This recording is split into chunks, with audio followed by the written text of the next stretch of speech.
Okay. I think that works. You are a hero, Brickroad. I do what I can, you know? Oh. Is session 0 supposed to be episode 1? Session 0 is supposed to be session 0. Okay. Did I have it mislabeled? No. Well, there's only 3 videos in the playlist. Well, yeah, because we haven't played the 4th one yet. Right. Well, there should be 0, 1, 2, 3. Yeah. Oh, 0. okay. Yeah, it should be 0, 1, 2, 3. Okay, chill, y'all. My God. A man with bad grammar is telling me about my organizational skills aren't up to snuff. You Never listen. true on argument. You, by your own admission, your organizational skills are not up to snuff. I'm trying to assist. I apologize. It won't happen again. It's just true. It will not happen okay, again. episode 1 is not in the. Okay, it's not in the playlist. I can fix that. That's something I can fix with my Stones being human thrown mouth. in glass houses. Treble, have you just declined to help ever again? Yes, I have. No, it's whatever. I'll probably continue to help unsolicited just because I'm that guy. Actually, that will be the only form of help you offer. Unsolicited help. That's all I get from now on. Ask for your advice? Listen, No. I'm only here to offer immoral support.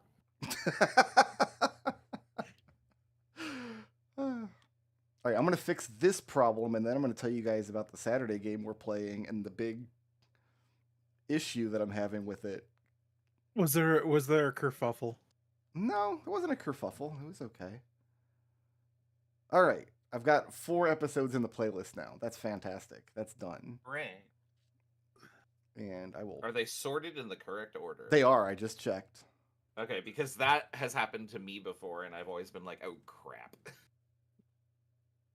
Where's the next episode? Do you have playlists for your lectures? I did when I was teaching online.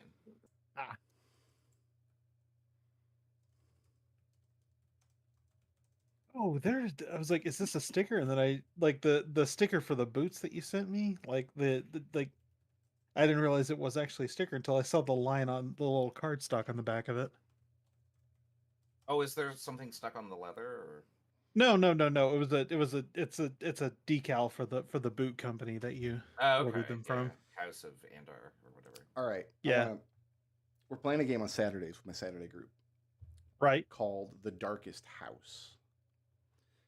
How dark is the darkest house? So the premise of this game, it's written by Monty Cook, I think, and it was kickstarted during the pandemic. So everybody was in lockdown. Nobody's getting with their groups, right?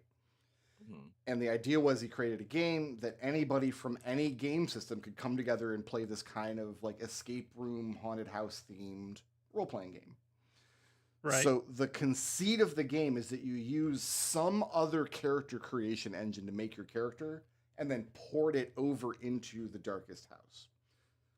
So we did this with D&D 5e. She's like, we're going to start in like Waterdeep or whatever, and you make a D&D character at level 5, and then I will take those characters and I will port them over to the darkest house. And it's a cute idea, right? It's cute. Yeah, I like the sound of it on paper. It doesn't work. Yeah, I was waiting for that. Yeah, it's just because when you roll up D&D characters, it's difficult to think laterally with that character in a way that you're like solving an escape room. Because I rolled up a wizard. I'm playing Peachberry. I think I told you. So I'm thinking in terms of like, these are the spells she has. These are the class features she has. And the way the Darkest House is structured is that you're supposed to interact and solve the mysteries and stuff by moving items to different rooms and interacting with key characters in certain ways.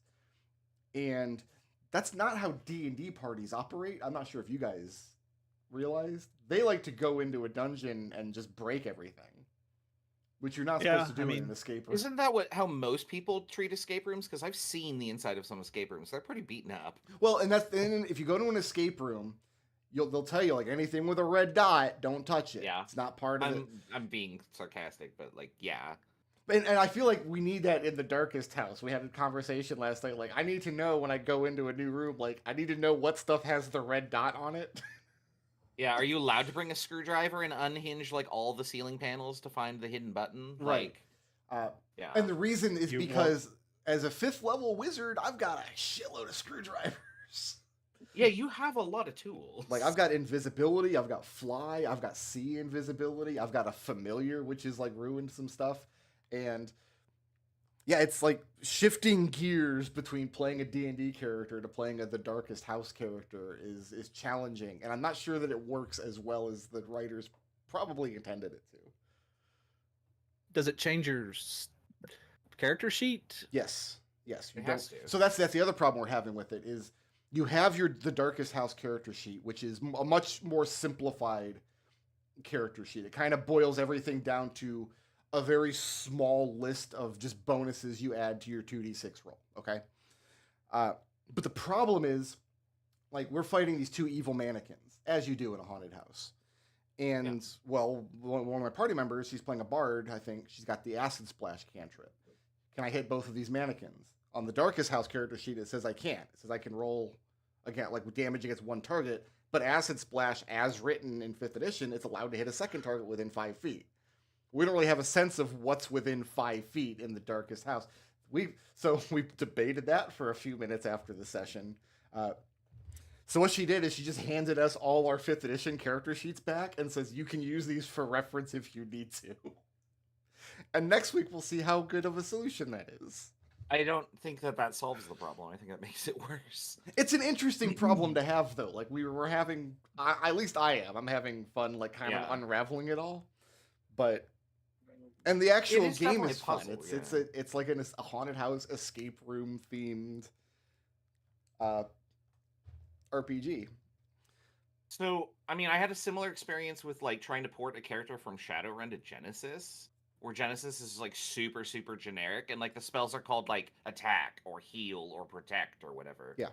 And like that's kind of what I'm imagining is that like this system has like if you want to attack somebody, use the attack spell and then just color it however you want to. Exactly. But people are probably like saying, well, I'm copying this from Fireball. Can I attack an AoE? And like, well, no, because you're using the attack spell, not the Fireball spell. Mm-hmm.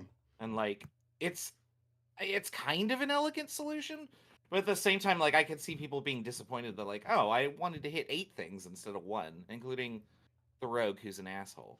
Like, no, you can't do that. That's not what the attack spell does. So one of the game mechanics is it's based on you roll 2d6 for all of your rolls, but you It's actually like have Disco Elysium. Yeah. you actually have a third die called the house die that you also roll, and if that die is higher than either of your 2d6s, you tell the DM, and then the DM gets a house die they can use against you at some point, kind of gamifying the idea that the house is evil and wants to kill you. Okay. Oh, okay. I like that. So I took Magic Missile, because now I don't have to make attack rolls. It just hits.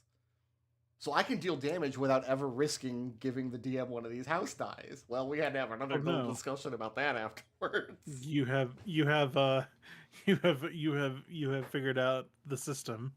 Well, yeah, because we knew that we were going to play the Darkest House while rolling up these characters. Obviously, I picked a spell list that I thought would be helpful. So it's a fun game, but there's obviously growing pains, and I'll keep you updated as we go forward with it. Who has a 116-word summary of all the trouble you guys got into last week? I can't do that. It's too many words. Yeah, you need to unlock the full version for us to get more than 100 words. See, Tempest decided to be the worst tutor imaginable and poke her head in way beyond the point where we were in over our heads and yell at us. And did we learn something? So Absolutely objectively speaking, like she was definitely like doing the right thing. But Yes. in universe, like our party is belligerent and pissed. Yeah. I think we would have been fine. We were gonna leave after that encounter anyway. We would have been fine. We would have been fine. You think Probably. so? Yeah. Probably fine. I deleted your dorm room from immigrant.com. Yeah, it's because didn't you say you'd finish the other one? The one that was No, I decorated? deleted the finished one. Oh no. It's So back yeah, to for square Dorm. one, you guys. Because I knew All I of had our to stuff is delete gone again. one. and you delete it, and The one somehow without you our managed. stuff. And I deleted the Yeah, wrong you- one. Oh no. Oh, It's back to an empty dorm. No, it's guys. fine. I'm fixing it right. It's uploaded. hey Brickroad, have you updated Orson's stat block? Y'all bitches are never ever gonna get over that, are you? If we play D&D 5th edition for 1,000 years, Well, D- okay. d- So, like, if it had just been once or twice, yes, but you eventually just went, you know what? I'm just not gonna update it. Like, it's been so long. He's doing fine. He's just forever 4 levels behind. and you. I was It's right, fine. wasn't I? He was doing fine. There you go. Dormer. Arguably, he was the most well-adjusted member of that party. Oh, I'm looking at it upside down. I was like, where is everything that I recognize? He's the first member of the DK crew. All right, you took everybody's rooms Yeah, they've all got shuffled around. and you shuffled them. I don't care at all about that. Not So even can you the point out- tiniest little bit. Can you tell? Well, I need you to point out everybody's room so I Fine. know which one's mine. Yours is I the one know with the which one's punching log. I don't see a punching log. There's a punching log right here. You Well, wanted where'd a you punching go log to in the then? corner of your room, so I put one there for you. That does Here. look like a punching log. You're right. I couldn't see it. I missed it, but I see it Also, I now, just so that- now noticed that the windows still have the green screen behind them. You know what? Fine. I don't know. It makes it kind of creepy. No, it's those are It's kind of cool. Stained those glass. are just the curtains. Also, I don't know. On the outside. On the outside of the window. Yeah, the Prismari dorms are real weird. you guys. Genevieve has like a Monster narcissistic Energy thing. drink on her desk. Yeah, I noticed that. I was like, apparently I'm doing some sort of experiment, which isn't out of character. And your tiger pelt didn't fit in a bedroom, so I put it out here in the commons. You could have shrunk it. No, That's a you really can't. good idea. I tried. It's just whatever size it is. I just sleep on my axe over here. Also, Genevieve specifically required the fanciest bed. She wanted the best bed. So, Did I just said I wanted a bed covering that was like a solid color, I think. well, everybody else got a common bed, and Geppa got a pit of sludge. Yeah, but didn't even get a bed. He didn't want one. I know. He but- wanted like a vat of sludge. Yeah. And then, and then you got the fancy bed. That's what it's called in the assets. All right, well, I appreciate it. You have chosen Genevieve's favorite color for me. Thank you. Okay. Burgundy. You have no agency in your color choices. The No, only I thing Hugo actually- requested was an axe. Yeah, I actually was like, whatever color bedspread I have will become Genevieve's favorite color. So the axe Red. on your character portrait here. This is your like swinging axe, and then this one on you. Yeah. This is your sleeping axe. Is that it? It's Okay. it's a plushie.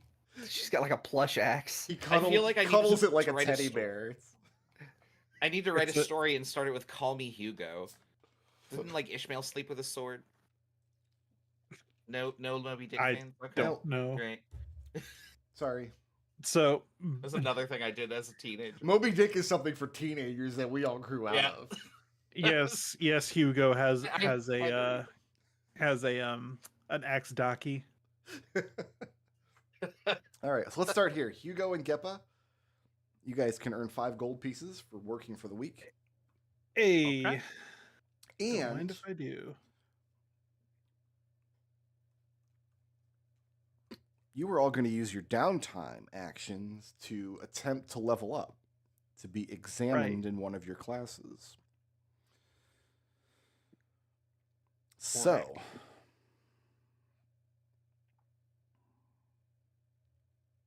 do any of you have common classes that you're going to attempt to like be study buddies together with? I have a Yes. Cyris and I do. I have a common Yeah, class we- with Geppa. Okay, let me. I think the don't need these More anymore. pertinent question is the other two. Is anybody going to cheat, and is anybody going to? Well, we'll get to that. I'm going to go one at a time with you guys. So let's start with. Let's start at the top of my list here with Léopold. In which class would Léopold like to be examined? We only got two Leo- options. Yeah. Is Geppa going to take the exam in monster biology? Yes. Okay, then that one. Monster Bio, and Geppa is also doing Monster Bio. Magical biology, yeah, in bio. Okay. What about Hugo? For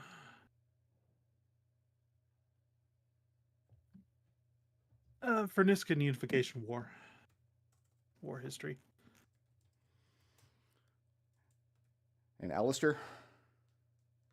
I think Alister is going to do the same one as Genevieve, and that is what identifying Yeah, to magical fraud, secrets. magical secrets. Well, which is Raz, which one? Which one do you want to do, Raz? Secrets. Well, I think that's what it was magical secrets, right? Magical Secrets? Yeah. You got to look at your character sheet and tell me which one you have. Oh, I didn't realize that you had two that were similarly named. Alister there's has Magical Secrets and Identifying Magical Fraud as 2 different classes. Okay, I have magical secrets. Okay. Okay. I thought those were the same class. Let's start with Hugo. Because So, Hugo, I'm looking at your relationship list here. Mm-hmm. I don't think you got anybody to be a study buddy with this class. No. I think you're studying on your own. Yeah. So, you have 3 options. Oh, we need to clear this up because I got this wrong last week. Because during the exam, you can make a skill check once per exam in order to remove half the possible responses from a question. I think last week I said once per question, and that's not correct. It's once per exam. You can do that. Okay. So you're going to get how many questions? I think 5 questions, Yeah. and you can do that on one of them. If you pass a study check, you get a freebie. That's just a free question that you can just have. So your 3 options are: 1, study normally. You'll make a skill check in order to try to earn 1 freebie if you pass the skill check. Okay. Option 2, you can pull an all-nighter. You make 2 independent skill checks with the hopes of earning 2 freebies, but you gain a level of exhaustion, which means during the exam, you're making the skill check to remove options from a question at disadvantage because you overworked. 3, you can cheat. Cheating, you're making 3 skill checks: deception, sleight of hand, and then any skill you're proficient in and can justify. If all 3 of those pass, you ace the exam. If any of them fail, you fail the exam. Right. I am not drawing any correlation between your characters, like alignment, personalities, relationships, any of that, and their desire to cheat. Sure. So what I'm saying is you're not, the only repercussion you face if you decide to cheat is if you fail the cheating rolls and are put on academic probation for a while. You're not going to get any other punishment than that. Okay. Are you able to make an informed decision on how you would like to study? Yeah. All right. How would you like to study?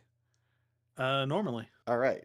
So it's a skill check associated with the class. You should have what's your skill associated with this class? It should be history, I believe. Let me check my thing. Yes. So you're gonna make a history check. Intelligence, history.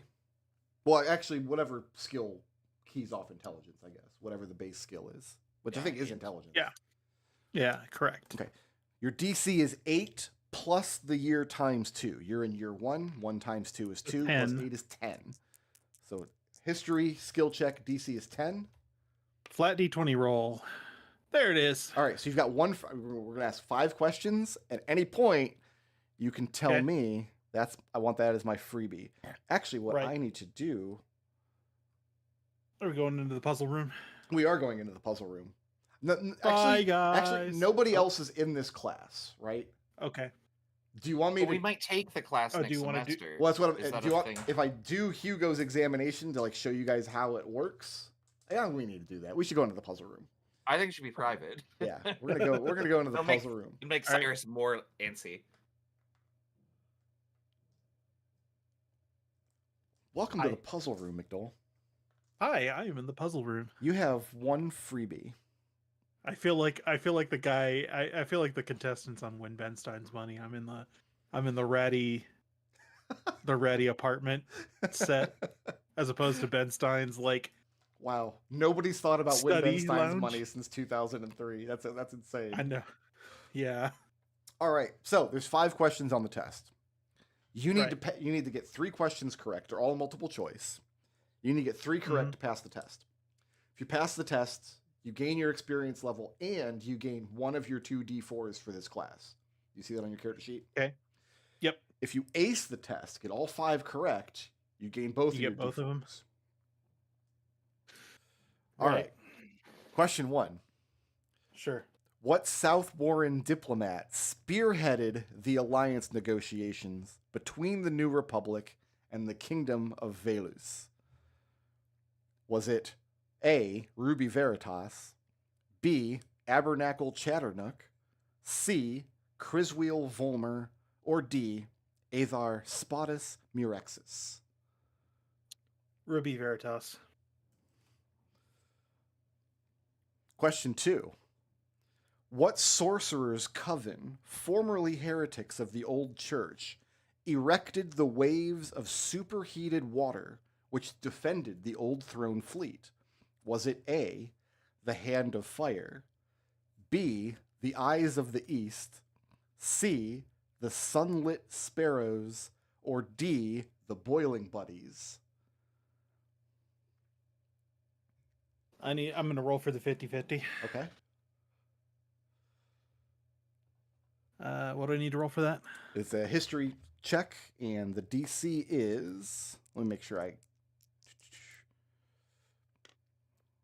is 12 plus the year times 2. So your DC is going to be 14. That's a 19. All right, so we're going to remove Sunlit Sparrows and the Boiling Buddies. Was it the Hand of Fire or the Eyes of the East? Hand of Fire. Question 3. When surprise reinforcements arrived at the Mendelin front from Weroet, what mounts enabled them to ignore the rising rivers? Was it A, stolen griffinlings, B, upside-down boats, C, magicked carpets, or D, genetically engineered sandworms?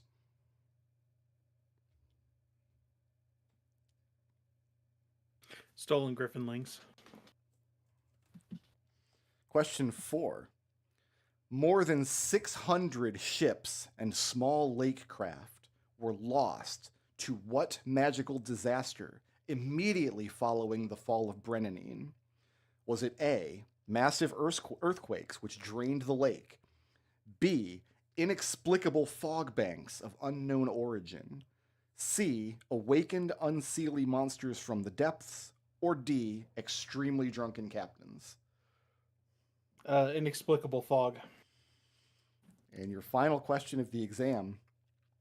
When the new Aetherine Church executed the remaining Endoline royals, what crime was made their official pronouncement? Was it A, their silly Endoline names, B, they raised arms against the Holy Church, C, they destroyed Air's Eye and Air's Shield, or D, they mated with unseelie creatures? I'm going to take my freebie for this one, Okay. but I'm going to guess that it was C. It was C. Hell yeah. Air's Shield, or Air's Eye is the lighthouse in Lighthouse, Nornir, yes. which they destroyed, and then Air's Shield was the cathedral in Brennanine, which they destroyed with meteor fire. Right. All right. How do you think you did? 3 out of 5. You think you got 3 out of 5? Yeah. Why don't we go back to the main room and All right. I'll do the grading there? I dropped my mouse. Oh, God. Oh, Well, we're waiting for McDohl to come back. He has completed his exam. Did he pass? Well, we're going to wait for him to come back, and I'll grade it for him. We were talking all about teaching pedagogy. My mouse fell under my desk and went to the back corner. So nobody Uh-oh. watching the stream or the VOD later will hear what you guys are talking about when we're gone. Yeah, I know. That's why I was The speaking best. freely. Hugo. I think I violated FERPA. No, we're doing this by Final Fantasy VIII rules. I'm going to tell you your score, but I'm not going to tell you what questions you got right. Okay. You got a 4 out of 5, my dude. Oh, Well sick. done. Why don't you go ahead? You level up to level 2 and take one of your d4s. Sure. All right. Honestly, I think that was the hardest exam that I have prepared. Probably. That one's tricky. Probably. All right, we have 2 people taking the examination in Intro to Monster Biology. How would you guys like to study? Oh, we're going to study together.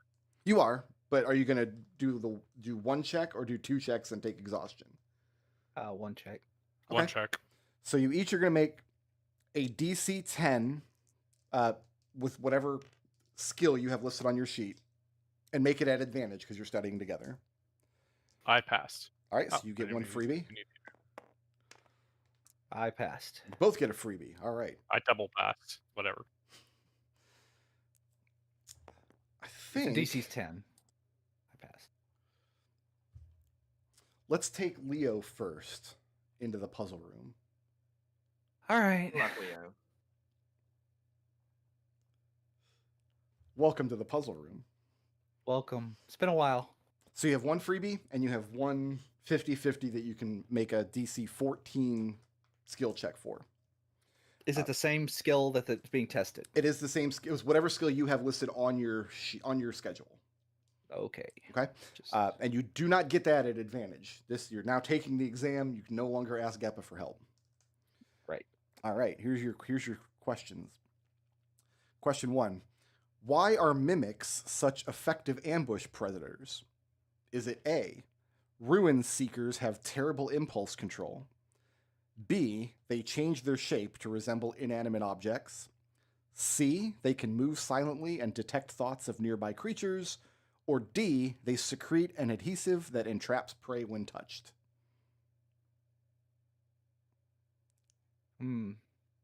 That's actually surprisingly difficult because there are 2 that are correct, and then also one that is arguably correct. Like A is arguably correct, but probably not the answer. It's not an essay question. So it's yeah. Can you read the question again? Not the answers. Why are mimics such effective ambush predators? Okay, ambush predators. I'm going to go with because they disguise themselves as inanimate objects. Question 2: which of these methods will effectively destroy a flame skull? Is it A, the remove curse spell? B, a bucket of frigid water? C, a hammer blessed by an Aethar? Or D, speaking its true name backwards?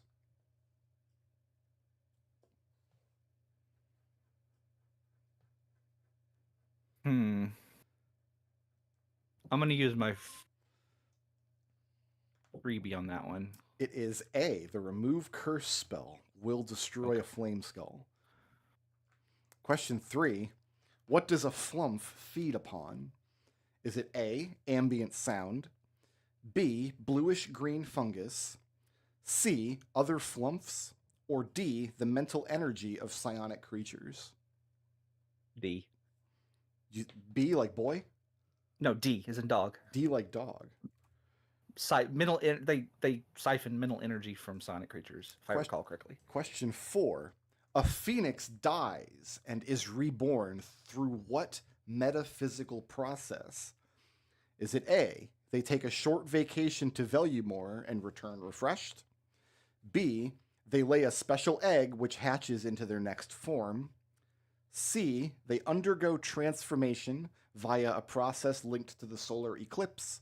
Or D, they burst into flame only to rise again from their own ashes?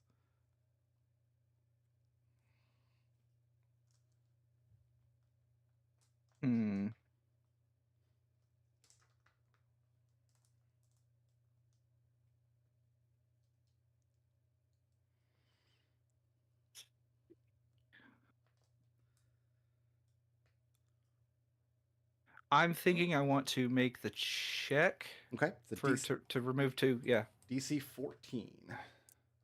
This is a survival check. That is a natural 20 on that, so that's a pass.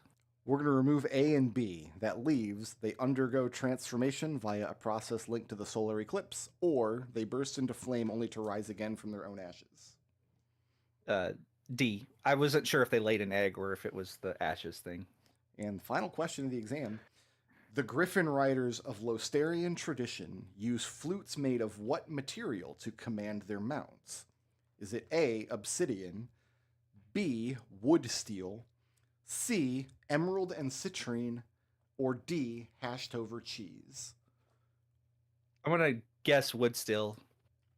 I don't know the answer to this, so I'm just eeny, meeny, miny, mowing. You get to the and point of the guessing exam, wood you still. start filling in C on all of them. Yes, basically. Why don't we come back to the main room? Treble, congratulations on your 20. We were very proud of whatever you did.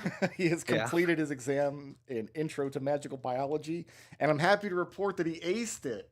5 Hell out yeah. of 5. So level up to level 2, and you get both of your D4s, and then I will take Geppa into the puzzle room next. Nice. Dun, dun, dun.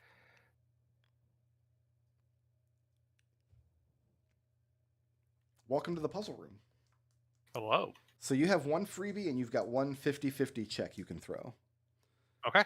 All right. Do I just call those like? Is it millionaire rules? Just tell me when you want to use them. Yeah. Okay. All right, question 1. Why are mimics such effective ambush predators? Is it A, ruin seekers have terrible impulse control? B, they change their shape to resemble inanimate objects? C, they can move silently and detect thoughts of nearby creatures? Or D, they secrete an adhesive that entraps prey when touched?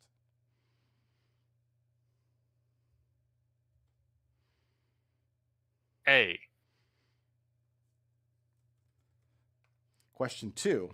Which of these methods will effectively destroy a flame skull? Is it A, the remove curse spell? B, a bucket of frigid water? C, a hammer blessed by an Aethar? Or D, speaking its true name backwards? C.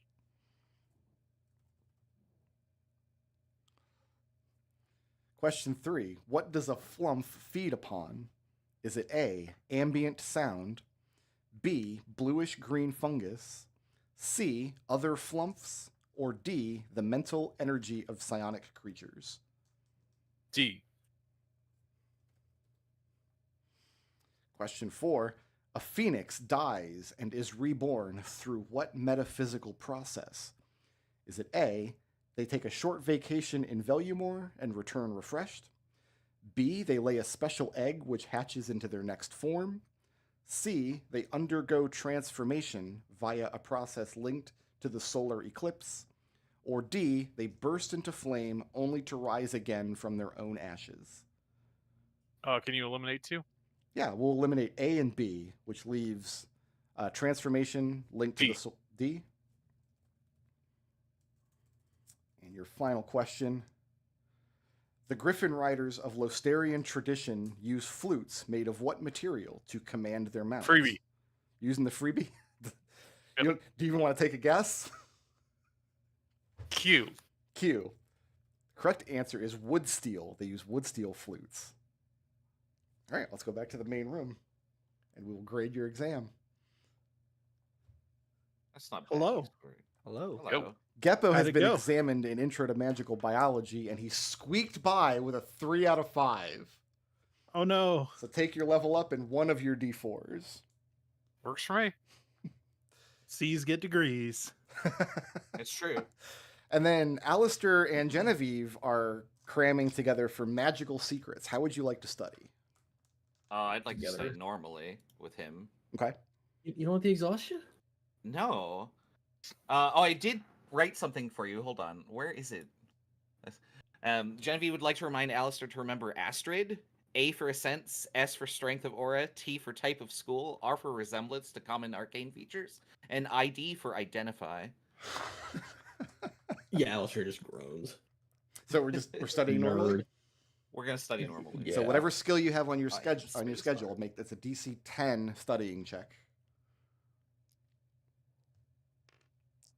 We're doing magical secrets. Yep. That's perception. Oh my god, I did not pass. Okay, so you've Got got a no 4 and a freebie to 2. use on the test. I Advantage? made the mnemonic, and I'm the one that did not get any freebie. Alister, how'd you do? 19. That's 19. passive.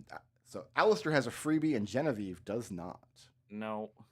Let's Best of luck. let's take Genevieve into the puzzle room first. Yeah, sure.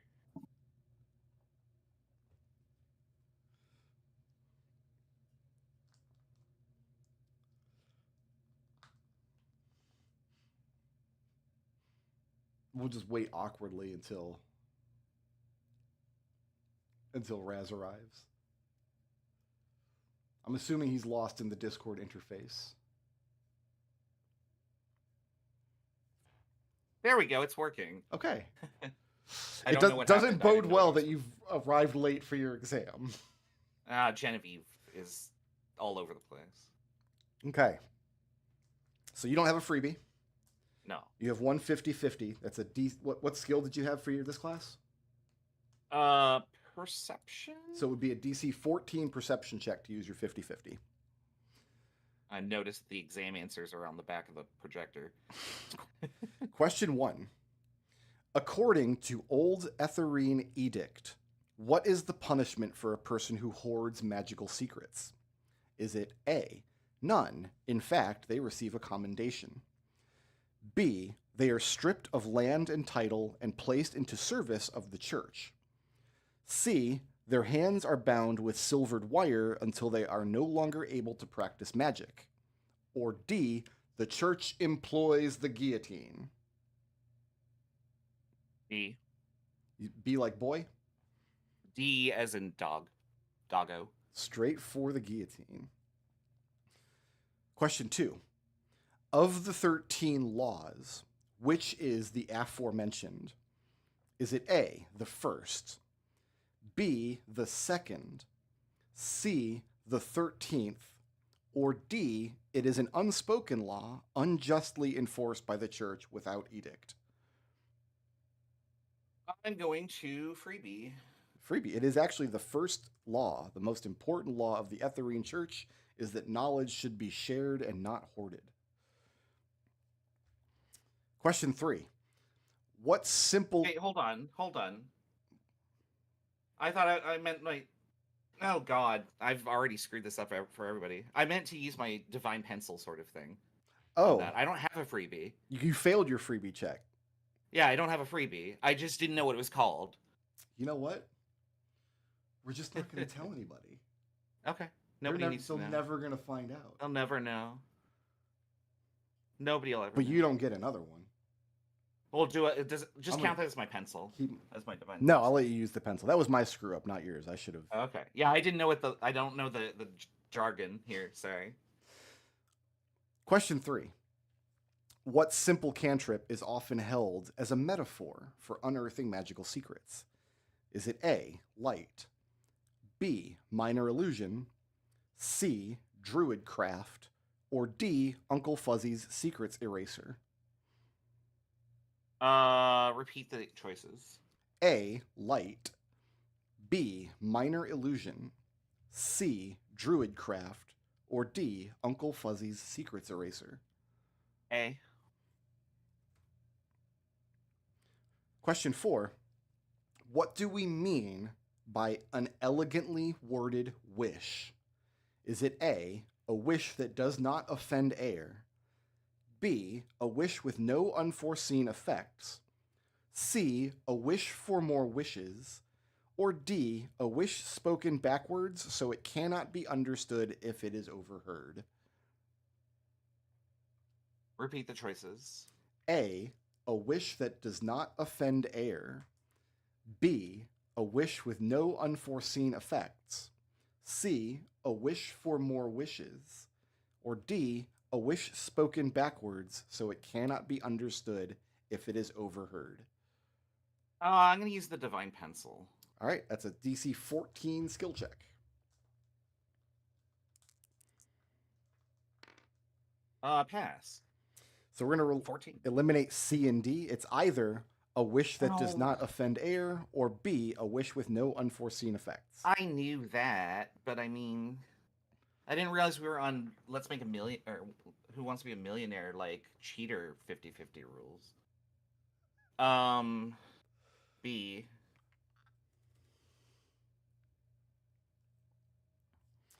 Final question is, after the Unification War, which province was found to be in greatest violation of hoarding magical secrets? Is it A, Mendelin, B, Velumor, C, Huerouet, or D, Gran Fernisco?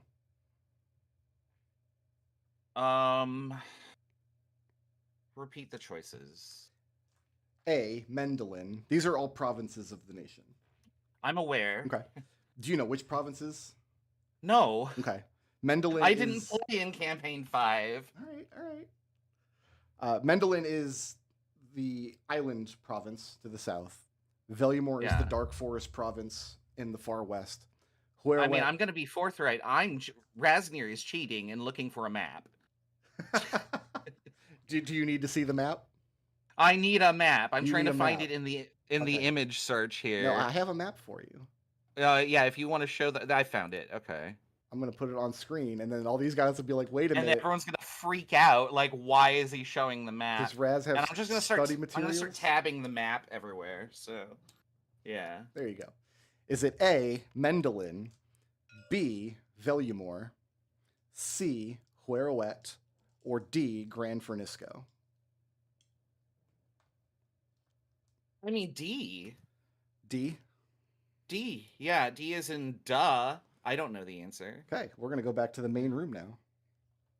Okay. Need to drag Razanir back up. Genevieve has been examined in fucking magical Christ. secrets. What? You okay? Oh, sorry. I didn't realize I was being moved while I was cursing. Wait, who are you cursing to? You were alone in the room. In general. Genevieve. Yeah, I think you might not have the permissions to move yourself into that channel, Yeah. unfortunately. also squeaked by with a 3 out of 5. That's a miracle. And that just leaves Alister also being examined in magical secrets. Oh boy.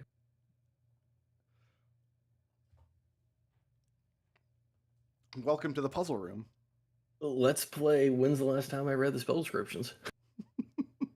So you have a freebie, and you can make your skill check for the magic pencil 50-50. All right. The All skill right. check is perception. It's whatever skill you have listed on your schedule. Okay. All right, first question is, according to Old Etherine Edict, what is the punishment for a person who hoards magical secrets? Is it A, none, in fact they receive a commendation? B, they are stripped of land and title and placed into service of the church? C, their hands are bound with silvered wire until they are no longer able to practice magic? Or D, the church employs the guillotine? I think it's B. Be like boy? Be like boy, they are bound to servitude to the church. Question 2. Of the 13 laws, which is the aforementioned? Is it A, the first, B, the second, C, the 13th, or D, it is an unspoken law unjustly enforced by the church without edict? I think it's the first law. Question 3. What simple cantrip is often held as a metaphor for unearthing magical secrets? Is it A, light, B, minor illusion, C, druid craft, or D, Uncle Fuzzy's secrets eraser? As much as I want to say D, I'm pretty sure it's light. Go with A.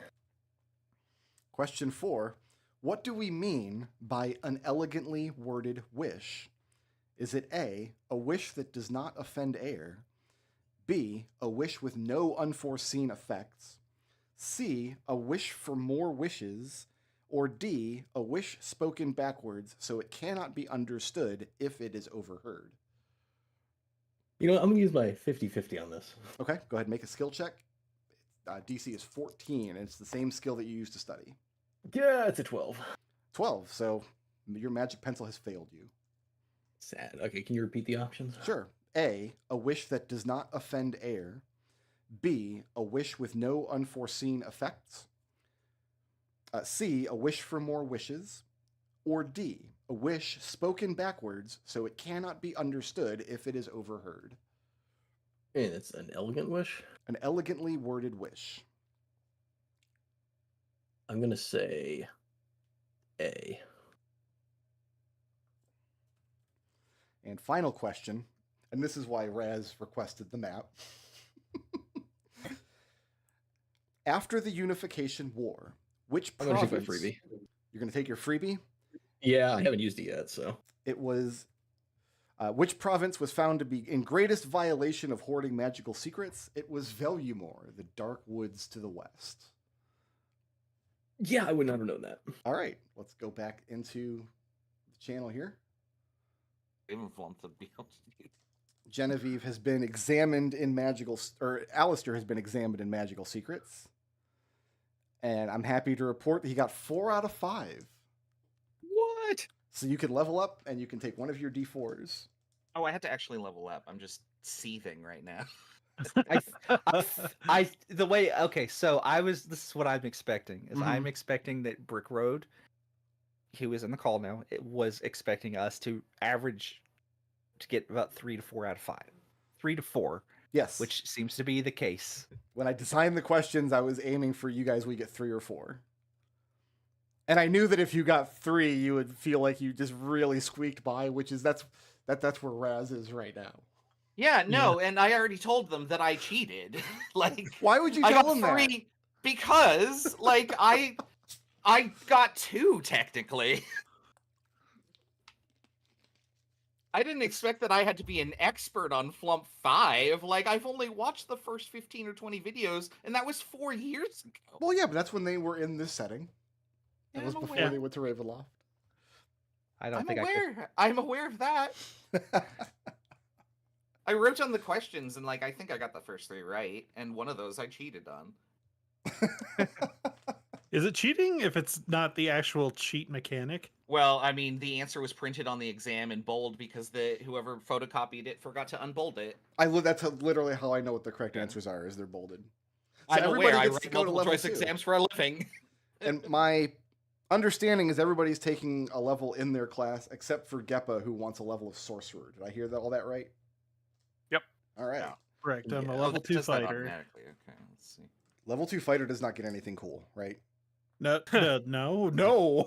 Nothing at all. They get the coolest. They get the coolest thing. They get the Well, I would coolest say thing second ever. coolest thing. Yeah. What am I Action doing? surge. But this doesn't change. This does. Does Okay. anybody have any classes in common for your second exams later in the semester? No. Hmm. I don't know. I'm gonna. I I feel think like someone else is in history and survey of the Andarian Mountains. No, I think it's just you. Oh, I thought it was just okay. I thought someone else was in that, but I've got parliamentary debate. That's gonna be fun. Yeah, Geppa has history and survey of the Arundarian Mountains. 2 of you might have applied magical theory. I have magical biology. Leo has parliamentary debate. I have magical fraud. Yeah. Identifying magical fraud.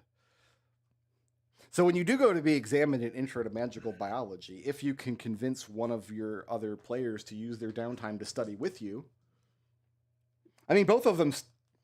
Did Leo ace it? Leo aced it. yeah. Yeah. If Geppa wants to go improve that test, he could study with you, or he could use a downtime to study with you, or you could use a relationship action to establish a study buddy in that class to use.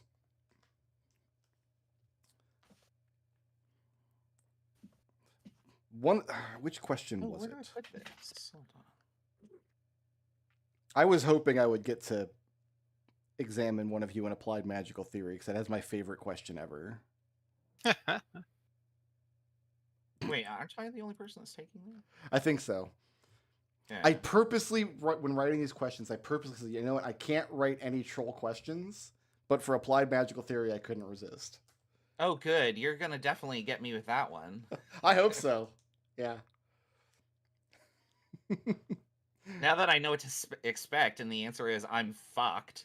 Like, I'll put it right here. That's fine. So everybody gets to go to level 2. Let's go ahead and do that now. Take a few minutes and So I figured Yeah. out a fun thing you can do on the schedules. What you could do is you can select the cell that has those tick marks on it, and you could change the color on it to indicate that you've like either passed the class or you've aced it.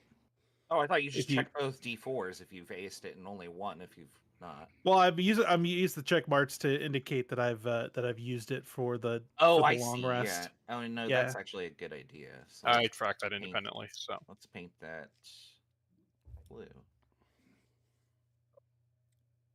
Yeah, I just changed it green, but whatever.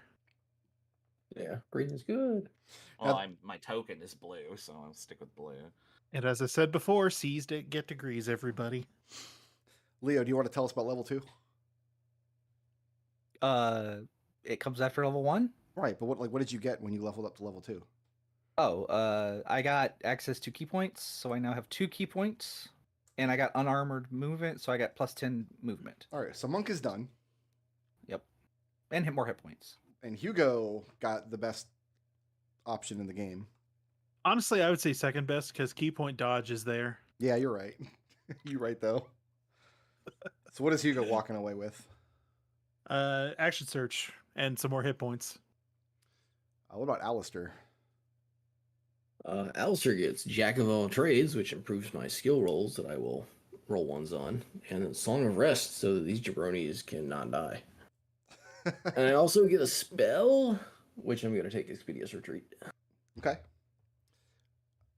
What about Genevieve? Genevieve gets to infuse things and more hit points. So do you Oh. select your infusions at level 2? Yeah, Do you know what you're selecting? yeah, I'm doing that right now.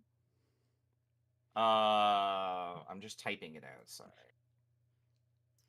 And then Geppa is It's making fine. the classic 5e mistake of multi-classing Mhm. and going into Sorcerer. Yep. To what end? You're What does level 1 Sorcerer even get? All right, so Geppa's latent sorceress, magical abilities have pretty much fully awakened. What do I get?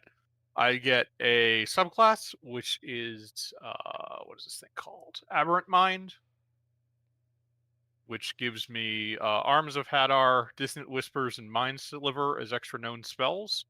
Oh, he's another get- psychic. Great.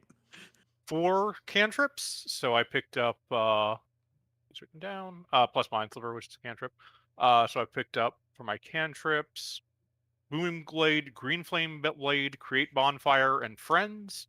I get 2 leveled spells, which are Charm Person of Sleep, and I get Telepathic Speech, which is a 1-minute duration telepathy that I can form a link as a bonus action up to a distance of 5 miles. We must share a language to talk over the link. So we're already establishing the mind link. Early in the campaign, I already have to deal with that nonsense. Excellent. I could catch And I have 5 free languages if I ever run into anything that doesn't speak one of my languages for the stupid mind link. There we go. I think I have my. Oh, and what was this? I wanted to make sure the default for that Aberrant Mind feature is Charisma modifier miles. I'm assuming that's Constitution for me. If Constitution is your spellcasting ability, yeah. Yes. Okay. So yeah, it works to 5 miles, but only for a minute because I'm only a level 1 sorcerer. So how does everybody feel about taking their exam? I mean, you're celebrating because you all passed. I thought it was going to be a lot more cheesy than it was. I thought the questions are going to be like intelligence is your casting stat for a wizard. Or I thought it was going to be more Final Fantasy VIII based. I didn't expect that I had to be an expert on trivia for a game I've never played. Oh, well, you should have. I mean, you passed. You did good. Yeah, by cheating. I expect there to be more mistakes and production errors on my exams in the future that benefit me. Yeah, you'll be fine, Raz. No, it's fine. I'm level 2, if that's all that matters. Nah, I feel fine. I do have a C's get question, though. Degrees. Yeah. On your D4s, so if I had 2 D4, could I use them both on the same skill check, or is it 1 per skill check? You could use them both on the same skill check if you wanted. If you have 2 D4s that apply to the same skill, you can use them both. Okay, that's cool. Because you'll have should one probably from the highlight exam these you just for passed, sure. and you've got one from your extracurricular as well. Yeah. Oh, I you know, let me do just like put the this I one. do like these nudge dice. This nudge dice mechanic. I think it fills a niche in Yeah, I do too. in kinda like the- D&D. It's like your own It's kinda like the personal ace in the guidance that you hole. carry around for one skill. Yeah, It's like the ace in the hole from Household. yeah. If we have repeat skills, can we stack them? Yeah. Okay, I So if didn't you- actually like, if you've got consider doing that. Perception in magical secrets and perception in something else, then yeah, you make a perception check. You can throw as many d4s as you can associate with perception. Oh, okay, I didn't actually expect to do That's- that. That's I was kind of gonna, like, amazing. Yeah. I was gonna pepper out everything across a bunch of skills, and It's up to that you. might change how I do that. Yeah.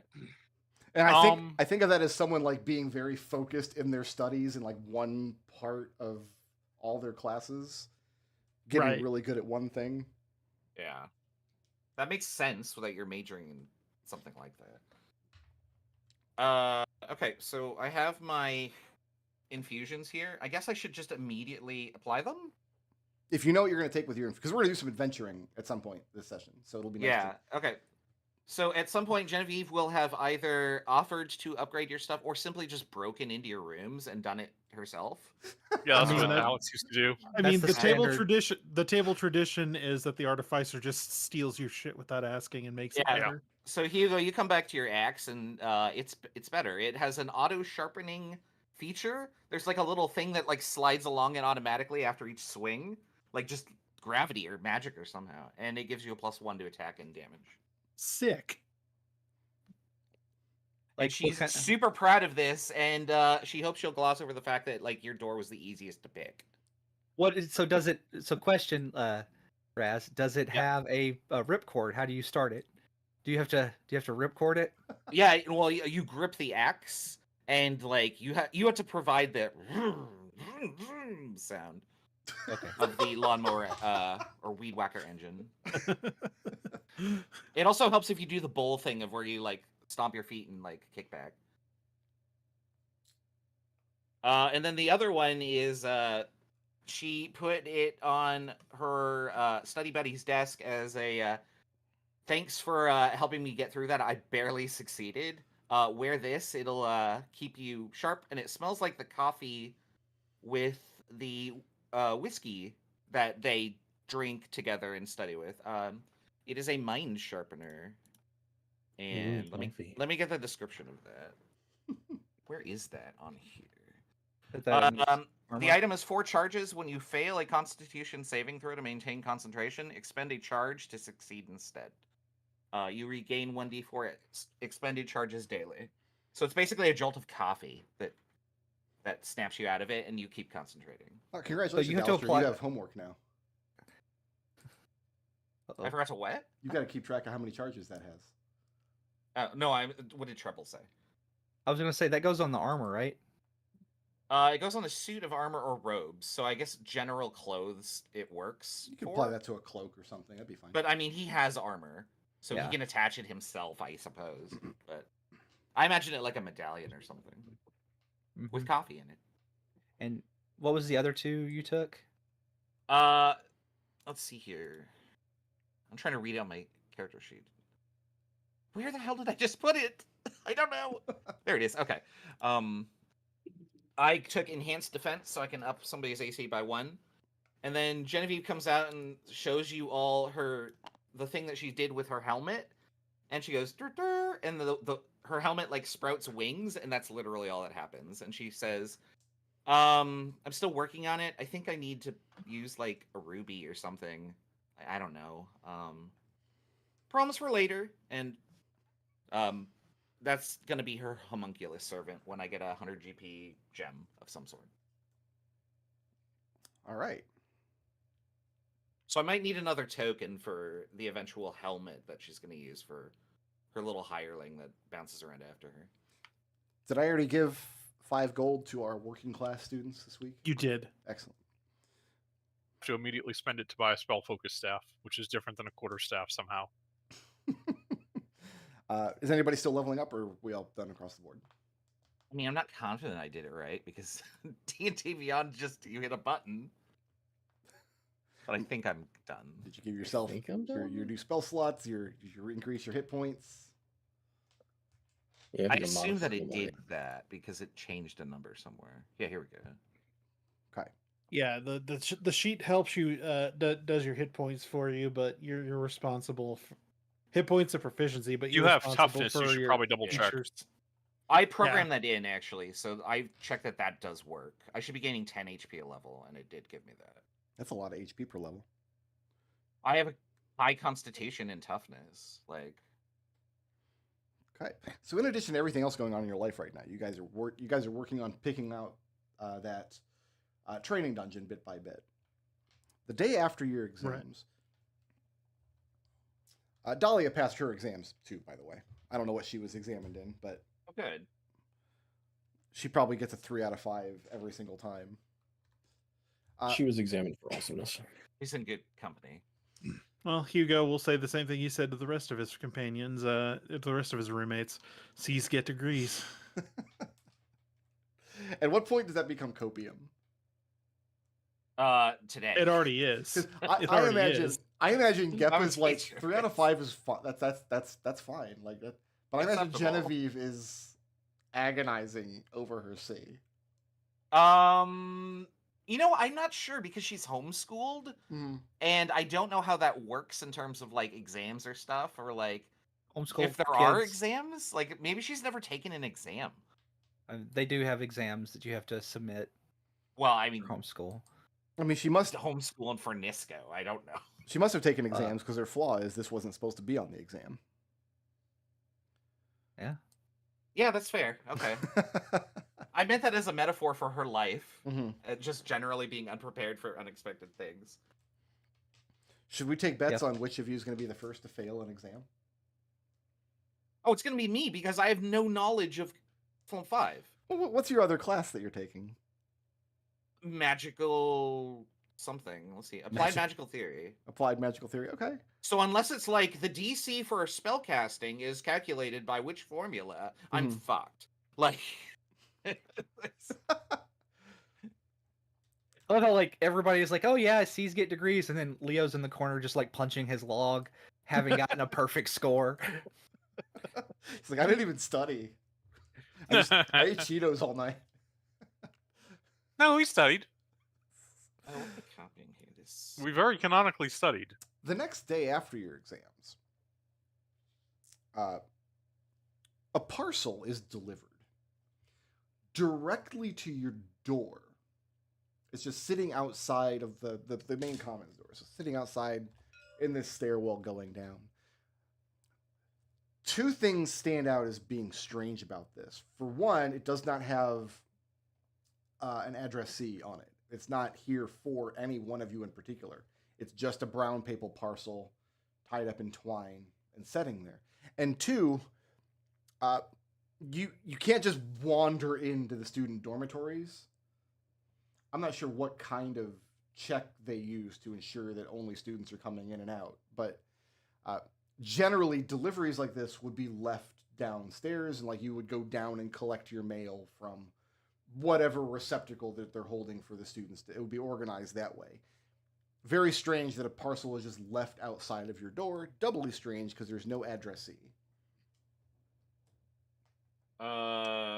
examine for traps? Question mark. I don't know who stumbles upon this, or if we all come back. You to can- the same But thing. is it like wrapped in paper? Yeah, it's just a small rectangular parcel wrapped in brown paper and tied with twine. What am I rolling? What are you doing? I'd like to inspect it for like possible tampering or danger. Traps, basically. I mean, picking it up and testing its weight. Picking Yeah, up the twine. maybe giving it a little shake, looking to see if there's like any protrusions that might like stick a dagger out or whatever. Examining the box does not seem to be unsafe in any way. Well, she'll open it then. Are you opening it out there in the hallway, or are you going to bring it into the commons? Or are you going Yeah, to because hoard I can throw it down the stairs if I absolutely had to. it into someone else's room? Because remember, this floor Yeah, is it's somebody else's problem. somebody else's Correct. Yeah. problem. You undo the twine. That's what If I hear a tick, tick, tick, I'm giving it a punt, and it's gonna do the bees thing. Like, Not ticking. And when you give it a little shake, it's very light when you pick it up. It's not heavy at all. When you give it a little shake, there's something that just rattles back and forth inside. Yeah, she'll open it. Okay, unwrapping the paper and pulling it aside, and inside of the parcel is a small parchment scroll case. So heavy fitted parchment with a cap on it. And then removing the cap will let you unroll the parchment. Well, she'll examine that for tricks and traps.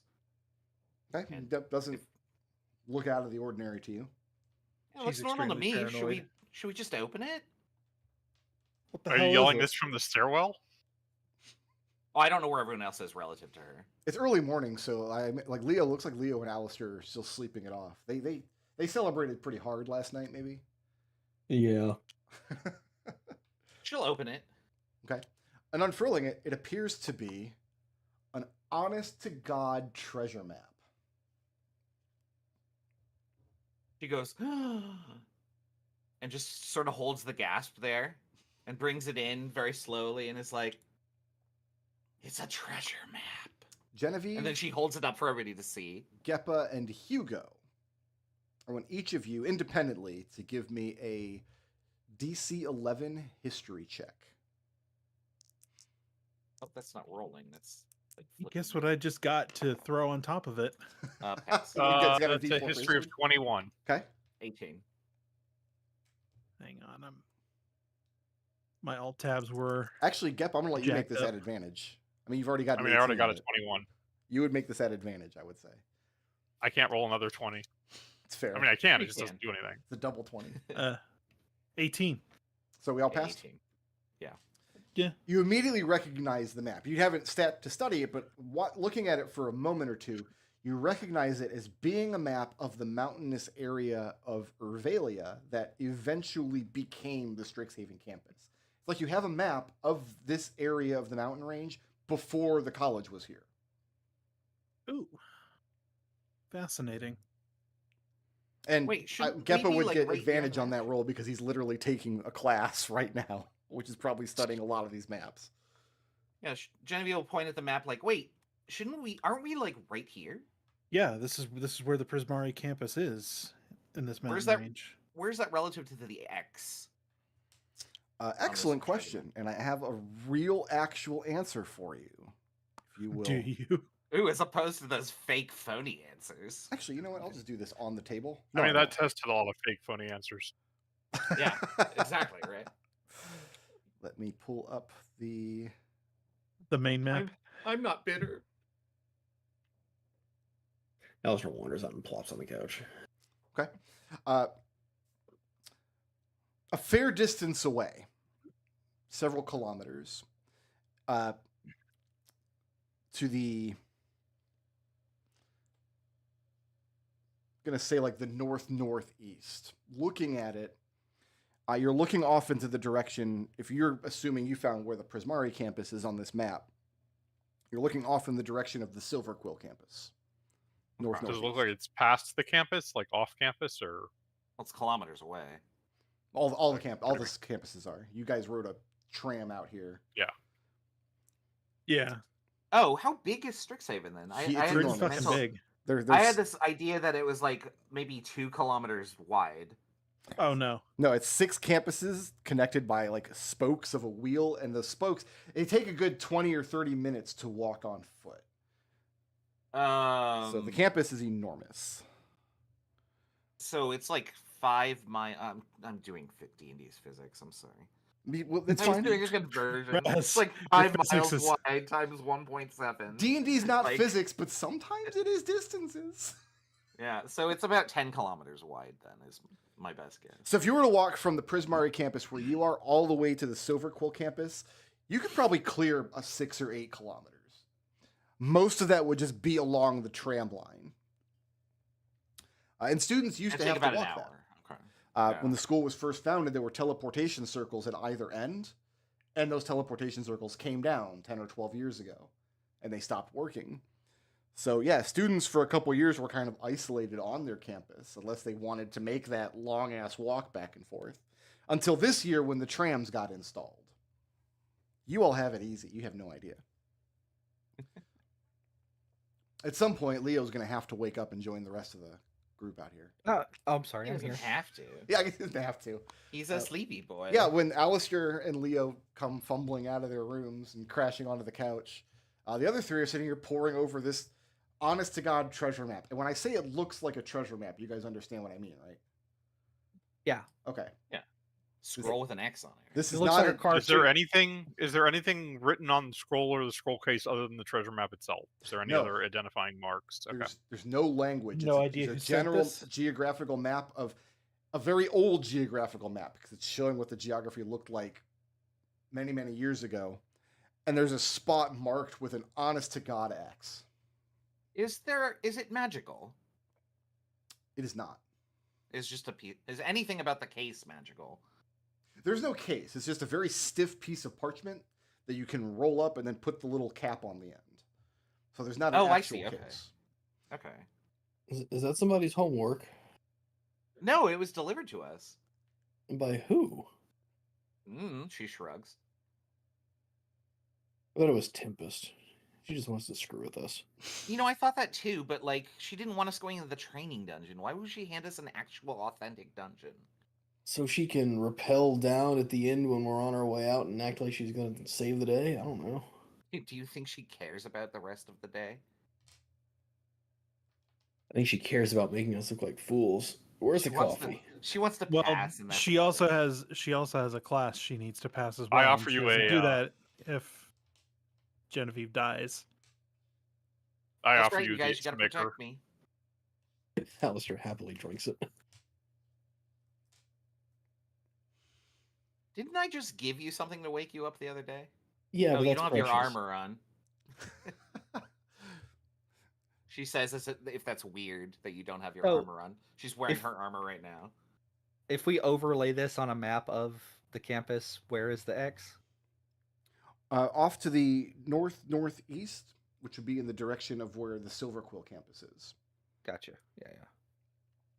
So we'd have to go to the campus and then like walk off campus. And from then there. leg it further, I suppose. The problem is the topography that you're familiar with is very different than it would have been when this map was made.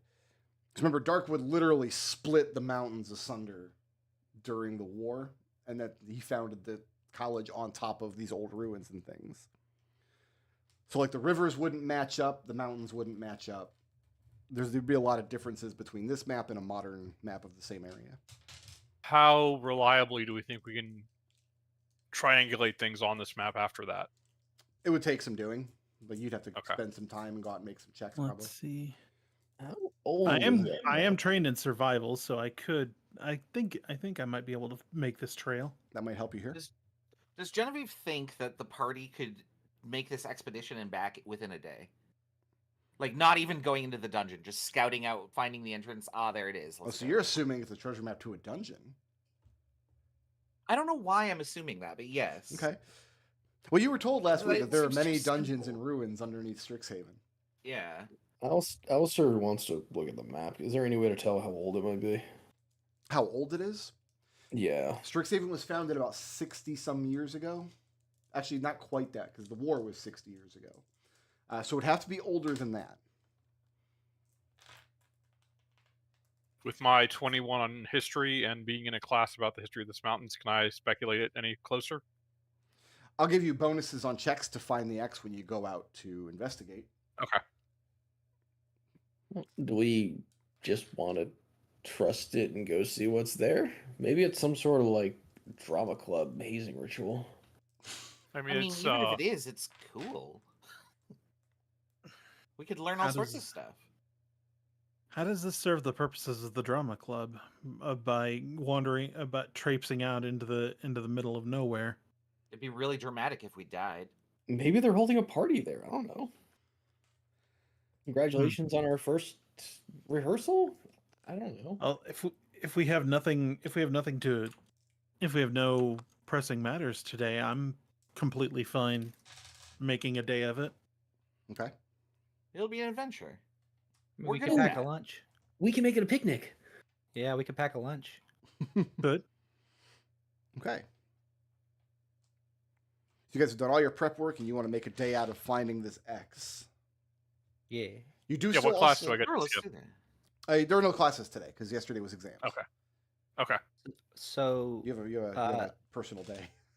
I think we should go check a current map of the campus, see if we can't find something with a similar scale. Well, that was what I was going to ask next. I'm going to pull up Yeah. the campus map here. I got Uh-huh. so many maps. I got more maps open than I need because I needed to open the region map for S's exam. Oh, you know what? No, I've got this saved. That's why it's not in immigrant.com. I just do this. There we go. All right. So Prismari campus is down here. Silver Quill campus is up there. And so Leo wants to do what? How are you going to help? You're going to go find a modern version of the map? Uh-huh. Okay. See if I can't find something with a similar enough scale and then kind of compare so we can get at least a general area to look in. You said northeast, so that's like this. Yeah, northeast from here would be like up here.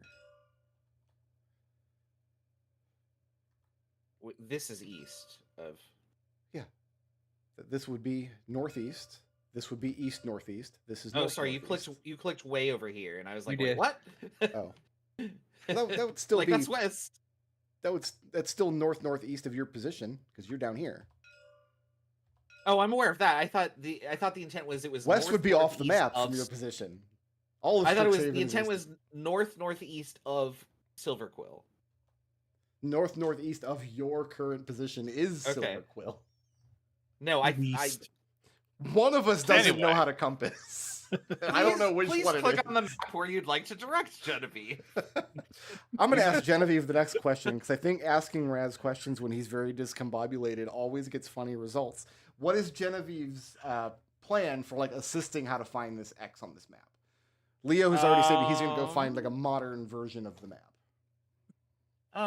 Definitely a skill check. Let's see. Either history or nature. Well, what are you going to do is what I'm asking. What action are you going to take? Oh, I mean, I'd go look up stuff in the library.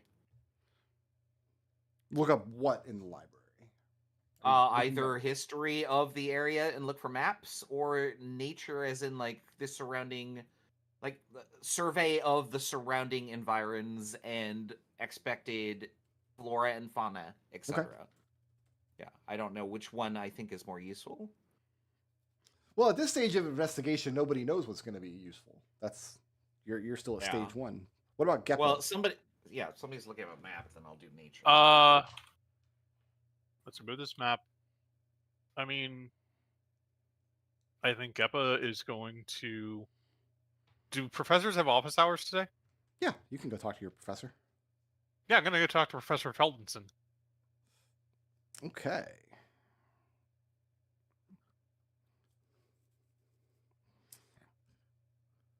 Professor Have we established anything about Professor Feldson? I don't Or think is- you made that one up. I don't even He's think. just a name. Okay. Yep. No problem. Because I think I left that one blank when I filled out my schedule. Are you taking the map with you to show the professor? Because only one of you can have the map that got delivered. No, I'm not going to bring the map with me. Can I make a copy of the map with my artistry? Yeah, you can make a. I'll let you make a check real quick. We're gonna call that we'll call that intelligence plus. What do you have, like painter's tools or something? Painter's tools. Yeah, do that. Make that check. We're gonna call it a DC 11 because it's not that detailed of a map. Oh, that's 16. 16. So in making a copy of the map, one thing you determine is that the map itself is not perfectly to scale. It's a very generalized, kind of abstract map of the area. If you were to overlay a modern, like, topographical map of this mountainous region to this one, there would be weird incongruities. So anybody who wants a copy of the map can have one, because Alister's made one. Yeah, I would like one. Alister will hand out copies. The important thing though is when copying the map, if Alister were to like scale it up to be the same size as the actual map, would it make any sense, or are things just like totally out of place? No, it Does wouldn't. it- It wouldn't make sense in terms of topography. No. Okay. Consider it more like looking at a metro map. You're getting the information about where things are in relation to each other abstractly. So you could use this map to navigate to the X, Okay. rather than this is a perfect map of the area and X marks the spot. That's not how pirate maps. That's not how treasure maps work. Yeah. What is Alister Yeah. doing as part of the investigation? 'Cause he's copied down the maps in the dorms. Yeah, so he copies down the map, and then he's going to take one of the maps. Mhm. So, judging by the directions on the map, Yeah. given that I am half proficient in survival and nature, That How never long worked is- for me. Yeah, that's not how it works. is there any way for Alistair to guess like how long it might take if he were to just follow the map to get to the destination, like a day's trip, a week's trip? No, it would be. You could get anywhere on campus within a day. You can get anywhere within any of these campuses within a day easily. Okay, so Alistair wants to follow the map and see what's there. You just want to go out there. Yeah, he's gonna go check it and see where it goes. Excellent. Is it on the campus? Is it off campus?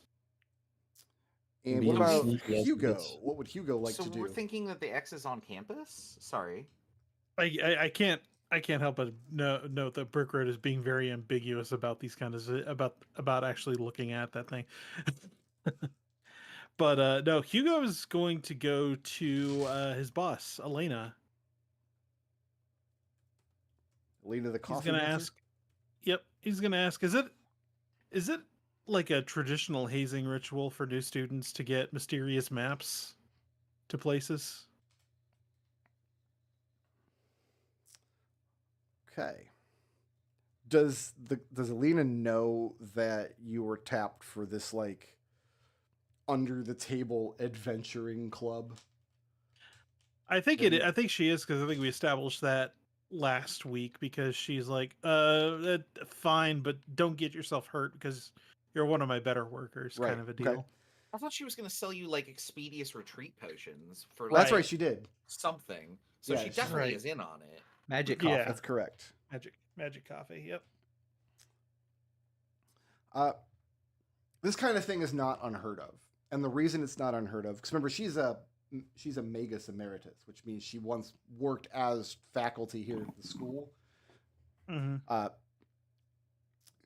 And it's not unheard of that these kind of things will happen, because not just students, but also other people are here in and around the Strixhaven campuses examining many of the ruins that became unearthed. It's still a hot spot for ruin seekers, but ruin seekers cannot work as openly here near the campus as they would, say, out in the North Warren wilderness. There's a lot more eyeballs. The corollary of that is that there's more helping hands around. So Elena's working theory is that perhaps one of these groups of ruin seekers, whether they're students or not, she couldn't say, has found something interesting that they can't personally investigate because either they don't have the strength to do it or they don't want to take the risk. And they're hoping that they can get some foolhardy first years to look into it instead. That's her working theory. Well, that gave me a question, actually. You can ask it in a minute here. I'm going to go to Alister Yeah. next because his is real easy. Alister, Let me here's write the that down. here's the limiting factor for you. Yeah. Central campus is here, and you've got the walkways off to the other satellite campuses. Yep. The trams run on all 5 of these walkways back and forth, and the campuses are some variable distance. I think the book says they're like some of them are up to a kilometer away or maybe a little more. And a lot of these walkways are just covering over rugged terrain. They're all walkable. You can still walk them if you want. In fact, the Prismari campus, you have students doing exercise up and down all day long, except for Silverquill. You can take the tram over to the Silverquill campus, but for some reason, Silverquill faculty are not allowing students to along the walkway on foot anymore. It's inefficient, potentially dangerous. There's no point to it. And you think, to find your X, this is not close enough to the north. And if you take the tram over to Silverquill, you are too far to the north. So it's somewhere potentially between, basically in the valley between the two areas. Right. You're not allowed to go out into the walkway on foot, so you're either going to have to convince somebody that you are, or sneak out, or find some other underhanded method to get somewhere you're not supposed to be. Can he bat his eye? You know what? I'm pretty good at deception. Or persuasion. Okay. Yeah, So Alister is going to try and get a convincing excuse to let himself go across. what's the excuse? Have we met anybody from Silverquill yet? Yes, actually. One of you, your mentor is of, I think Geppa's mentor, Alcihar, is a student from Silverquill. Okay, then he'll make up something about this. One of this mentor's students is currently in trouble and needs her mentor real fast, and so he's got to get across, and he's fine if he walks. He has permission to walk across from the mentor. Yeah, that story doesn't wash, because if that was the case, why would you take an hour-long walk when you could just take a 10-minute tram? Okay, So then you're directed over to the tram. Then it's something about the I don't know. He's got to walk because he's got to find something that the mentor person asked for that was down there. That a package got lost off the tram the other day, and he's been tasked to go receive it or go retrieve it. Well, that doesn't wash with the first version of the story, so now they know you're lying. Oh no, I'm not saying all of these. I'm trying to come up with a good story. I'm thinking out loud. The wall that you hit is that whatever story you give them, they're going to want backed up with essentially a signature. Like if you're saying we're doing this errand for some Silverquill instructor, you're going to need an instructor to sign off on it. What's the check to forge? It's a forge? You're not going to be doing that at the bridge today, but yeah, I'll let you. No, not at the bridge. Just what would I need to forge a signature? Keep that in mind. We'll circle back to that. Okay. Genevieve, you're going to the library. You've got a copy of the map that Alister made you if you want it. Yeah. Before I go to the library, Genevieve's gonna do a very short errand on the way down the stairs. Yeah. She's gonna knock on other dorm doors and ask if any packages were received. She's trying to identify if everybody was given this map or if it was just the. No, only you. And you're Okay. Some students are still having a holdover pity party from yesterday because they failed their exams.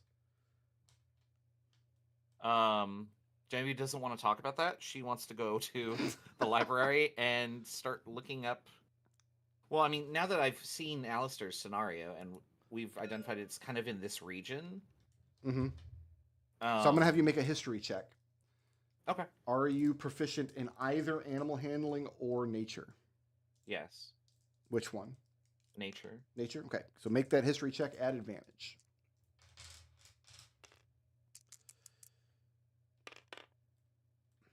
Uh, 24. 24.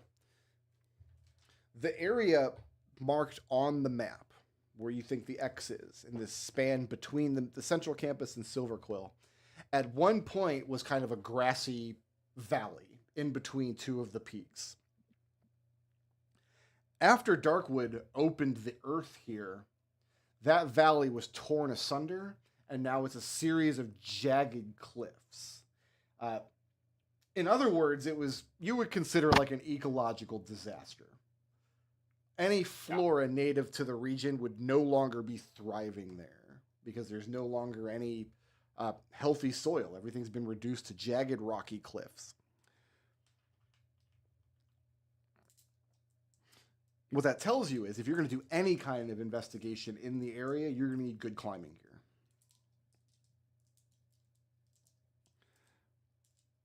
Leo, you're looking for a modern version of the map. Are you looking for something like this, like a map of the school, or are you looking for like a topographical map of the geography of the area? Geography with a focus on Silverquill, because we know, like before we left, we kind of like it's in this general area, right? Mm-hmm. Yeah, you guys. The X. So I'll go ahead and draw the X because that just seems like a. I want like a survey map of like like an official. We filed officially a survey map Okay. of the construction of the tram. So, like, does Leo know that it's in the general area of the tram? Yes, like you guys would have seen. You guys would have been able to pinpoint around the area of this X just sitting in the commons looking at it. So The what fir- I'm looking for then is like the filing of the construction of like this tram bridge. Does that make sense? You find many surveys of the area, conflicting, contradictory, and competing surveys of the area, because the shape of the land changed very, very quickly as a result of like eldritch magic released by Duke Darkwood. And a lot of different people from a lot of different factions and parts of the country after the war swooped in to try to get the de facto official designation of the new survey of the area. There's a lot of conflicting and competing. Like, this is the kind of thing, if you were studying on Wikipedia, you would fall down a rabbit hole of like political backstabbing in the world of map making. Can I use I guess survival would be map reading? What I want you to do is give me that survival check. Uh-huh. Are you trained in religion? No. No. Just give me a survival check. Okay.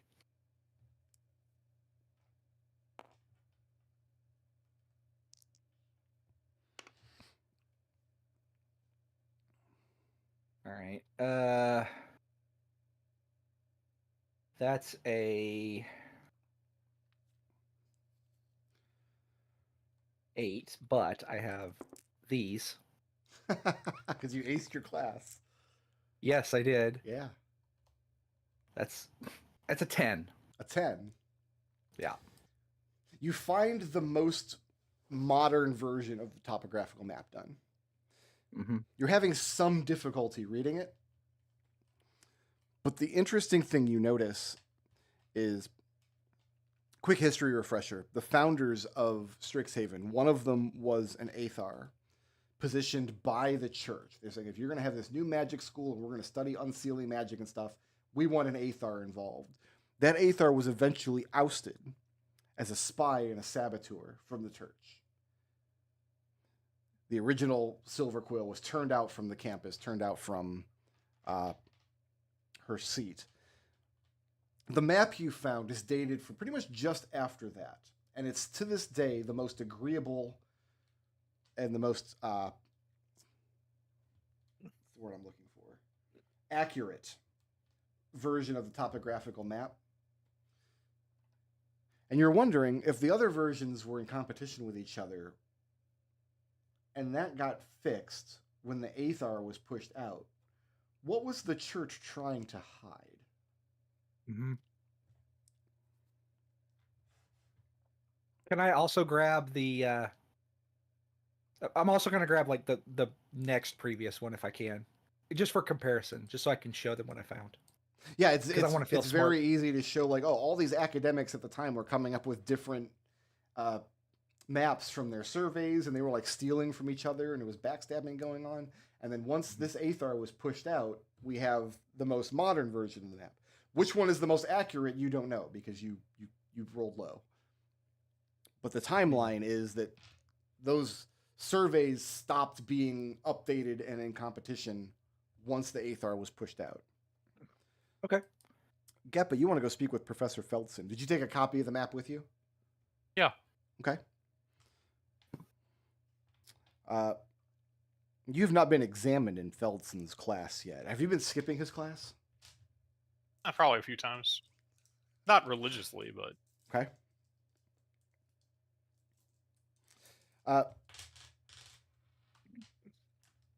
He sits down with the map, and he thinks it's very shoddy workmanship. This map is very inaccurate in a lot of its details and layout, and also it's inaccurate in the timeline. This is ostensibly showing what the land might have looked like 100 years ago. What are your questions about it? What do you like? Do you have any thoughts on what has changed or ways I might be able to make use of this map despite those irregularities? Like ways to compensate for that?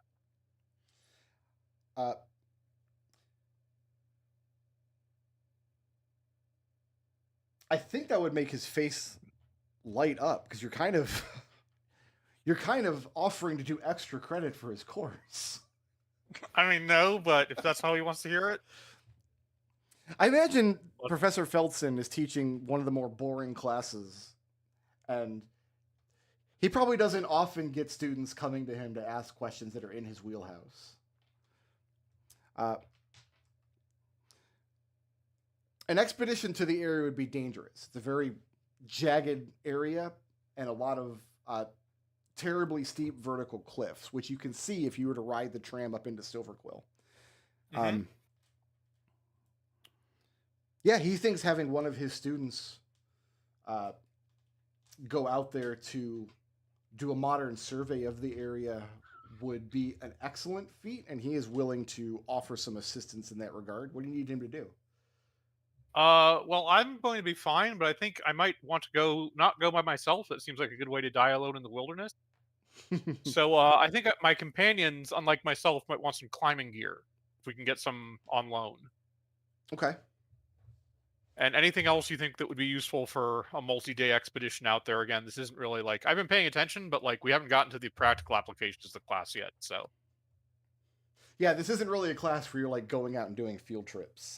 right. Yeah, let's find out.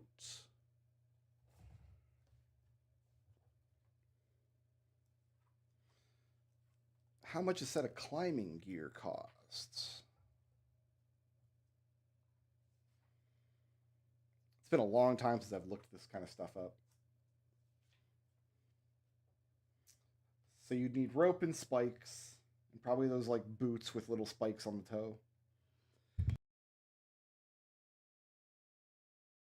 And a major sneeze that I hopefully properly muted for. Yeah. Good. I thought there was just like a climbing set. It is. Yeah, I thought there was a climbing kit. There's a 25 climber's gold. kit, 25 gold. Oh, where are you seeing? Yeah. Oh, there it is. It's right there. It's in the adventuring gear list that I was looking at for the past 60 seconds. It's even in alphabetical order. It's, Mhm. don't know how I missed it. Listen, we all get old. Wow.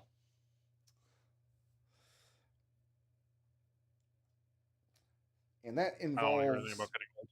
special pythons, boot tips, gloves, and a harness.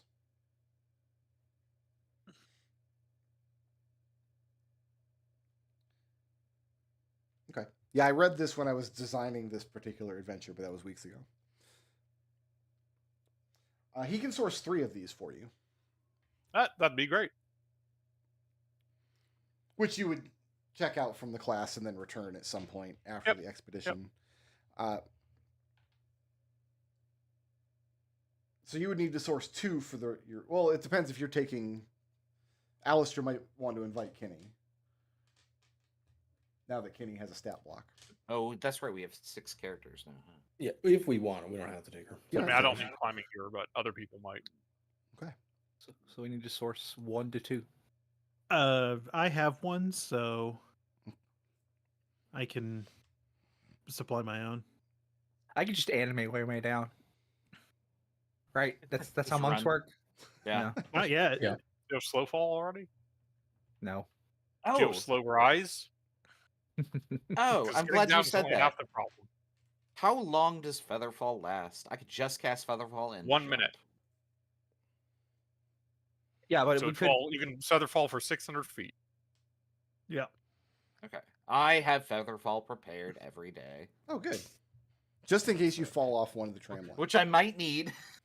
So y'all come back with some interesting information about this mysterious map that's delivered. And Alister also presents the new problem. You guys are not allowed to just walk across this bridge, which is where you're going to have to go.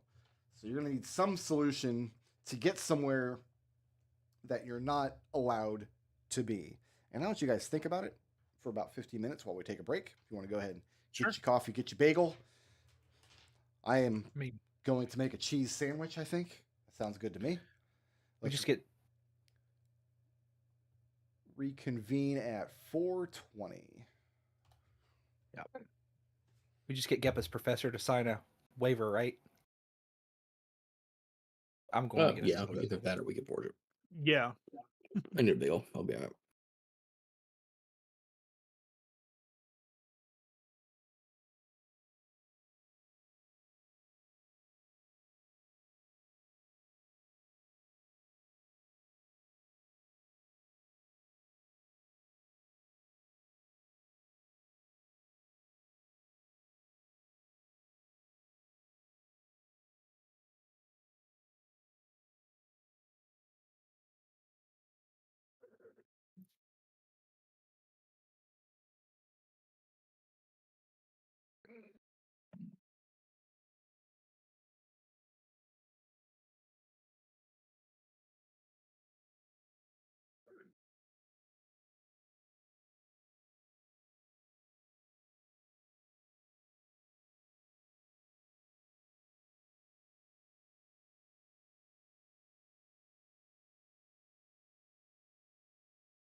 It is weirdly dark outside. Are It's you not- actually getting rain? It's not raining, Clouds. but it is weirdly dark. The Maybe end it's, times have come. yeah, maybe it's the apocalypse. That'd be exciting. I still think the apocalypse actually started in 2012 and it just hasn't finished happening yet. It's like a slow burn apocalypse. Slow Yeah, roll it- apocalypse. the Yeah. apocalypse The would Mayans be were like- right. The world does not end with a bang; it ends with a whipper. Isn't that how the Yeah. saying goes? I think the Mayans were right. We just got the timeline wrong. I mean, it's dark outside because there are storms in the area. It's just not raining here. That's probably the more logical assumption. Yeah. I'm not. We live in the I'm not burning with curiosity about why it's dark outside. It is just dark. well. When you cover a light source, it Mhm. dims. That's why it's dark. Correct. Glad I could help you there. Yeah.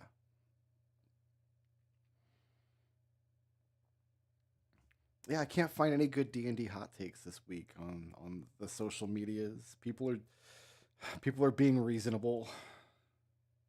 What? Why know, are you right? searching for misery? I'm Yeah, not. I have true. my Blue Sky feed set up because I like going through them and reading what people say. And I feel like for a few weeks there, the D&D feed was just really awful, but it's looking like It's just. bounced Sorry. back. This Go ahead. this too shall pass, Brickroad. That's all. It just sounds like you're just trawling for. You're trolling for the awful takes just so you No. can experience the butt mad. Exactly the opposite. I want these feeds to be positive, so when I scroll through them, I'm not like doom scrolling, right? You're Yeah, that's so- what you're doing. You're doom scrolling. You just sound so mournful when it's like, oh, there wasn't any misery on the There's no internet." butt mad. There's no- Why isn't there butt mad? The other feed that I read through a lot is the retro gaming feed, and that's like 100% good times because it's all people posting like, "Oh man, I'm playing this game that came out 20 years ago and it's still good." Or it's people like, "I'm making a new retro game," and I think that's cute, right? It's a new retro game. until Brickroad finds it. Someone praises a game he personally doesn't like. No, I'm just kidding, It doesn't Brickroad. bother me. Final Fantasy 2 is a decent to good game. That bothers me. You bother me. Final Fantasy 2 is game of the year. So one thing that happens a lot on this retro game Definitely feed not. are people like trying to decide what version of Final Fantasy to play because there's 14 different versions of the original Final Fantasy. So you do run into people like discovering the NES version for the first time and being like, "This is horseshit. What's even happening?" It is. I mean, Yeah, you can't argue with them. Like, you got stun locked in the Marsh Cave. That's gonna happen. That happens in Picture Master too. Yeah, but you can save every floor. Mm-hmm. The Picture Point them at- Masters Point have them at Renaissance. have collectively recently, like this last week, Square Enix announced that collectively the Picture Master has sold 5 million copies. Ooh. Like that strikes me as the best-selling version of at least a couple of those games for sure. probably if not all 6. My guess would be all 6. Yeah. because let's assume that that's like, people are probably not going to buy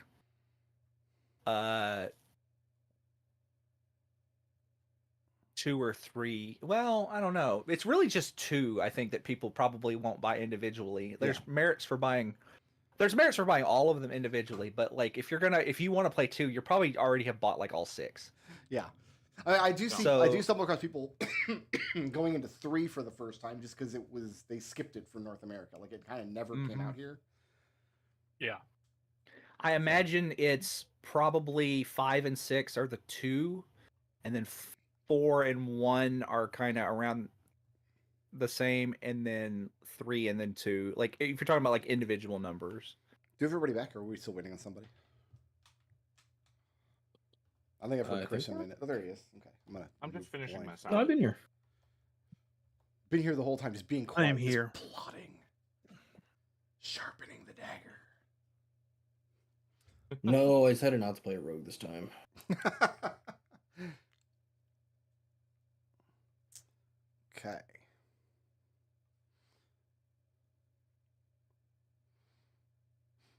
Oh, and the Retro Yeah. Gaming feed also has a lot of information about the Phantasy Star RPG coming out this summer.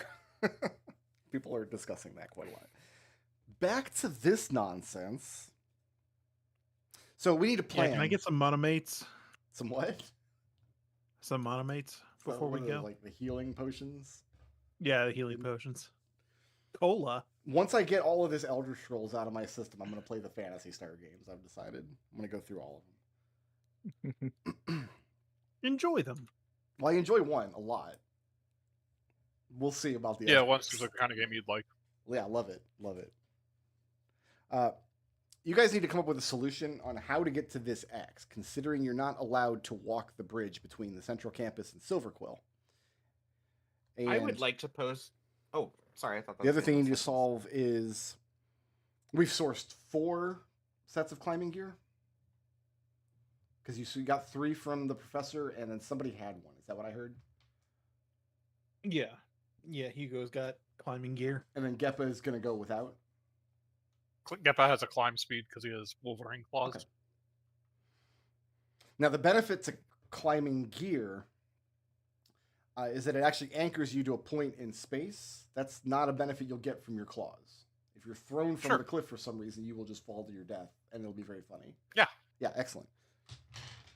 All right, so are we considering the climbing problem solved? We've done what we want to do with that? How many sets do we have? You got 3 from the professor, and one You of you said owned 4? one. So you have 4. So if we don't invite, who is it, Kinney? Like Unless I think Kenny we're, has her own, which she I might. think we're all set. She She does might not. have her own No. gear. She's not okay. Well, the question I wanted to put forth is: do we really want to like do this expedition right now when we have another open expedition? It may be worthwhile to go at least see what's there and stake out the area. I mean, I'm not opposed to it. I'm just So if you do want to make the expedition, you are going to have to figure out how to get to the bridge without getting in trouble. So what if we just climb down at a different spot away from the bridge? Yeah, that's like, why don't we just walk off the edge of campus and circle around? Okay. So your idea is to kind of go overland, like come down and like maybe there's River Valley or something at the Yeah. edge of campus. Yeah. and Unless march somebody wants overland? to forge documents, yeah. Well, isn't Geppa I feel- doing a? He's now is doing a teacher-sponsored extra credit. You want to see if the professor. Yeah, I guess so. yeah. Felspar You will could get sign your off on professor it? to sign off on that. I mean, Sure. Okay. So I don't know if this thought's accurate or not, but it's the thought that I had when I was thinking about this professor a moment ago. And if it's not accurate, I don't care. We're rolling with it anyway because because I think it makes sense, and also because it introduces another complication you guys are going to have to deal with, which is fun for me. I was thinking of it in terms of an expedition of this type would be done by 3 people, because you'd have one person kind of being the wayfinder going out front, you'd have one person being their spotter, and you'd have one person keeping track of the map. So one person's job is to make the climbing safe for the other 2. One person's job is to spot for the person doing the climbing. One person's job is to keep the map. And that's why he sourced you 3 sets of climbing gear.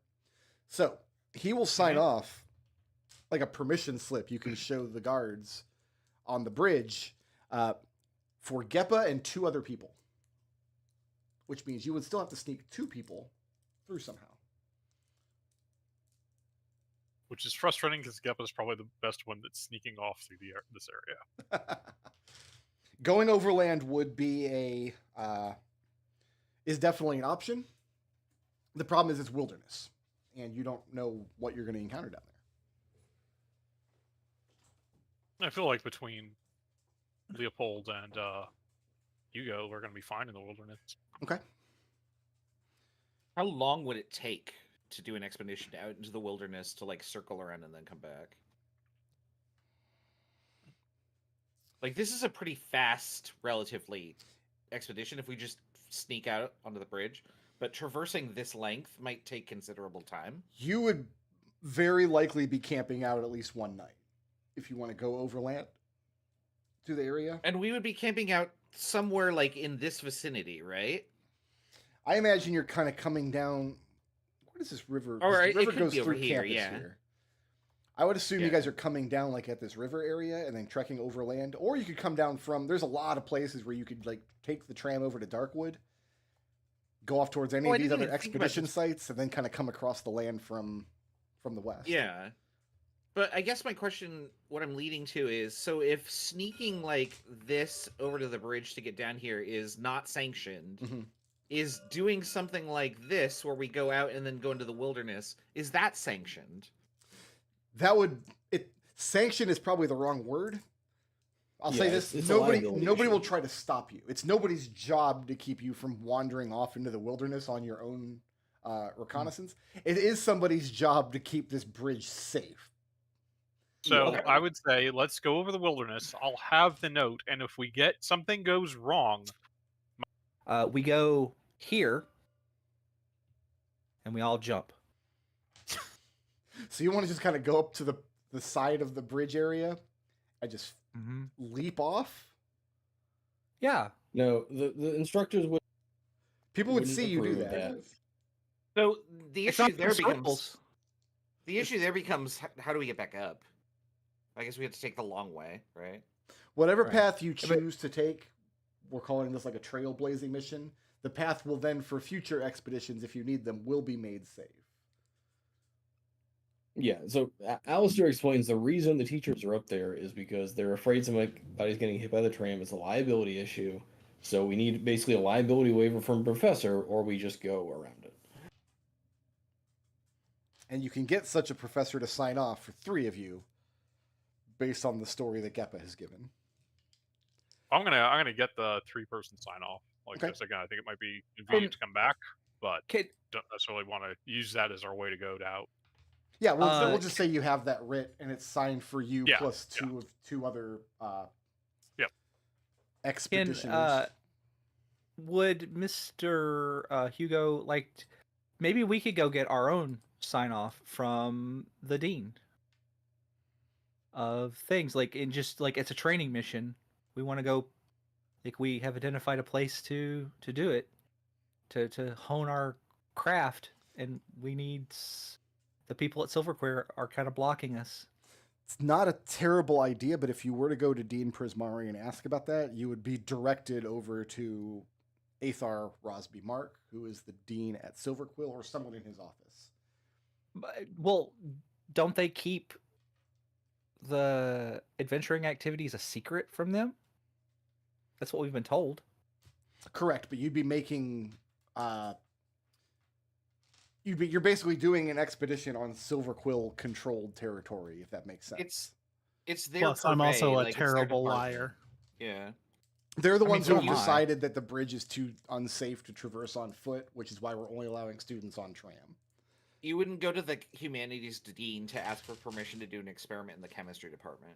In other words, Yeah. Dean Prismari, the one you've spoken to, is not going to gainsay another dean on their own campus.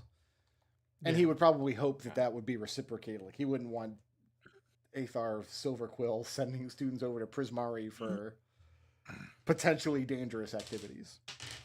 I imagine if something happens, to a student on a campus, it's the responsibility of that campus. Yep. Oh, Yeah, that's why I say we travel via by the wilderness. Okay. So if Probably. 3 people establish a trail, Mhm. and the trail allows you to climb safely up and down, that means there's a guide rope. In theory, you could feather fall down that and just sort of like free rappel with holding onto the rope. And so, like, I think featherfall targets a group, right? up to 5 Yes. people. Up to 5 people, yeah. That's why I said let's just jump. Well, I mean, the problem with that is you can't really steer yourself. So, like, we would end up down there, and then we might have to Wait, climb we- up, and then we're just We stuck. have climbing gear. We just have to hook it up and go over the edge. You know, if we have Well- feather fall just in case somebody loses their grip, but like we don't need Yeah. to overcomplicate this. No, what I'm saying is we could fall too far and then have to climb up to the destination, and then we're Well, if we I go can't featherfall around, up.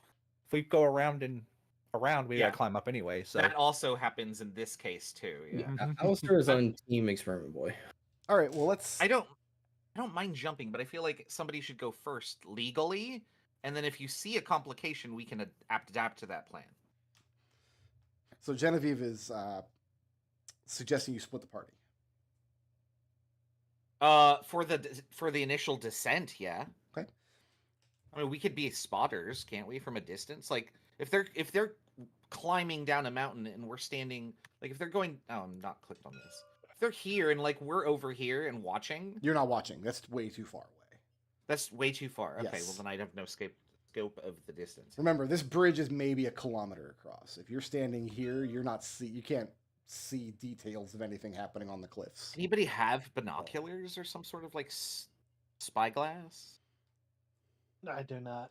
So I'm envisioning either coming down along this river and coming overland from the east, or going over to Darkwood and then coming overland from the west. Your call. I'm thinking in the river because that'd be easier to path find by. You know. Hugo, what's your vote? Let's take it overland by the river. Okay, what is Alister like? Alister is just let's go overland. So you want the same? You're on board with this Yeah. river idea? Yeah, Geppa and whatever. Genevieve also like the river idea. I'm okay with it. Okay. So this is now playing in my brain. That's not what I thought you were going to do, so I don't have a river map. What did you think we're gonna do? I'm not going to tell you that. Okay, So we're here to make your life easier, Brickroad. right. Is my life easier? You know what? I don't come to D&D to make my life easier. I come to D&D to make my life more interesting. It'd make our lives harder. If it was always easy, it wouldn't be as much fun, would it?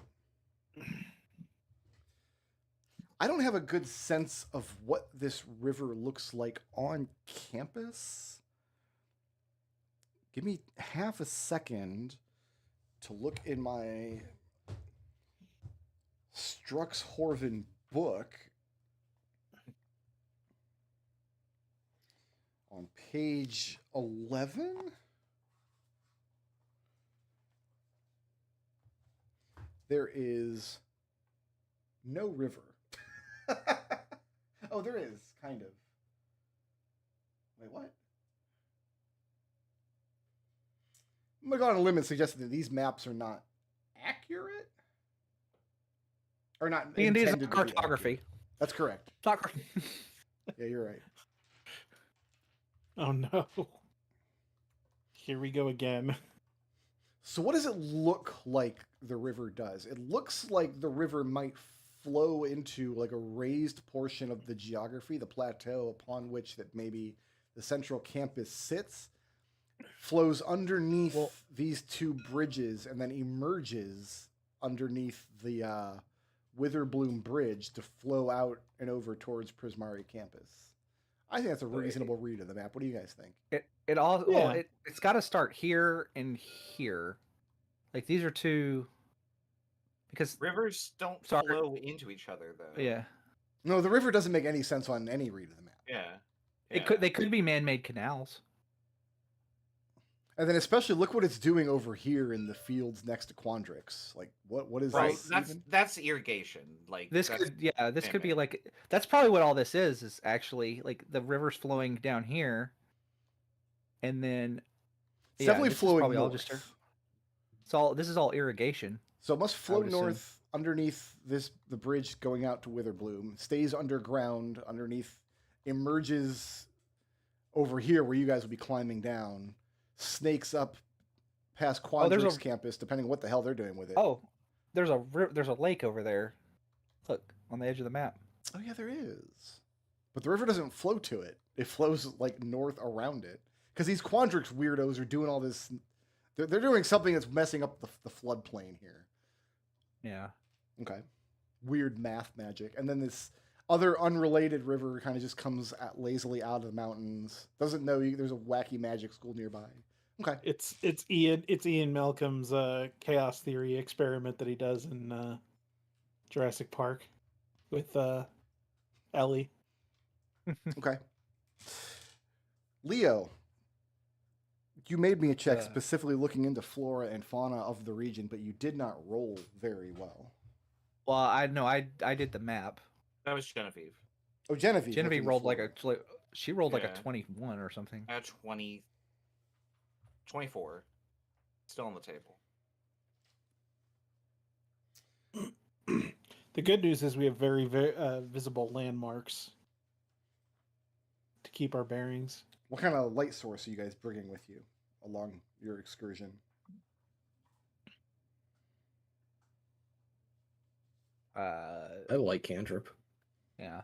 I have a torch, but I wasn't planning on Torches, using it. I have torches. I was though. planning on I've got torches. actually.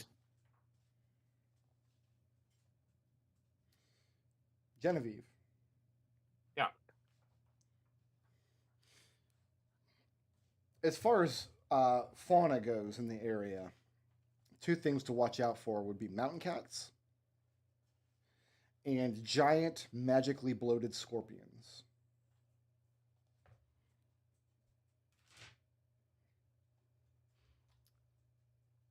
There are reports goes, every year "Ooh, of bugs." students being attacked by these kinds of things when they go off campus. Oh, they're big bugs. Oh, that's weird. Yeah, let's do that. And she shares that information. Like, rather excitedly. Okay. I'm gonna punch a bug. So you guys are planning to camp at least one night out there. Yeah. Yeah. Tempest brought is 2 days not worth of here rations. to lecture you on proper adventuring technique. So what is Tempest this? has no reason to interrupt us. Tempest has no reason to be off campus. She would think this whole thing is stupid. What are your if you don't have a plan, that's fine. But what is, if you have a plan as far as marching overland, or each of you taking different duties? Is it, we're gonna have like a designated scout, forager, anything like that? Are we taking? I mean, I think I'd be pretty good at moving ahead stealthily. Okay.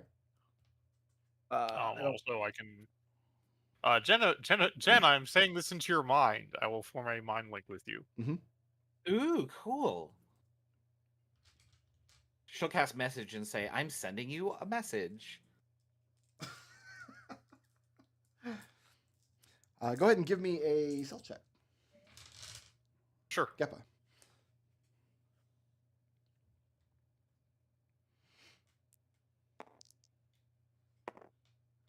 That's a stealth of 19.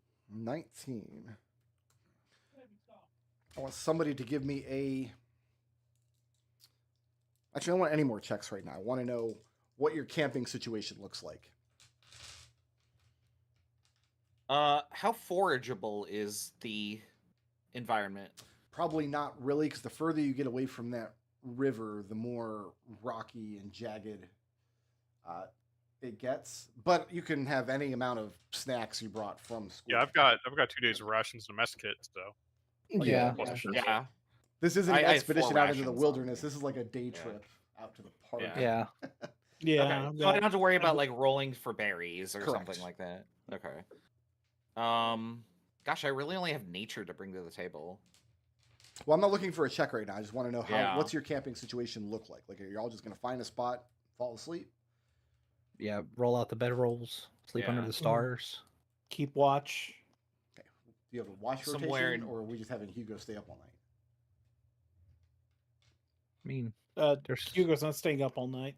Okay. I Sorry. mean, Genevieve stays up late, so she could do first watch. Okay, so we're doing a watch rotation. Yeah. yeah. Yeah. Hugo and Genevieve, you're already on the lookout for these magically bloated scorpions and or mountain cats. The mountain cats are native to the area. The scorpions are probably the school's fault, like some failed alchemy exam from generations ago. And now we've got scorpion problems for the rest of time. Of course. Knowing this, because Genevieve did the research preemptively, and then Geppa came back from he was scouting ahead and reporting back, has seen some of the telltale signs of mountain cats in the area that he was told to watch out for. With that in mind, I would like Hugo and Genevieve to make perception checks, please, at disadvantage because it will be dark. Unless you have dark vision, which I don't think anybody does. I will add my D4 to that because that's a decent result. Well, I'll hold on. I'm gonna grab this. What did you get, McDohl? I haven't rolled yet. I'll tell you in a Okay. moment. I'm wondering if keeping I it a should secret. improve this.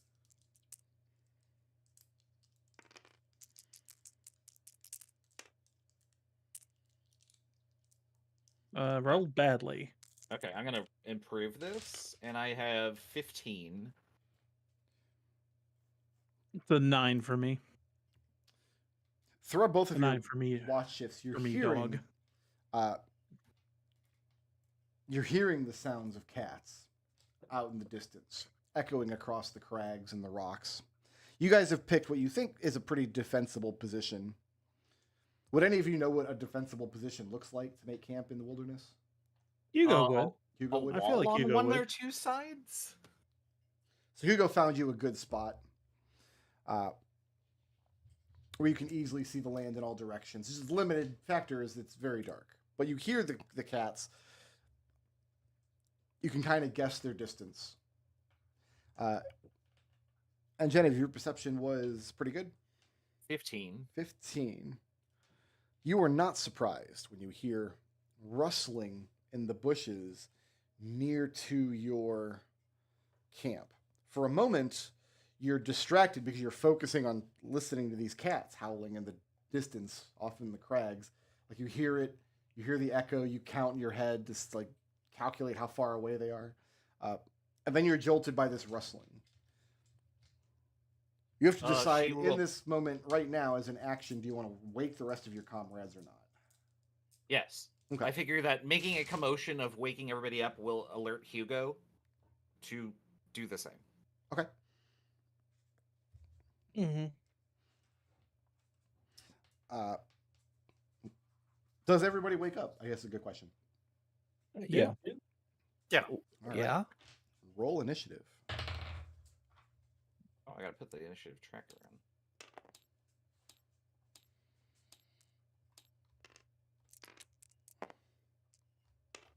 I rolled well.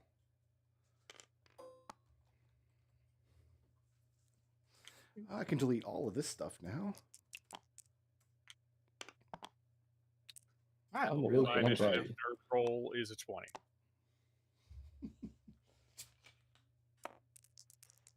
Oh, initiative nerd.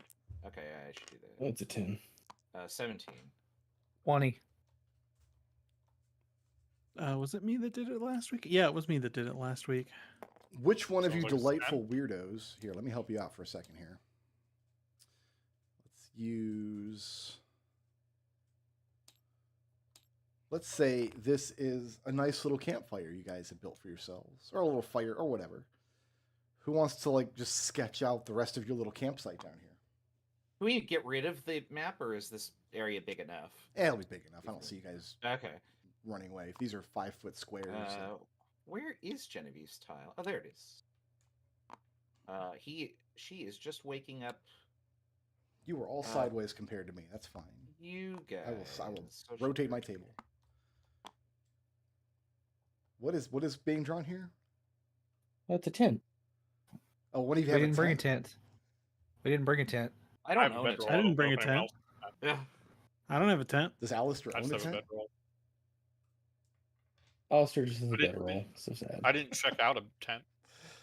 Okay. Yeah, where would my bedroll have been? I guess. There's my here or bedroll. something. You sleep that close to the fire, huh? Yeah. If you How cold is it out we're, here? we're in the mountains. It's gotta get cold at night. Well, Genevieve's from the mountains, so that's too hot for her. Give you guys some bushes. Some bushes over here. Oh, where did I hear the rustling from? Which bush? Right next to you, which is why you heard it because it's so close. Oh, that's perfect. Okay. Because What is all this? That's a tree. It's an upside down tree. Yeah, you don't Yeah, make your we can hop fire a down. few feet away from a tree, you know. In No, you between a can. couple of It's trees. fire pits don't. They're not that big. Wow, that art class really paid off. That's a pretty good tree. It's a mouse drawn tree. If you put a gun to my head and told me that I had to decide whether that compliment was sincere or not, I would not be able to do it. That could go either way. That's what you get for being steeped in internet culture for 20 to 30 I mean, years so of to your be life. fair, I am a very like dry wit, sarcastic sort of person, and I did intend it to be like a genuine comment, and I realize now that I have said it how backhanded it was. Sometimes Raz has a resting bitch voice. That's all there is to it. I absolutely have a resting bitch discussion. Anyway, you guys did a really good job on your little campsite. I like this a lot. So you got some trees. You got like Yeah, what that's little rocks next to the trees. Yeah, No, I there's- genuinely like this, and I realized that it totally didn't come off that way. Genevieve, you heard the noise very close to you here. Yeah. And something tells you it's not a cat. Because there would be more than one. Or maybe there is more than one and you just can't see them. You don't know. Who's at the top of my order? Top roll is Genevieve. Oh, okay. So nobody's surprised Okay, that yeah. Genevieve woke you guys all up. Yeah. I mean, she's gonna investigate. Just step into, like, start rustling through the bushes. Yeah, and she's gonna shocking grasp anything that looks hostile and tries to grab her. Or so if there is indeed something there, she's going to rustling through the zap bushes. There is a giant scorpion the size of Okay. a dog. it. Okay. Its tail dripping with noxious poison. She says, "Activate bug zapper," and she reaches out to like give it a pat, and I have a 23 to hit. I think You're gonna touch the scorpion? Yeah. Oh, that's so gross. with my bug Genevieve, zapper. scorpion toucher. No, she likes bugs. They're cool. 43 does hit. I gotta find my spell sheet here. Genevieve likes bugs because they come with her own D8. armor. Yeah, I feel like she could if study I was that. taking the routine ranger features, I should have taken Oh. favorite enemy bug. 5 lightning damage. 5 lightning damage. From what? Shocking grasp. It can no longer react, but it's next. Okay. So it gets Probably its want to back off reaction of it back. then. Yeah. I mean, I want her to be the one to be hit, and not like if I do this, then they'll just wander over to you guys. Doesn't have a reaction if you do that. I'm aware, but like I'm in a good position where I would. Well, I don't have an attack of opportunity. Let it lure it out of the bush. I mean, I just don't want to step here, and then Alister's the one that gets hit. That's his fault then. Let me do this. Okay. Yeah. Well, if the scorpion doesn't have an action because you shocking grasp it, Does it have No, a it reaction? doesn't have a reaction, Oh, so I okay, can well. step back freely. So yeah, now it's gonna. Now it's gonna attack Alister. So. Yeah, it's gonna attack everybody. Oh, even better. Thanks, guys. Good work, Genevieve. You have No wonderful critical tank. hit. Alister, I've got a 20 to hit. I feel like it's too early to blow through my spell slots. On the other hand, I am Alister, Silvery Barbs. Silvery Barb's that one. Okay. Yeah, Hugo, you get advantage. That's gonna Oh, turn thank it you. into a 22 to hit. Well, are you trying to make me blow through my spell slots? I'm trying to murder students. What I'm trying to do. You're gonna get them back at the end of the rest, right? Oh, this rest doesn't count. It's got interrupted. You'd have to start this rest over from the beginning. Leo, I have a 16 to hit. No. And Genevieve, I have a 21 to hit. Armor does nothing. I think you've been attacked 3 times. And I have all been three- hit 3 times, and I've been hit 3 times, and my AC is 19. Alister, Yeah. I have 10 points of bludgeoning damage as the giant mutant scorpion lashes out with its first claw, and you are grappled by it. Leo, it lashes out with its second claw and tries to grapple you, but misses. And Genevieve, I'm pretty sure this attack can do enough damage to kill you right now Great. from full HP. I need a Constitution saving throw, please. Oh, I'm good. You at gained these. hit points. I have 23. Thanks, dice. 9. No, 7. You No, have 9. blips if you're scared. You do have Yeah. blips. Yeah, I'll re-roll because of 4 is shit. Ooh, I do have blips. so You're we're right. burning up 2 blips. I'm gonna reroll again because a 1 is shit. Wow. Natural 20, 25. I only have you at 3 blips coming into the session. Oh fuck me! I thought I had 6. Nope. You guys cashed it a bunch, so you Yeah. can level up. Oh, then I have that didn't happen then. So I have a 6. Okay. Oh, I can't buy a success. So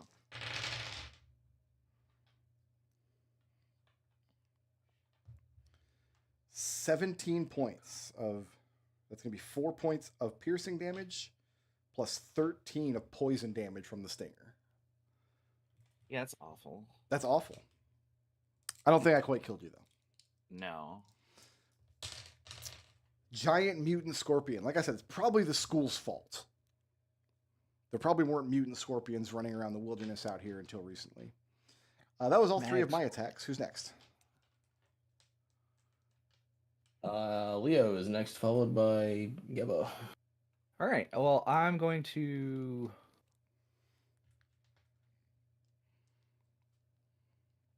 punch. Oh, Hugo is without an armor right now. Not sleeping in your armor? Oh, going he's without armor. All right. First attack is a 16 to hit. 16 will hit. All right.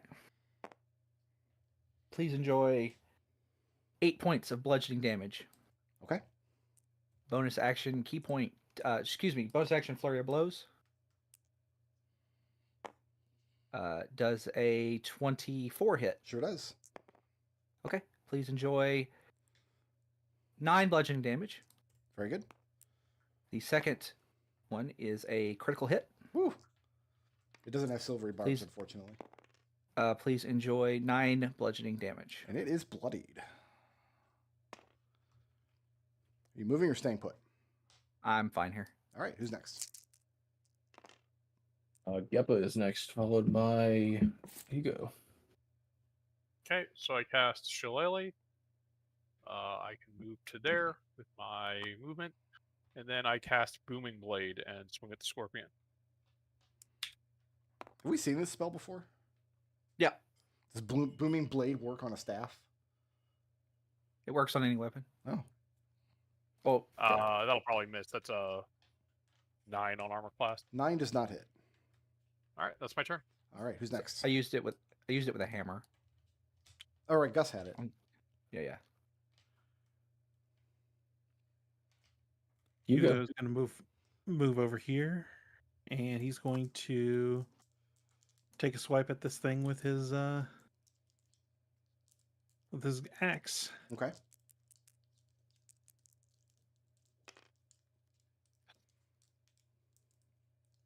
Does an 11 hit? 11 does not hit. Sad face. That's why Genevieve likes it, 'cause it has natural armor. Is Look that at it how for- the plates interlock. Is that it for Hugo? Yep. That's it for me, yeah. She says as poison is coursing through her neck. Actually, you know what? No, action surge, because I get this back on a short rest. Oh. Okay. How does a dirty 20 do? A 20 will hit.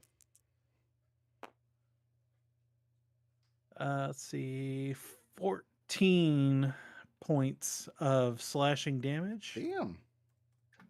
And it is also its speed is reduced by 10 feet until the start of my next turn. Okay. Yep.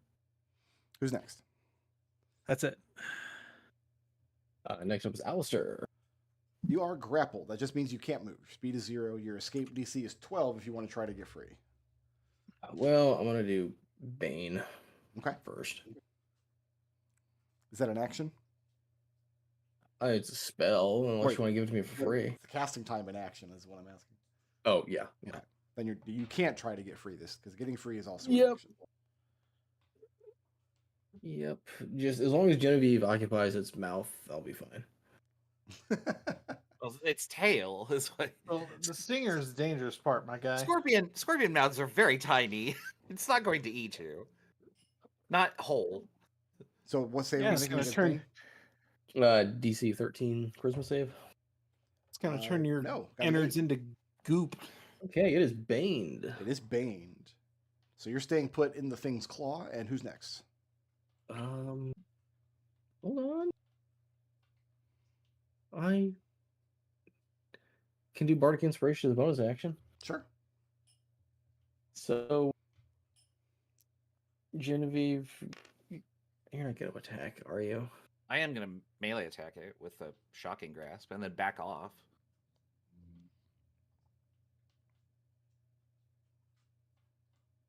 Hugo, you're going to get Bardic Inspiration for hopefully your attack.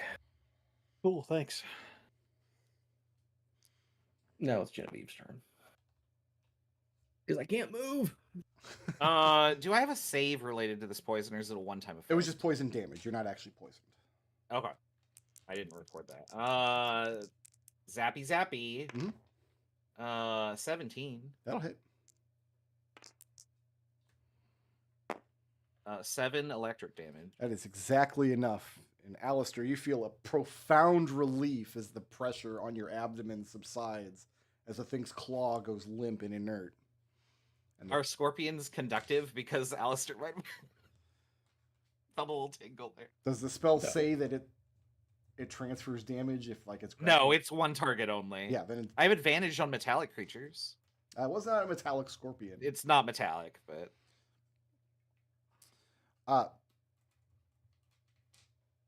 Does anybody have proficiency with something like an alchemy kit?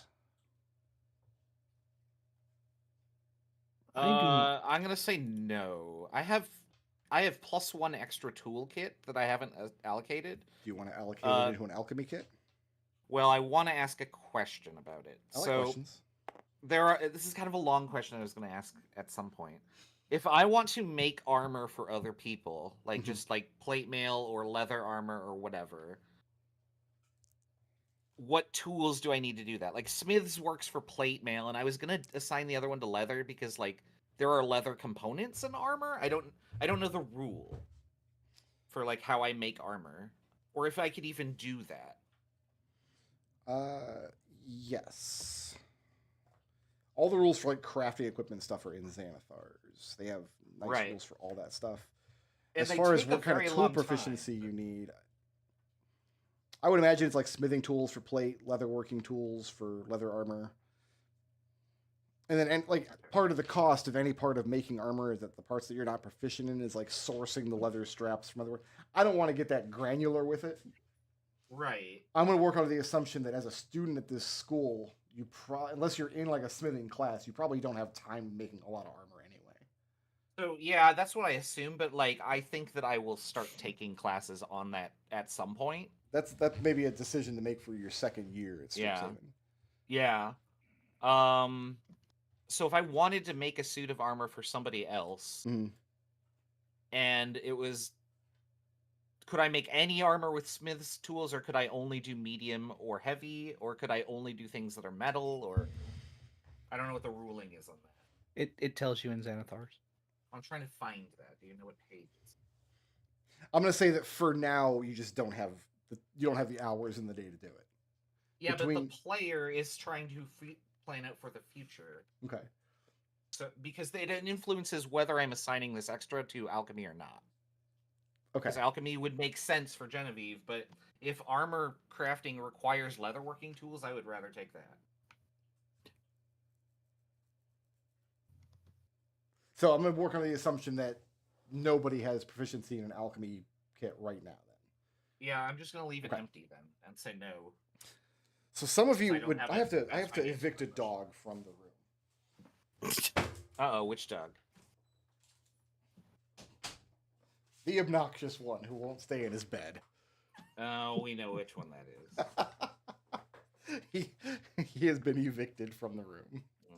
Okay. Deleted. My wife's not home today, so the dogs kind of don't know what to do with themselves. Lulu's just chilling. She's like, I'm going to just lay in this bed for 19 hours and not move. So you guys have some conception that harvesting material from this giant scorpion could be valuable, but nobody knows which parts or how to safely do it. So if I you have a leather working kit proficiency. it's not going to help you harvest a scorpion. Okay. Genevieve takes notes on the interlocking of its like armored plates. Like look at that. Look at how this slides under that. What if Isn't we that didn't cool? care about doing it safely? Hugo. You'd still be kind of be going blind because there's way too much material here to take all of it. You'd just Yeah. be kind of guessing which parts are useful and which not. Yeah, just chop off this. Just chop off the part with all the poison in it. Which part is that though? The whole Tail, tail. The right? tail, just the whole You're, tail. you're the one that felt it. Genevieve. Yeah, but I mean, like veins and stuff transmit fluids all over the body. Like the poison sac could be like under its abdomen. I will Take ask the somebody stinger. to make a DC 20 medicine check at disadvantage to locate the I've got poison +1 sac. and a D4. I have 0. I got a +3. DC Got a 20 plus. what check? Medicine. I do not Is have the medicine. D4 rolled at disadvantage as well when we do this? No, you just add D4. So. Just add the D4 to whatever you roll because you wouldn't roll a second Yeah. D4 on like a guidance. Yeah. roll. That's what I was asking. So I have 13.5 effectively. So I think I'm the best at it. All right, so you want to try to make that roll? Yeah.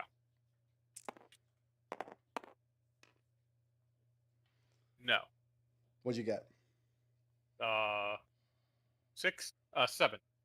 A 7. Give me a Constitution saving throw. DC is 10. 6. 6.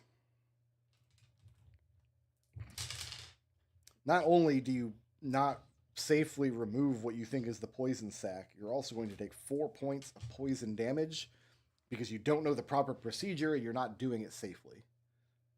Wear gloves, man. So you rupture something as you're rooting through the innards of this scorpion and it splatters all up and down your arms. And it leaves you like itchy and abrasive for the next 3 days. Yeah. It's really gross. Everybody can go take the benefits of a short rest because your long rest got interrupted. Question. Yeah. So that was first watch. Nothing else of Can importance happens the rest of the night. no, but can we extend the rest? Yeah, you can if you want. Okay. So then can we get the benefits of a long rest? It just means you'll be leaving at like midday tomorrow rather than leaving. in the I'm fine with that. I just want to spend my spell slots on healing. Okay. So that I don't start with no hit dice. Yeah, you can do that. I'll allow that. Okay. Yeah, Okay, I'll do so a I'm- cure wounds. Who's so I'm hurt? gonna. Genevieve is hurt. Why is my dice doing this? There we go. That was a I CS3 can creature. I can use a hit die during a 4. short rest to heal and just get it back on the long rest. So Okay. Well, if we're taking a long rest, I got this one spell slot. I can cure somebody. Who wants my? Actually, I'm taking my cure wounds for myself. Yeah, if you're damaged. Geppa, I'm this fine. is why risky behavior is less than ideal.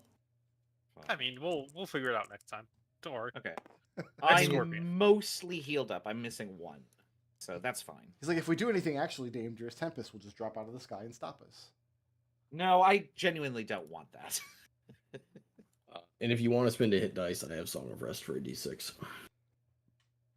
I just cast Cure Wounds 3 times.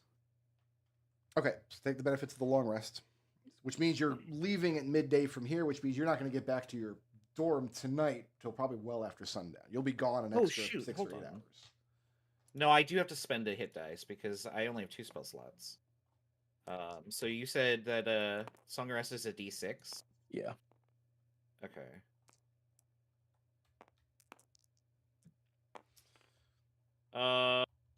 And it's just D6, not D6 plus con. Just d6. Okay, 3, 5, 8. Okay, so I'm fully healed. Excellent. And also legal. As much as I like your little campsite, I do have to erase it now. No. Oh no, if only something could keep it forever. Oh, here, I'm gonna.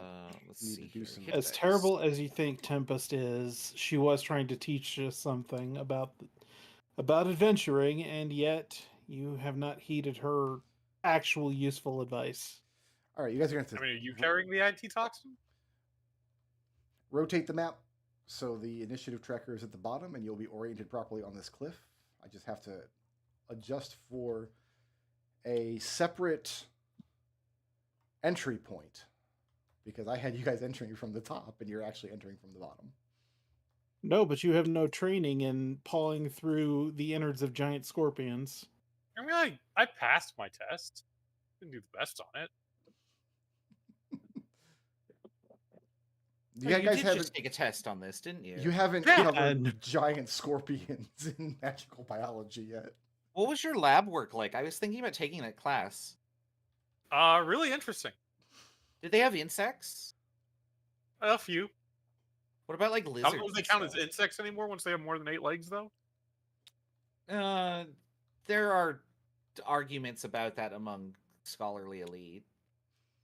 When you guys stand at the base We of the wanna- cliffs and you look hundreds of feet overhead, at certain points of the day, you could stand out here in this rocky little plain, this narrow rocky plain in front of this cliff face. You could stand in the shadow of the Silver Quill Bridge, high, high, high above you.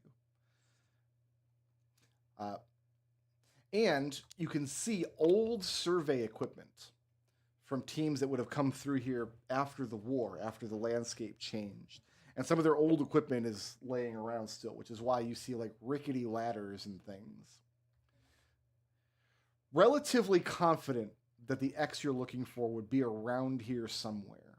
If the X you're looking for was around here somewhere at a time before the land was changed,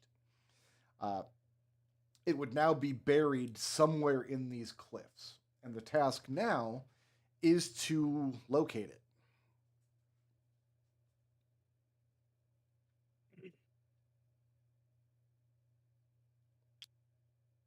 Cool. So Leo's just going straight up the rickety ladders. Yeah. I'm going up the wall. How tall are each of these? These are 5-foot squares. So Geppa climbing from like the base here to up here, about 15 feet or so. Okay, so I've got 30 feet to climb. So just let me know once I get to a place I can stand. You find a nice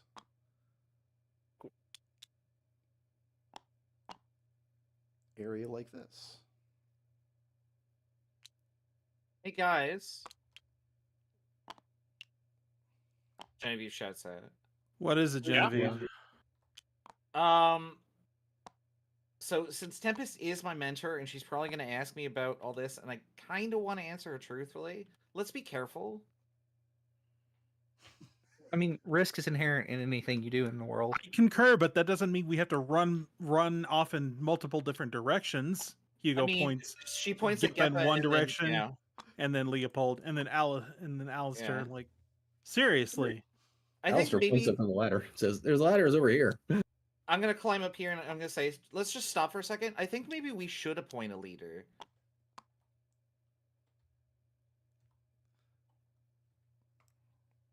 Okay. No one's willing to. If no one's willing to volunteer, then I will volunteer because Well, actually, I was going to Hugo. volunteer you too. So I'm glad you did. And she gives you a Okay, pat on boss, the can I back. climb up this cliff? Geppa, there's a ladder over here. We were take waiting it for- slow, Geppa. Don't rush ahead. Because Yeah, let's be not all of us are whatever you are. Let me let's be ask an scientific abstract about it. question. And everybody except Hugo can answer this. Like on a scale of 1 to 10, how much are we listening to Hugo as leader? 6. 6? Yeah. 8? Alistair's like 7, 8. 7? I will, slow down my climbing a bit and make sure that they have an eye on me. But I'm gonna just work my way up this cliff Okay. edge. So the way that the cliffs, they're very jagged and they're terraced like this. So the good news is if you do fall, it's unlikely you'll fall more than 15, 20 feet or so a lot of the time. Okay. The flip side of that is that all the ledges you've come across are very narrow to the point where sometimes you're just flattening yourself up against the side of the wall. The other aspect of this is you're not totally sure what it is you're looking for yet. Do we just want to climb And up, or do we want to Hugo go? will. Hugo's going Okay. up.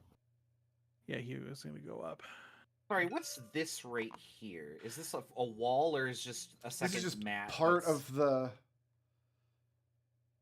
Oh, there's like a strange effect here that I was like. Yeah, okay, there's so like a it does- second. there's- Fog does of keep War going, zone though. that two is envelopes of changing fog of things. lore that's overlapped because of the way. So, Yeah. so the it worst does possible way. continue this way. I thought this was a solid wall. But nobody's That's right. explored off in that direction yet. You got Cool. it. Okay. I'm so gonna we just can Hugo. go You, that way. I'm just going to keep Hugo. pace with them vertically and just try and move a little bit ahead of them. Okay. Same pace, just like maybe one or two ledges ahead. But yeah, Hugo will be taking point when he goes up the ladders. See, this is good, you guys. We're doing what Tempest asked of us. Now I don't have to lie to her as much. As much. Genevieve, worry about yourself more and less about Tempest. I mean, she's just trying her best. I get it. All You right. want me to take a look at what's on the way up without ladders? Not too far ahead. Just maybe one ledge up if there's another ledge up that way. Yeah, you can Sure. probably climb up another 20 feet there, Geppa. Okay. But anybody who wants to follow you up that ledge is going to have to make use of climbing gear. Some I more wouldn't push ladders. any- Looks like it maybe has to wind around. I wouldn't push any I'll further just- ahead than that. Yeah, I'll just follow you guys up here. Geppa, what's your passive Can you perception? fight? My passive perception is 13. 13. Okay. What's next? Don't lose eye shot on us. Yep. I'm gonna stay up there. Yeah, can you Then I'll find your move way over back here as they to move us? underneath. I can just climb down. Oh, I mean, on a route that we could take. I don't know. I can't see anything without climbing more, and I'd lose sight of you if I did. So Hugo, you want to head Oh, off to the- the east here? This goes Hmm? down, or sorry, up. I Sorry, suppose. was that Brick? You guys are heading off to the east here, Hugo? Yeah. Following the ledge, and the ledge gets narrow in some places, which means you've got this nice fall here. Hugo, what's your passive perception? My passive perception is 14. 14. Is anybody following Hugo over here? Yep. Genevieve will, but if it looks narrow and there's not enough space for him to cross with another person, she'll lay off. Okay, bear with me just 1 second. I need to make notes on my map. I'm so terrible at this. I have two separate folders for maps. One of them is called maps. One of them is called use these maps. Can I climb out But who here so I'm uses still them? above them? I'm answering Along the no rock face? questions for the next few seconds here because I need to notate things on my map. Yeah, I think Brickroad said hold off because Yeah. he's making notes. He is DMing. Pause. I need to make sure Who- I'm doing this right because I don't want to have to do it twice. I do want more information though. Like, who use these maps? Is that yours or ours? Nothing has been answered by this annotation. Why can't you just chill out? And let Have me you cook? met me? Yes, you have. You know that I am zero chill.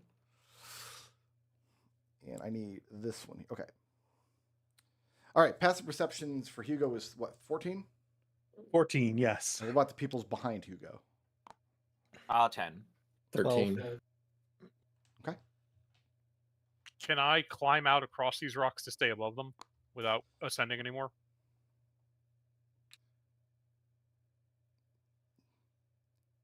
Like, I have a climb speed. I can stop on a rock face. With some difficulty, yes. Okay. Yeah, I'll just do that. And Hugo, you're carrying along this way? Yeah. And your ledge comes to an end over here. I'm going to go ahead and give you the rocks down below you. It's a nice, safe fall. If you were to tumble from there, you're only falling like 40 feet. Don't like that. Hugo presses up against the wall. Each of these is what, 5 feet? These are 5 foot squares, yeah. Okay, 5, 10. You can imagine That's- like that's all of quite the a fall. cliffs in the area look like this, but these are the cliffs you guys have picked because of where the X was on your map. Hugo. Old climbing equipment in the area, including this sounding rope that comes down here. Just looking at it, you cannot determine how sturdy or useful it might be, or how old it is. It's spiked into the ground here with a very rusty, kind of sketch-looking spike. Geppa, Hold can on, you I'll- catch us? Okay, I was gonna say, can you spike a rope up there? Give us a different sounding rope. Yeah, let me try and climb over. You got a ledge above you from this area, Geppa. All right. So Geppa reaches into his pack to get his rope. Yep. And it's not there. There's a little note that says Heart Ellen. I was 100% gonna do that to you. 100%. I was gonna spring that on you when you guys are out here. Hold on, it's not. Okay, there's a piece of parchment. Okay, hold on. Hugo Wait. sighs and then You need a rope. pulls the rope out of his own pack.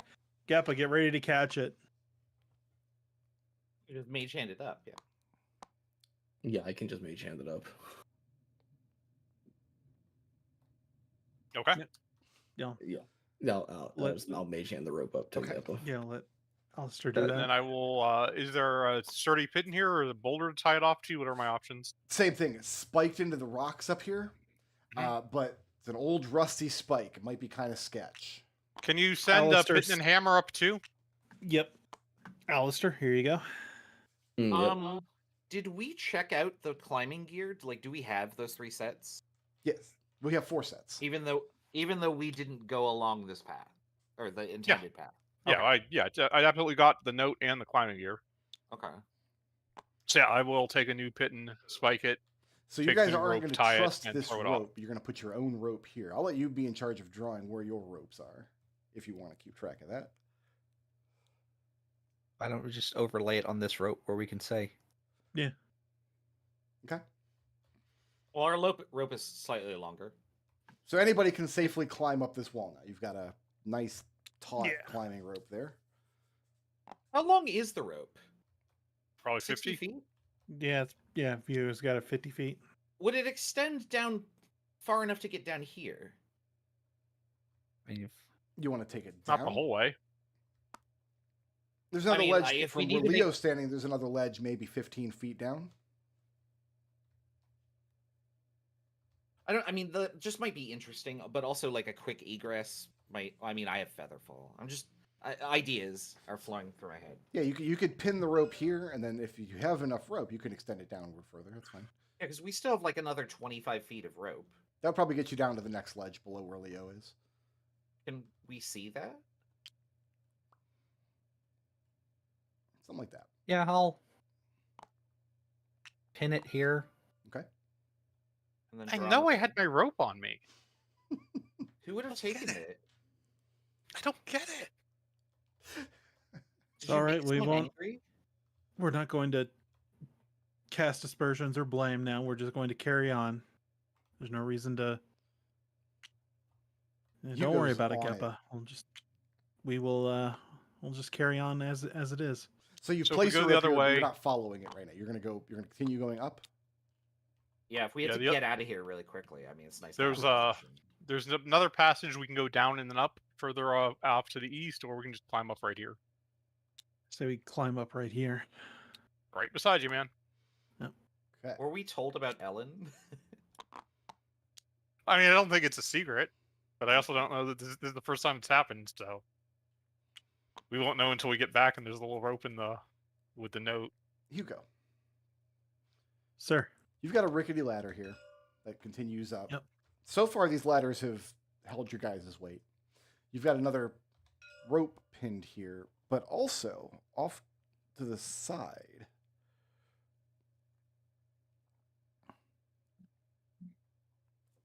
This rubble seems very strange. There's rubble all over the cliffs because the cliffs were formed when magic kind of tore the earth asunder. And rubble has settled into a lot of places. This looks strange to you, though. This is not a place where it looks like rubble should gather, if that makes sense. Any little rocks that tumbled from higher up in the cliff should have continued on the way down. And looking at it, the rocks almost look like they're deliberately placed here.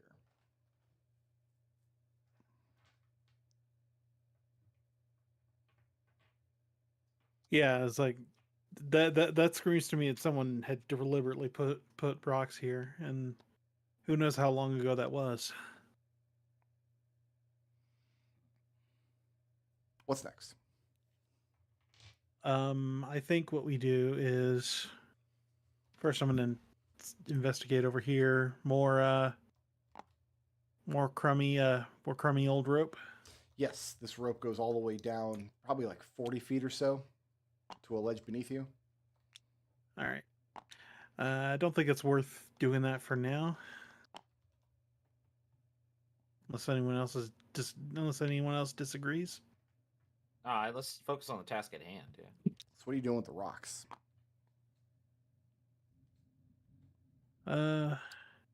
He'll prod them with the handle of his axe a little bit, knock Okay. some loose. When you do that, two things stand out to you about these rocks. One, they're a slightly different color than the surrounding cliff. It doesn't look like they're chipped or debris from the same sort of rock as the cliff is made. These are more speckled, whereas the actual cliff you're climbing is more of a slate gray. Second, each individual little rock that you find here, very smooth. Very few rough edges. Not angular. You can pick one of these up. Really good skipping rocks to go across a lake, perhaps. Hugo pockets one. Okay. Put one in your pocket. Yep. Can I He turns her back around. Oh, sorry. No, continue. Can I examine like these rocks and compare them to the others using nature in some way? I wouldn't need you to make a check. It's a good question, though. You realize as you've been focusing on climbing safely up the cliff, there are other little piles of these same rocks that you've kind of passed that you didn't think of as strange until just now. And what I'm going to do is, like, one of you should probably mark this rock pile here. Someone got it? Okay. In other words, I have two difficulties of rock piles to discover on the cliff. One is found with passive perception 10, and one just none of you are good enough to spot. So as you're climbing the cliffs, you're going to have to use active perception to find more of these particular piles, if that makes sense. Are we informed that they resemble these little like piles on the map, or could it be literally any square? It could be literally anywhere. Okay. I'll tell you, I'm gonna climb up. you guys have passed a few, but nobody had a good enough passive perception to actually spot them. That's what I figured, yeah. I'm gonna climb up in line with this ladder. Okay, this is a very Jenny's narrow gonna just look. little cliff. The ladder keeps going. I want to look from where I'm at, looking down. Like, I know I'm too far away, but if there's discoloration, I'm gonna look for that. Okay, let me first.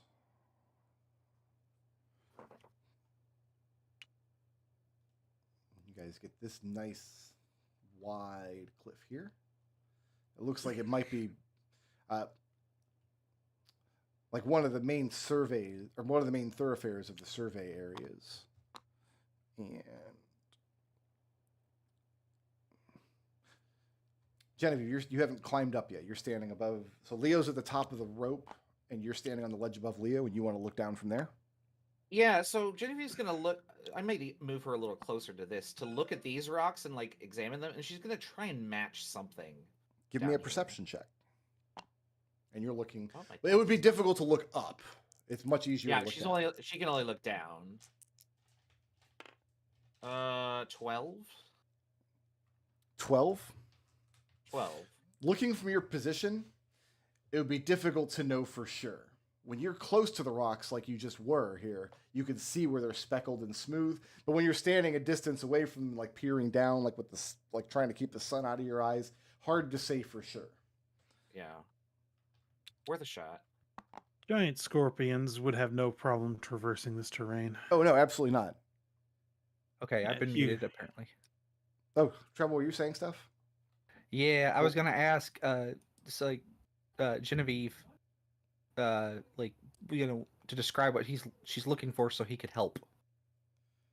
Yeah, they're smooth rocks that you could really throw, and they're kind of speckled and spotted. So I was gonna ask to give her, to give Genevieve a thing, but can I just make the check myself? Yeah, you can't help anymore because you were muted. Yes, I But know. you can make a perception check. In fact, make it at advantage. Okay. Penalizing him for hardware issues. I'm now helping you. Always. That is a. That's probably not going to do it because that is a 12. 12. No such luck. Yeah. What's next? I think we continue. We'll regroup. Okay. Yeah, I think we. Looks like there's a good enough landing for all of us to get together on, so we can regroup up here. Okay. Yeah, I'll give you a little bit more over this direction. Ooh, there's actually a banister here. That's Oh, I exciting. trust that with my weight. You probably shouldn't. It looks like it's probably missing parts, and it's just interesting that there is one.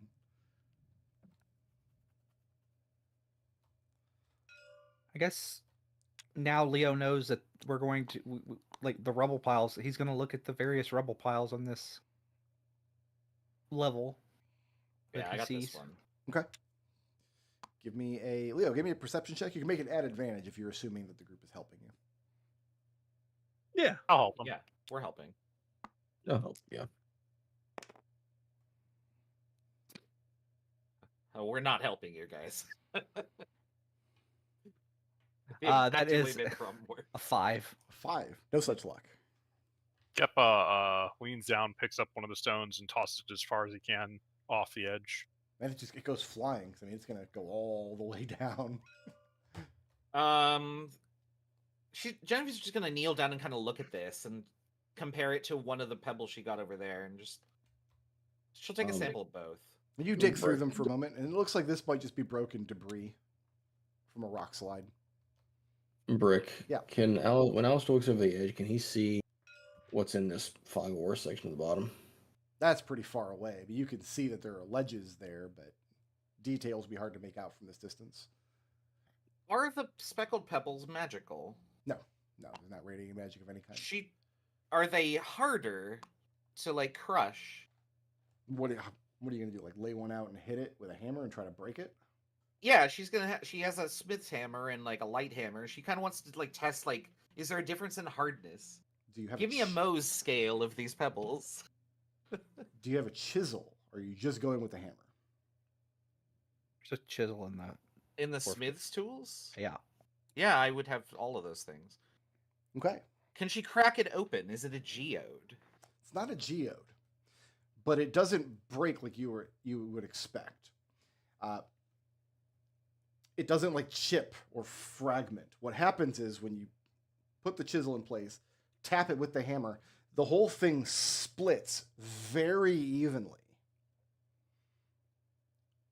You guys, normal rocks don't shear like this. Look, and she breaks off a clean chunk of it. It What's almost it look like on the inside?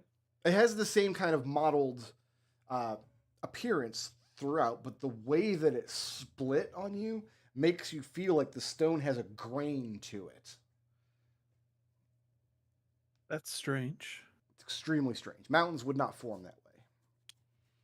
So Well, this if is that's not the case, we need to find a section of the wall with that stone and see if it splits open to make a passage. Is it like Obviously, here before. obsidian? It is not obsidian. I'm trying to imagine what you're describing. Obsidian chips and flakes. It does chip and flake, but I mean like the surface that is left is like ultra smooth. Mm-hmm. This is He's too. describing- It's very smooth to the touch. He's Okay. describing Fantasy Rock. It's Oh, unobtainium. not fantasy rock. I can't apply fantasy geology. Brick. Yeah. Alister is going to start to go along the walls, trying to find pockets of that stone in the wall. Hey, give me a perception check. You can make this at advantage if somebody is helping you. Is anyone going to help? What's your bonus? I'm cracking rocks open, I guess. Perception +3. I got a +4. If you want to help me, I can. I think we can both do it, yeah. Yeah. Basically, we're looking for segments of the wall that we might be able to break away to reveal a passage or something. So you're looking for a part of the mountain made of this material. Yeah. Yeah, something we might be able to like chip it away. One of you give me that perception check at advantage, please. Oh, take a bar I'm die. doing that right now. Take a D6 bar die. Okay. Probably wanted to hold on to that because I did You roll don't it have to use it. You can save it. 24 Yeah, you can save it if you need to. 24. for 10 minutes anyway, right? You find Yeah. Might still be here. these rocks that you guys were walking past repeatedly. This is the color that I'm using on my map that I have it all marked with. Right? Somewhat buried, as though people didn't want them to be found, but you find a few more of the smooth speckled specimens. Moreover, the rocks in this area look like they're plugging up a cavity in the side of the mountain. With some Hey, work, you dirt. could excavate these. Yeah. All right, Alister rolls up his sleeves and starts pulling rock away. Starts lifting rocks with his mage hand. Yeah, because I don't have a crowbar or a shovel. Okay. That's my job. I have the crowbar. Crowbar would be helpful here. Yep. Give me a strength athletics check. You can make this add advantage with the crowbar. Sure.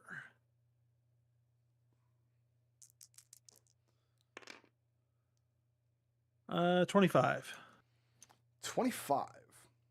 Takes you a few minutes, but you manage to get some of the larger rocks out of the way, and the rest fall aside, showing the cavity on the inside. It's not that large. Maybe it only goes back 2 or 3 feet. You'd have to squeeze to get inside of it. But the sunlight is causing a metallic glint of something half buried inside. Don't have the shovel, though. Can I pull it out with mage hand? Yeah, roll initiative. Sorry. Well, I mean, I was going to suggest that it weighs more than 5 pounds, so you might have just aggroed it safely. This is my favorite thing in the campaign so far, by the way.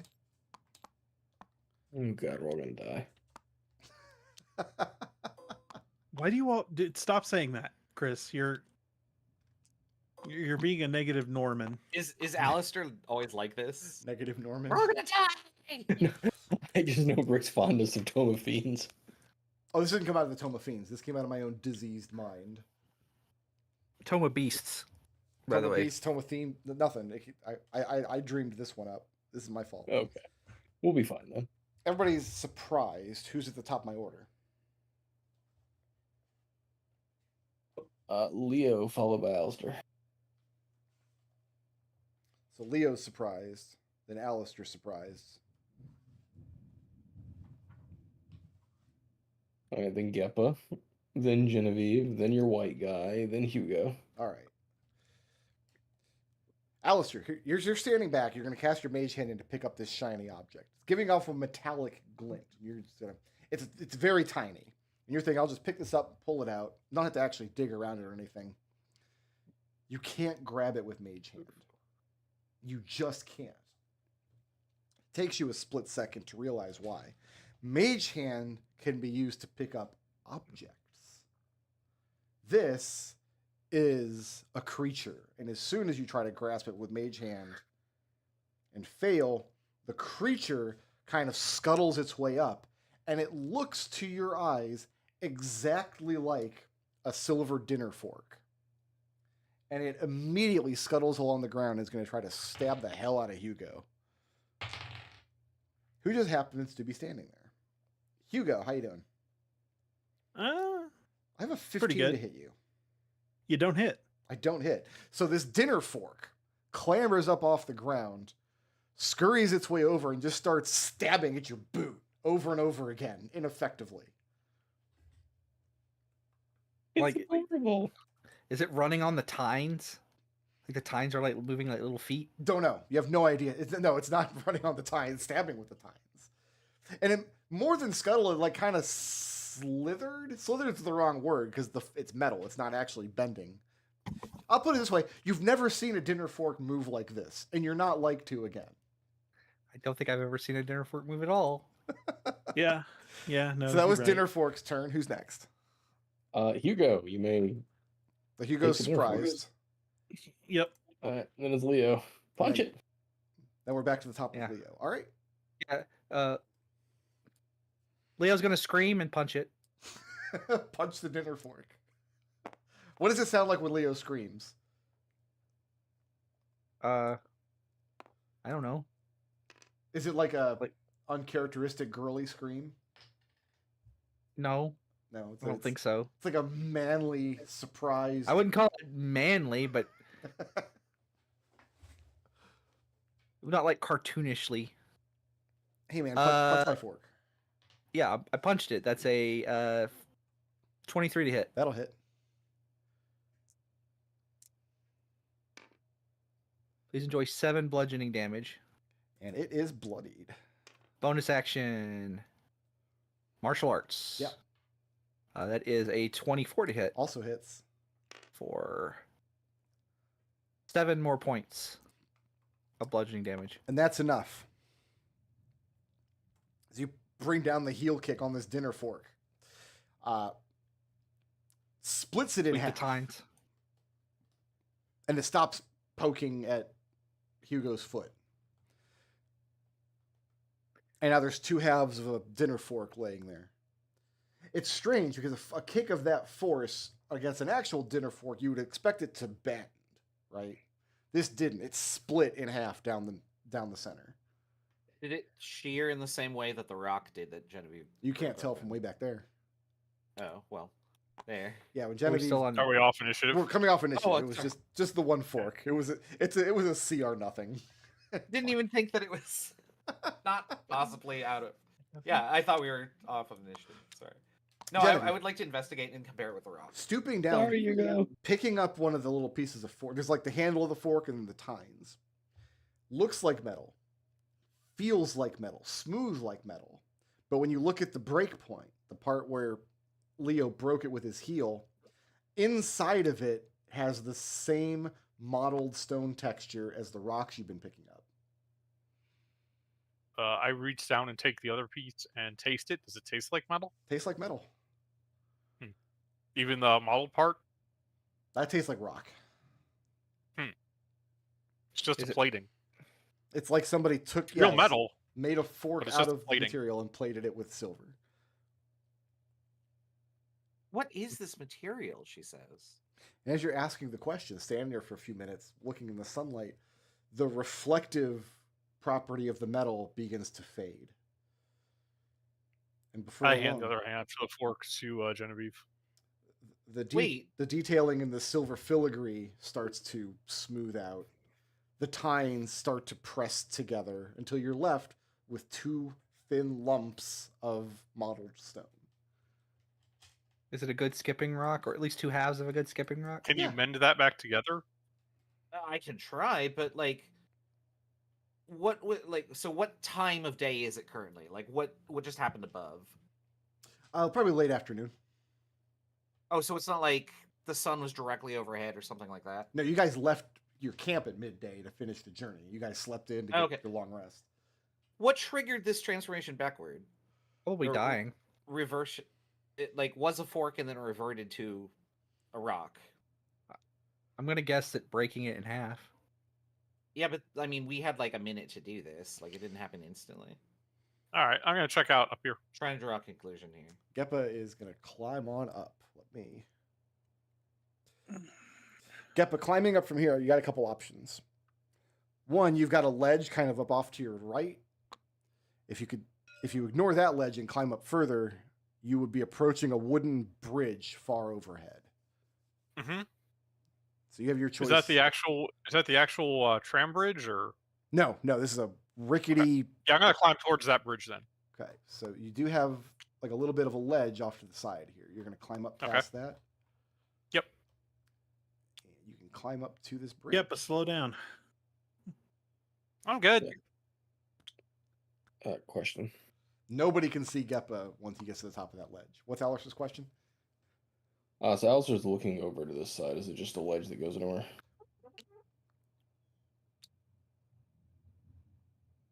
It looks something like this. Okay, and can he see the ledge below? Yeah, but I'm not going to show it to you without you climbing down there. Hugo, the party is splitting again. Geppa, come back down. You, You guys can come up. It's fine. There's a bridge up here. where's the ladder? Probably there's a ladder over there, Hugo. I Hugo cast gets- message and message Geppa and say, can't see your position, don't know how to get to it. Stand by. So Hugo, you're going to come up this ladder here? Yeah, Okay. Sure enough, it does go up to the next ledge here. How's see this anything ladder up here? affixed to the ground, or how's this bridge affixed to the mountain? That's a good question. I don't know how you would affix a wooden bridge like this to the. Is there like iron spikes, or is it just resting on top of it? I'll say this: whatever is affixing it there, probably spikes, like you say, but Mhm. again, very old and rusty. Okay. And some of these boards are probably missing and waterlogged. We continuing up from here, Hugo? Yeah. While we're going up, look for more of those rocks, y'all. Hugo, you get up to this landing. And as you are putting your weight up, climb up onto this little wooden landing that adjoins these two ladders, you realize it's very rickety. You don't know that this landing will support all of your weight as you make the transfer from one ladder to another. What it's going to be Hugo is a backs strength off. athletics check to successfully do it. Can I back off safely or no? Yeah, you can climb back down safely. Yeah, Hugo. Once he hears that first like crack, he's like, nope. So what I'm saying is to get from this ladder to this ladder requires a strength athletics check. Or just be like Geppa and climb anywhere you want. Hugo calls out to Geppa. Geppa, come down to the sound of my voice. It can be dex athletics or strength only. Strength athletics. Can we affix a rope from up there? Is there somewhere that Geppa can like Yeah, I have a bypass grappling hook. this? I have a grappling hook. We're fine. Do you want to try to throw a grappling hook up to the top? Well, I'll wait for Geppa to. Can I walk over to where I heard him at this level so I can look down? Yeah, it looks something like this. Can you see me if I'm standing at the top of this ladder? Alister will climb up to where the rickety part starts. Yeah, Geppa peers over the edge there, and you're climbing up the ladder from below. You could see each other there. He will mage hand up his rope with a grappling hook. Here, stick this someplace safe. Okay. Geppa, I'm going to take the hammer. You affix the grappling hook? Yep. And now it will no Alister longer require any kind of check to make the transfer from one bridge to another because you have a very helpful rope. And while I'm Cool. waiting for them all to get up here, I'm going to actively search this part of the cliff face. Okay. You don't find any mottled stones in that part of the cliff. Okay. Well, I'm Come taking over my here. when we leave. Yeah, same thing there. You don't find any mottled stones on this ledge either. Nothing here. You guys found one cool thing on this mountain, and Leo broke it. I punched Hugo, it. Looking That's meant to be across this broke. bridge, I mean, I'll say this for this bridge. It hasn't fallen yet. How far is the gap that the bridge is? Oh wow! It's a ways down. It's a good Whoa. 30, 40 feet maybe to the ledge below. I think I'm this not might be feeling where it. you want to use those tie yourself off climbing kits. You hammer Yeah. a pit over here. I can climb along the edge and then hammer one on the other side. And then if you fall, you'll get caught. Yeah, Sounds Geppa good. here. So Alister is going to take his rope with the grappling hook back from the stairs. Here, I have a rope. Just use mine. He's gonna basically Geppa take the rope, climb to the other side, affix the rope so we have something to help us. Yep. And then we'll use that to get across. Okay. So Geppa climbs over to where you guys should have started this map from the top. What I'm Good. hearing is that means that the entrance is not there. Go ahead Oh, and the show entrance us. is probably down here. If you guys had come down from the Strixhaven Bridge, you would have come down from one of these ledges. Go ahead and draw me the rope out that you want to affix here. So your plan is to walk across the bridge with your climbing gear hooked to the rope. So when the bridge definitely inevitably collapses, you don't fall to your death. Is that the idea? Or we can Correct. just use the climbing gear to go around the edge using the rope as a safety wire.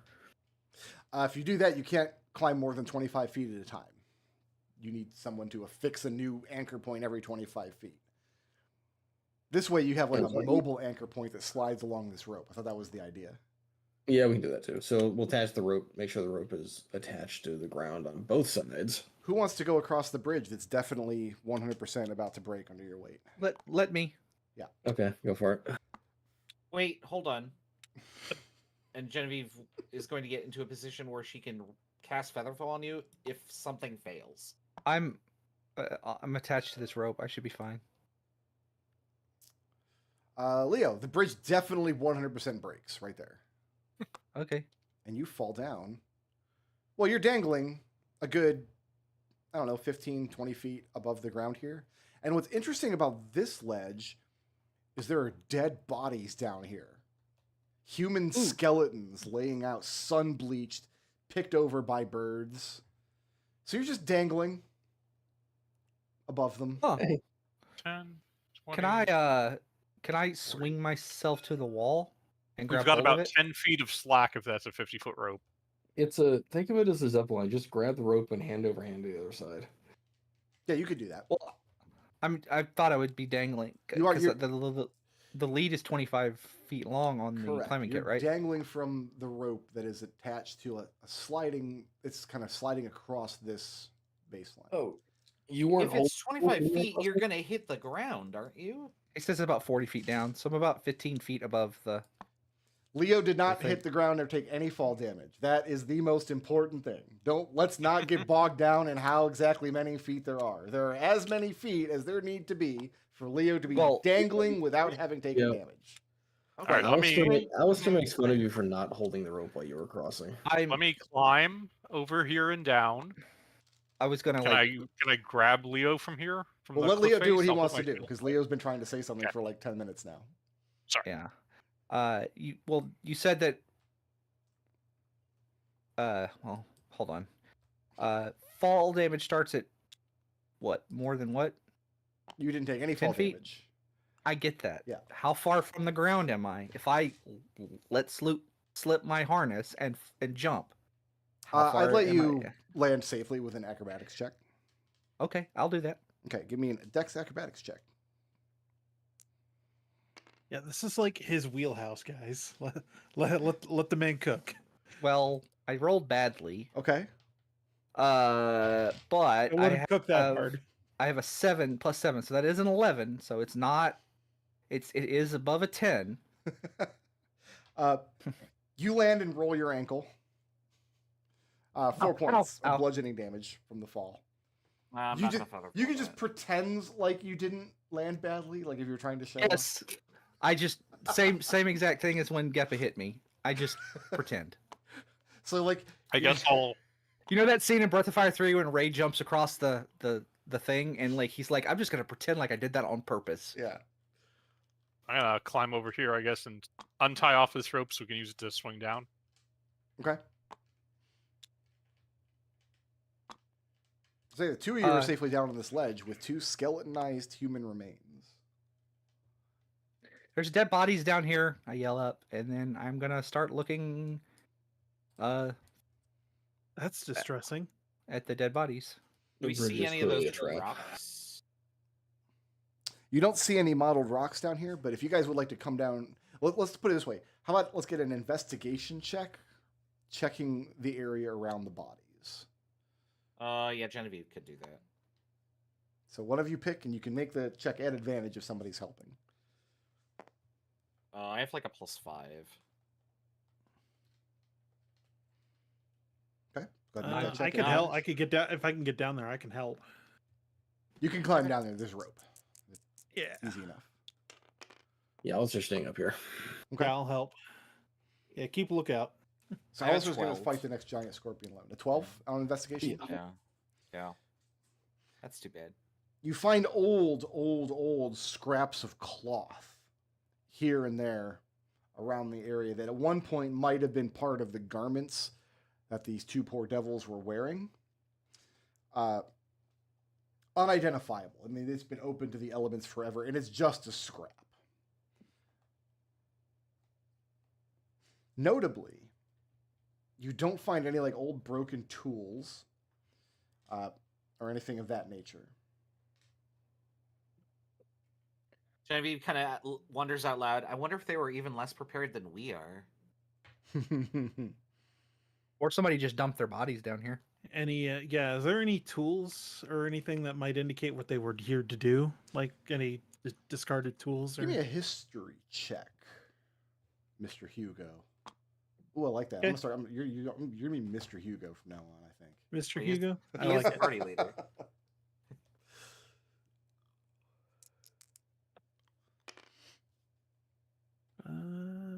That's a 9. You know what? I'll throw my D4 on top of that. And my bardic inspiration. Yeah, good thing I did. Because that was a 1 on my D4. 16. Yeah, Okay. that's fair. I got there. So you know that there is some troubled history of doing excavation work around these areas after, let's charitably call it the Duke Darkwood terraforming project. Right. If these two poor souls were part of an expedition team that fell through like mishap or something, like a bridge collapsed or their rope snapped, their equipment would be scattered around their body, especially metal equipment. Right. If they were part of an expedition team that later recovered their equipment, they would have also recovered the bodies. The fact that the bodies are laying here with no equipment tells you that either they were dumped here, as was suggested, or somebody came along and picked the bodies clean, but had no interest in reclaiming the bodies. Foul play Either- is afoot. Either, yeah, I was about to say, Well- foul play is situation. That rules out Genevieve's intuition. I was gonna look straight up and see like what is directly above us, like where's the tramway or the access way that we couldn't cross. Very far above you still. Hundreds and hundreds. But it is above us, so somebody could have just walked right off the ledge and landed here. I mean, yeah, if you shoved a person from the tramway up there, there's a chance they could have landed. Well, it would have been difficult because up until 10 minutes ago, there was a wooden bridge in the way. So any body falling from that height probably would have crashed through the wooden bridge. I guess it's not. Oh also, yeah, that's fair. Okay. Also- Do you think this might be why Silver Quill hasn't wanted anybody walking the length of the bridge and instead sticking to the trams? how intact are the skeletons? And they're pretty old. they're extremely old. So neither of these skeletons are completely intact. Because you imagine like birds and small critters we picking over the bones and. I mean more along the lines of the bones are not like pulverized and shattered, Give me a medicine check, intelligence medicine. because if they fell from the bridge, which that's a 10. A 10. Yeah, like I would think that if they had fallen from the bridge, then the bones would be, You find Jelly. In the sorrier state. You find some broken bones, which might be conducive with a fall from height, but it could be like there's any number of things that it could be. So inconclusive, but they do have broken bones. Somebody could have poisoned them and then just dumped the corpses.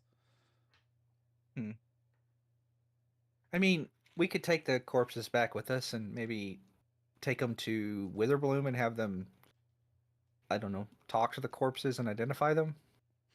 That's a thing that magic can do, right? That would be very foul magic indeed until about 50 or 60 years ago. That kind of magic would be frowned upon. I How was we gonna- born in a swamp. How would we carry them back? A Or just some backpack? bones. Just throw them in a bag. Yeah, they're just bones at this point. I got 10 pounds of extra carrying capacity because my rope's missing. Mhm. And we don't have to grab them right now. But I mean, I don't think anyone else wants to climb back up or down here, so. Can I wrap these in a cloth and put them in my pack? Yeah. Do my best to be somewhat respectful with the remains.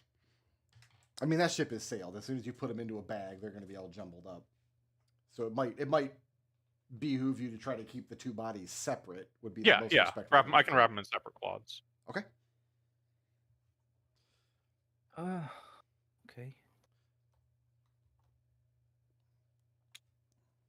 I'm thinking what we're going to be looking for might be closer to the bottom, Yeah. I because think we should at least see where this pops out first. since we're already up here.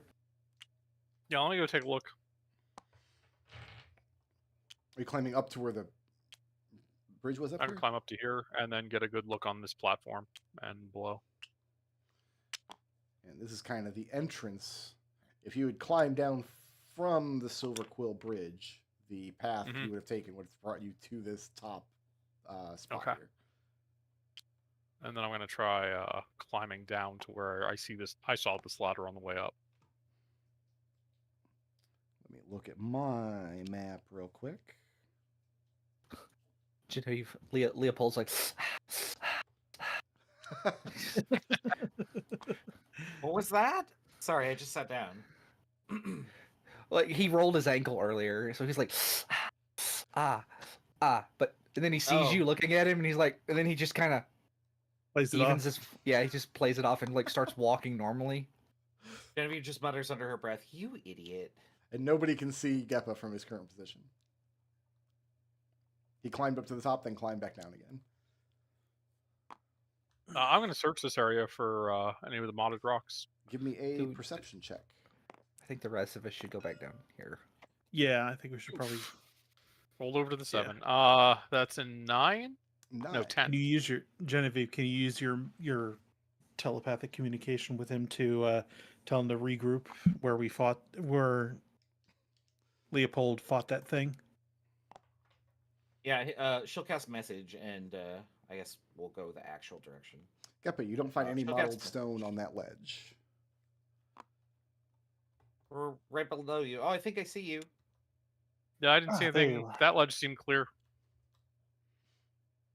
Very well. All right, I guess we proceed further down then. I'm Is gonna this a path? climb down this one because there's just a ledge like right down here, so I won't be too far away.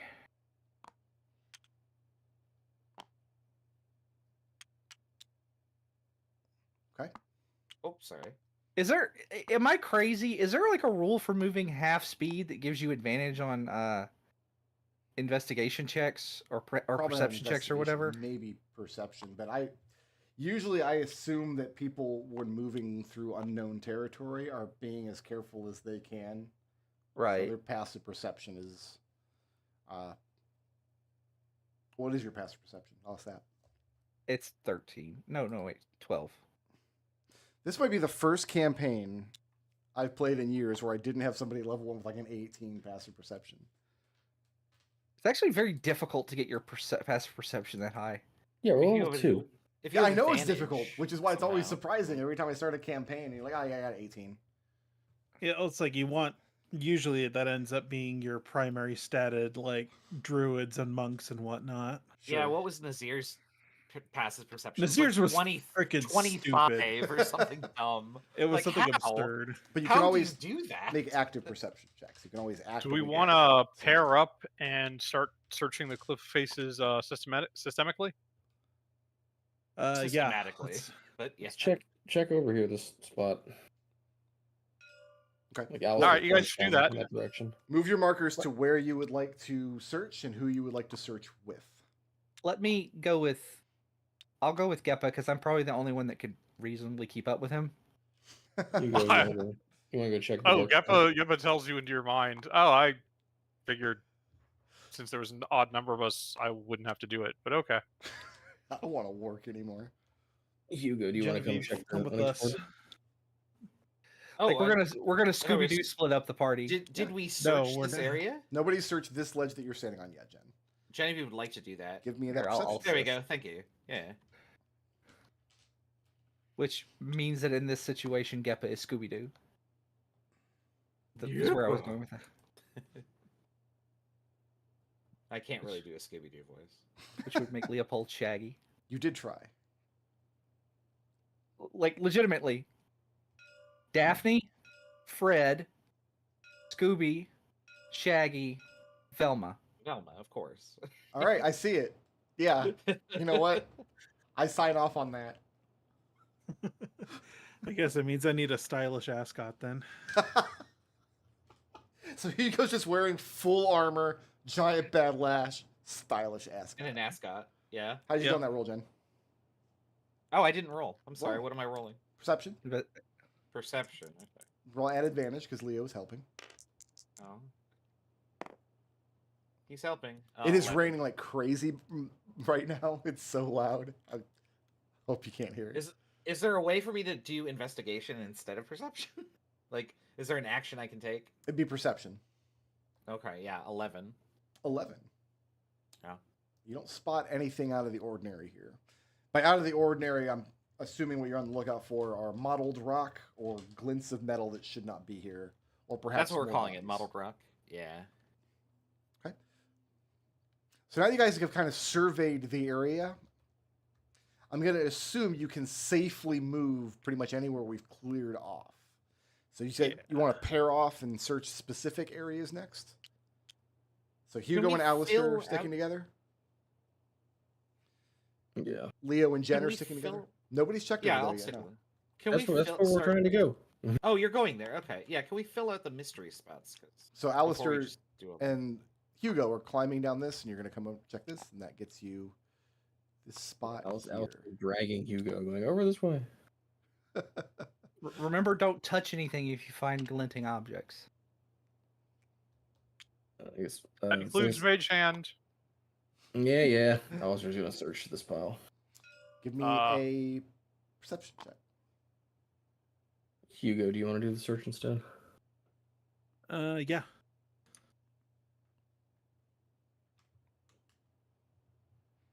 Ba-ba-ba-ba-ba. The table is always turned 90 degrees, so I'm like, where the hell is my dice Yeah. Right? at? 17? 17. Do indeed find a couple specimens of smooth mottled rock amongst this pile. And once again, the bigger pieces look like they were deliberately placed here. And with some effort, you could excavate the area, and it looks like there's a cavity behind it. Any glimmering stuff that we're not gonna touch? You'd have to excavate it to find out. That's straight to Yeah, athletics. Yep. I'll do it. Make that add advantage if you've got your crowbar. I do.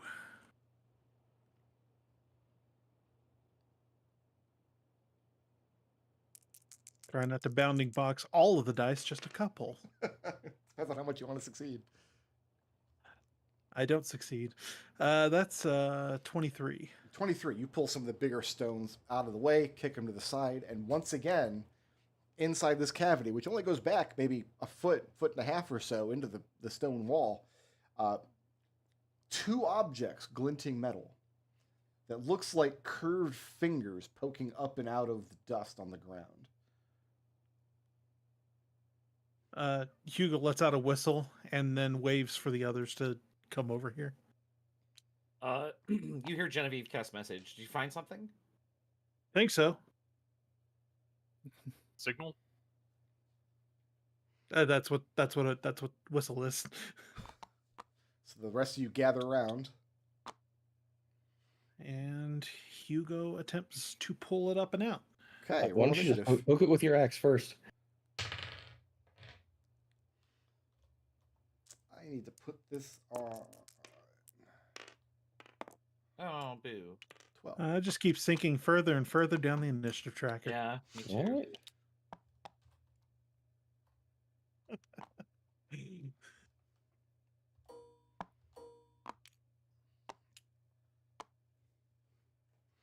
This time nobody's surprised. You guys are being more careful. We got and got also once. it's- We don't need to got twice. Exactly. You get got, then you got get. So Geppa's at the top of my order, and what you see emerging from the dust are two silver gauntlets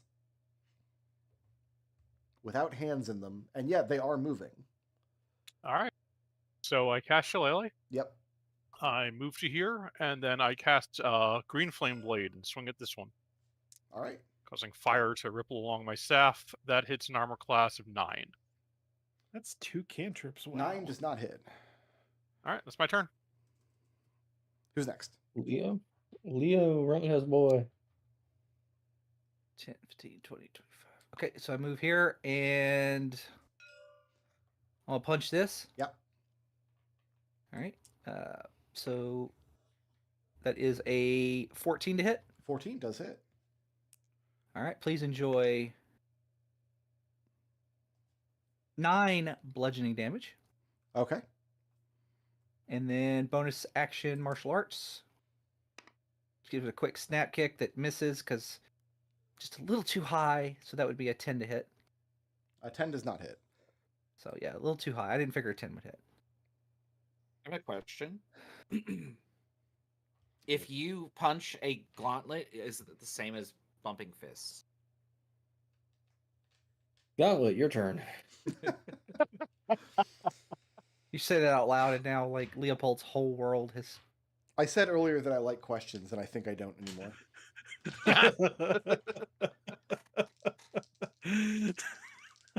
Yeah, I used to think there were no stupid questions, but That's I definitely really not need true. I really need a kazoo for situations like this. Okay, I have a 14 to hit Leo, No. and I have a 13 to hit Hugo. Nah. The first gauntlet skitters along the ground, lunges for Leo. The second lunges for Hugo.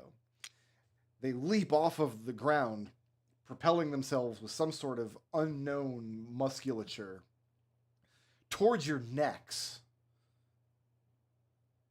Both of them manage to, both of you manage to elude their grasp, and they land on the ground in your square.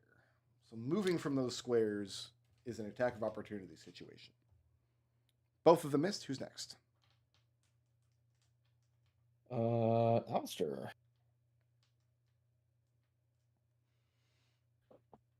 Yeah, we're not even in the main dungeon yet, are we? No, not yet. We don't These even know if things it's were a dungeon. fairly weak from what I remember, so Well, the fork was weak. These are gauntlets. These are totally different. they could be, but you know what? Mm-hmm. They're gauntlets that are so poor they can't even afford fingers to fill their digits. I need a DC 13 wisdom save So, as he mocks them. The premise here is that living gauntlets are more prestigious if they have digits inside of them. Yeah, they couldn't even take a hand with them. All right, so which one are you viciously mocking? The one that's on Léopold. What's my save? Chris, I appreciate your vicious mockery, no matter how good or bad it might be. What is my save? That's a DC 13 wisdom. Okay, wisdom save. That's going to be a fail, actually. Okay, then it is going to take.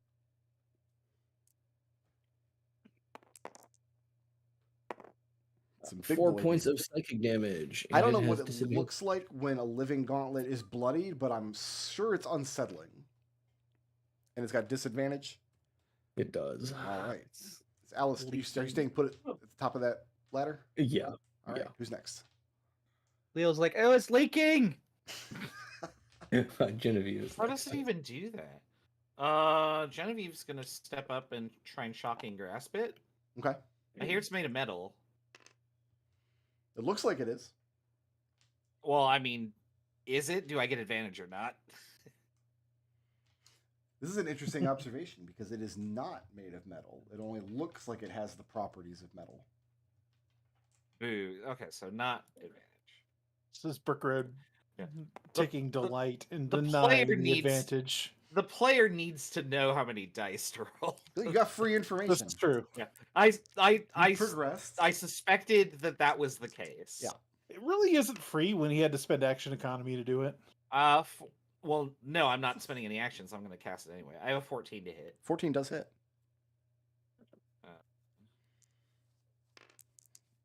Bug No, Zapper actually- and Gauntlet Zapper. Ooh, 8 electric. 8 lightning 8. damage. 8 lightning damage. All right, and you shock the thing. And are you moving or staying put? Well, I mean, I don't take out attacks of opportunity, so I'm just going to step back to where I was. It cannot use reactions. Correct. Who's next? Hugo.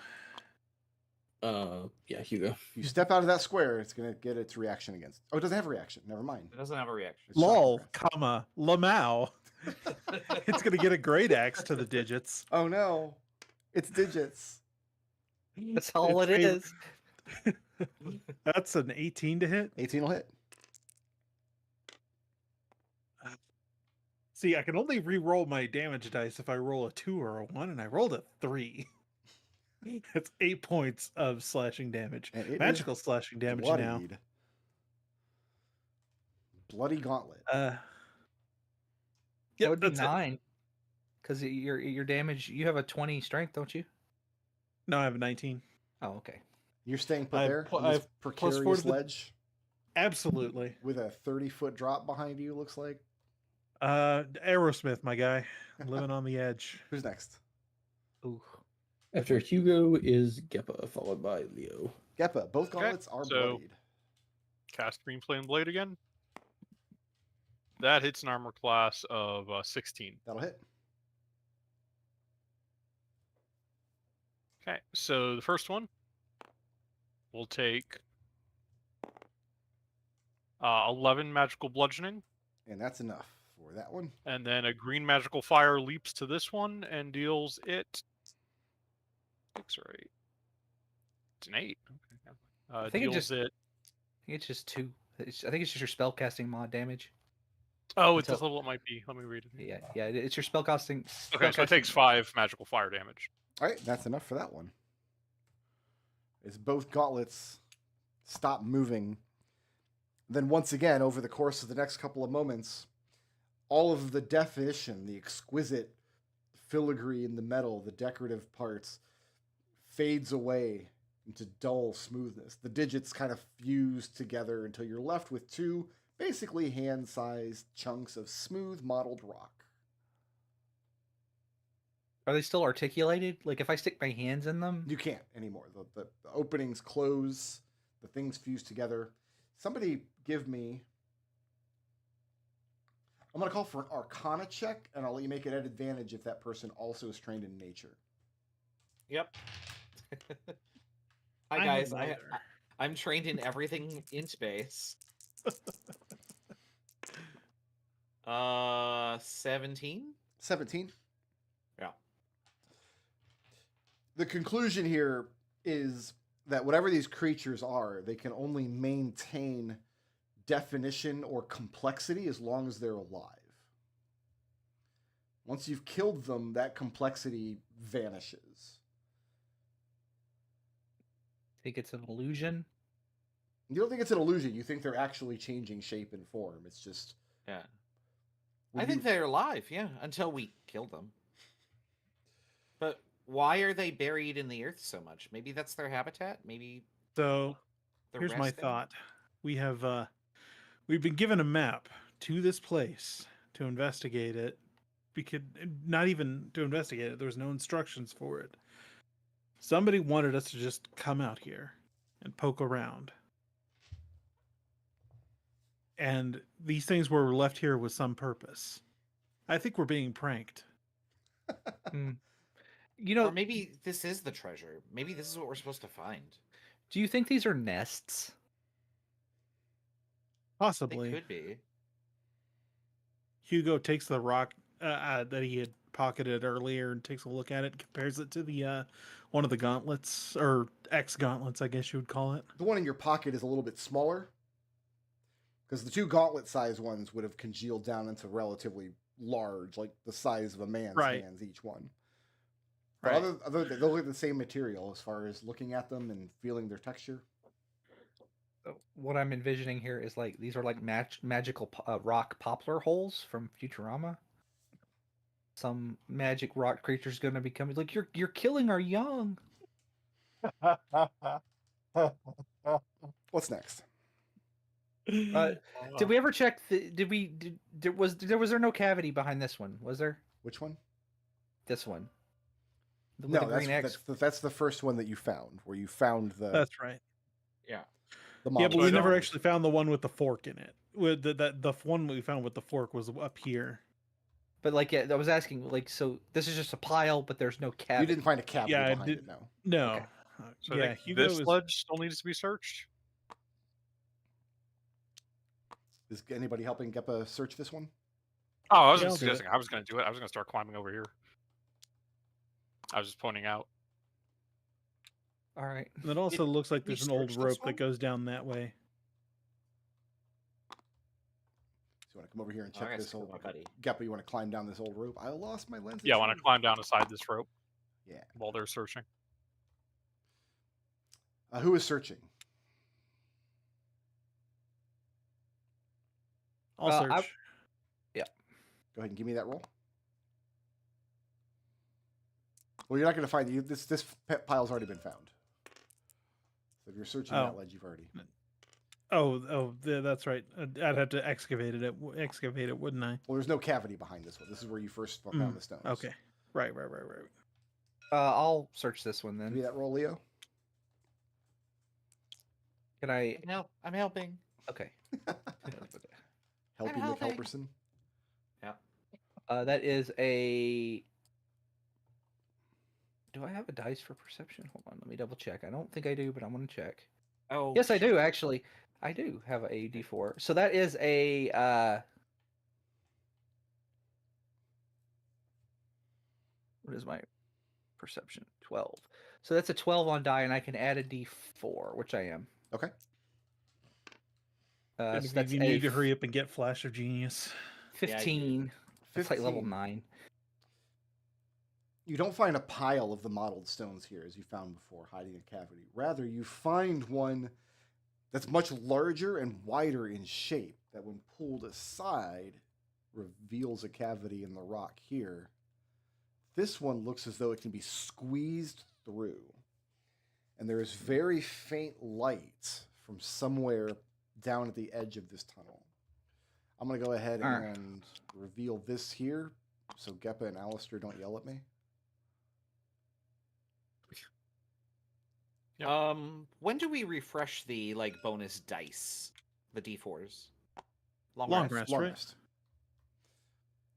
Hold on, Oh, before you guys, I do get that back then. Okay. before we squeeze in there, Alister's gonna go down the ladder. Okay. Well, people are going to lose sight of you if you go down that far. Are you going alone? That's why he's telling people there's a ladder over here before we go in there. Let's. So Alister Let's wants to finish finish mapping out. down here. That's reasonable, Yeah, I think. Hugo will go down Then I will with him. happily give you guys the last little ledge here. Hey, it's where we started. Hey, look at that. We've circumnavigated this map by probably the dumbest way possible. Well, you were supposed to start at the top, and break the bridge, and then find the bodies, and then work your way down and find the stone, and then start looking for the piles, and everything got turned around. I don't know. I thought it went pretty well, all things considered. I'm going to dive in the hole. Crawling through the hole. I'm gonna Hugo go will after crawl in behind him. You crawl through a tunnel, maybe 15 or 20 feet or so. That looks like it was bored through using some sort of magic, and you find yourself in a stone hallway at the top of a staircase leading down. On a sconce in the wall to your right is an ever-burning torch, which is just a little stick with basically a blue glowing, a cold flame flickering above it. This thing could have been sitting here for centuries. This is... Is it bolted to the wall? No, the sconce is, but you can reach up and take the torch out. Right. Is it a fire torch or is it just a light? Is it just a rock with a light on the end? The magical torch. So it has fire, but the fire is like a cold blue color, and it's not giving off heat or smoke. Oh, okay. It doesn't hurt, right? I don't know how these work. How does what? Cool. I don't know how ever-burning torches work. Like, it's just light. Like, if you touched it against something, it wouldn't burn. It could, yeah, you couldn't burn anything with it. Okay. Oh, okay. I'll stick it in my pack then. Genevieve, Yeah. give me a history check. I love history, unless it's for Niskin. I hate it. I'll- 22. 22. The fact that this torch is sitting here in this accessible spot tells you that at one point someone was making use of this tunnel. There'd be a reason Genevieve to leave the says- light here. Genevieve says, I think that, somebody used this passageway to go through here, and they either meant to come back, or maybe they left it here for us. So with Maybe the they died. torch, with the torch in Leo's back, is it dark now? Oh right, you guys can't see in the dark. He'll pull the torch Yeah, back out no, of his they- bag. Yeah, they kind of need that. Yeah, I can't see. Mm. Can I see the torch? Yeah, everybody can see the torch. Oh, I mean, can I look at it? Oh. Can she examine it? Yes, you Oh. could see with your eyes. Can I have permission to hold the torch? And she's looking for like any sort of like wood or whatever that has been used to make it that Do is the meatball old parade. versus new. You don't know how to Like- make one unless you specifically have a class feature that says you do. I was hoping artificer. There might I be. don't I haven't know. read the artificer rules Yeah. in a while, but Don't know. if it says you can make one and you took that as an option, or if like I don't know, there's a continual light spell is not in 5th edition, is it? There my is, tools yeah. Yeah, are, it is. Second level. my Artificers tools get are it. thieves, tinkers, smiths, and question mark. So yeah, if you don't have something on your yeah. character sheet that says you know how to make these, you don't know how. Yeah, I don't know. All right, I'm gonna load in the Oh, next okay. map as you guys Are we descend going down the hole? Sure looks that way. Here's the stairs Alright. coming down. Alister will cast light on Hugo's axe. Coming into a brick basement, and I don't know why. something is keeping. There's a very thin fog across the ground. Not so much that you can't see the floor. In fact, at the base of the stairs, you can see this ornate rug laid across, and there's a couple tables to the side, and it's a little brick secret room in the side of the mountain. You said the torch was blue. Torch is blue.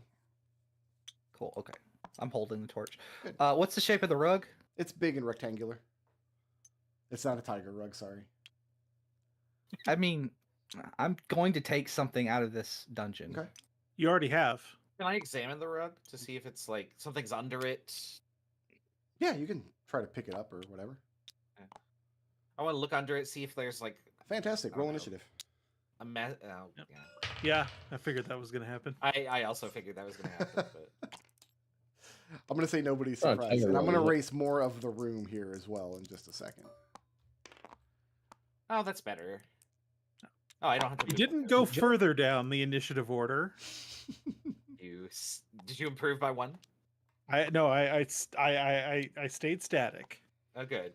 So there's little Maintain. nooks off to the side that nobody's looked into yet. But looking off to this side, you can see a wooden door that is closed and locked. And who's at the top of my order? You know, Genevieve. Alister is on top with 22.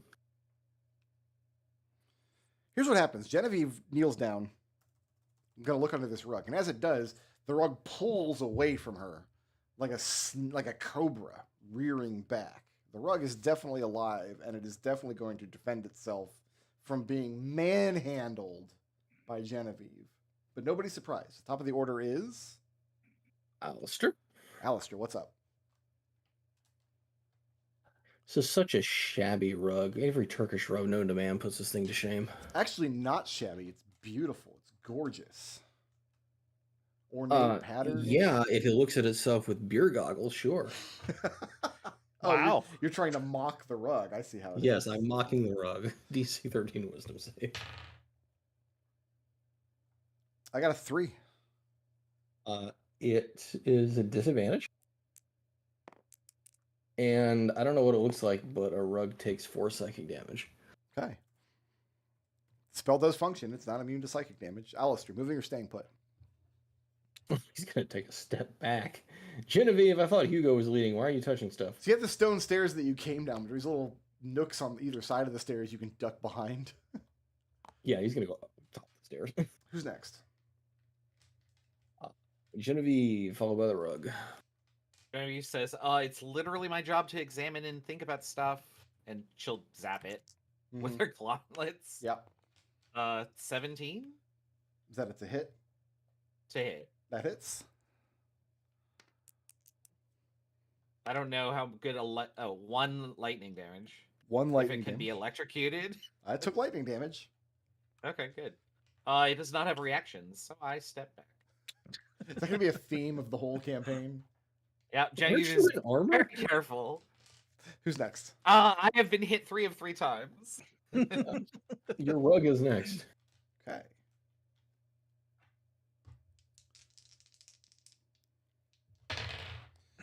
I have a 13 to hit Leo. No. I have a 15 to hit Hugo. Nah. As the rug attempts to loop its way, snaking in between you and constrict, but you guys manage to step back, and it does not get a grip on you at all. Who's next? Good. Leo, followed by Geppa.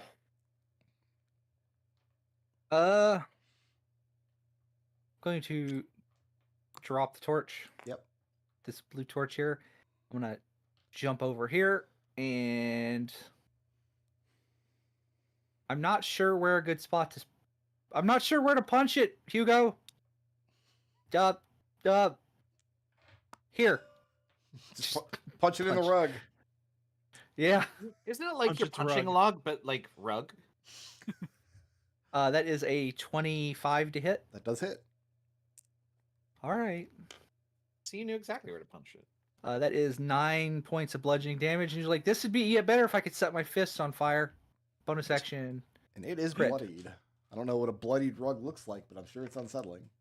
It's leaking again. What? It's that leaking is, rug juice everywhere. That's Why does 8. everything Leo hit punches leak? That's 8 points of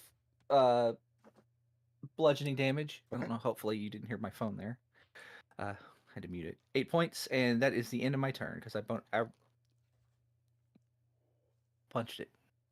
All right, who's Geppa, next? you're next, followed by Hugo. So cast Shillelagh, cast Booming Blade, and swing on the rug. Hits an armor class of 25. 25 will hit. Takes 12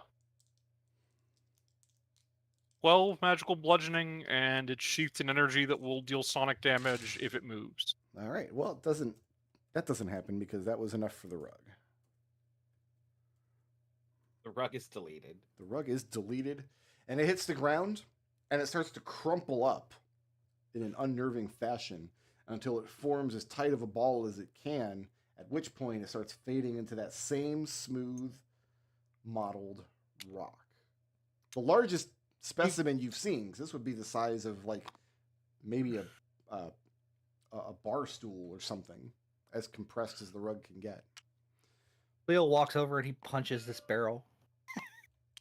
What if the barrel's alive and I have you roll initiative again? Or is Is that it? why Sure, you that's the did it? idea. Is anyone surprised? So now that you guys have stepped down into this horrible dungeon filled with living everything, we'll go ahead and save this map. Right. Now you've made it into the dungeon proper, and why don't I go dark for a few minutes while you guys consider some blips? I'm going to add up a bunch of experience.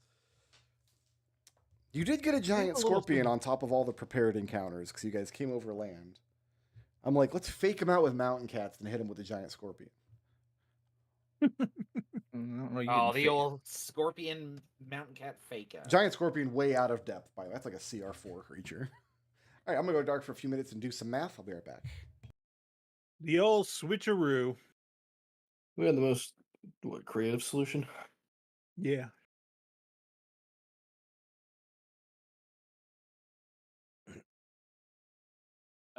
Something with the ropes.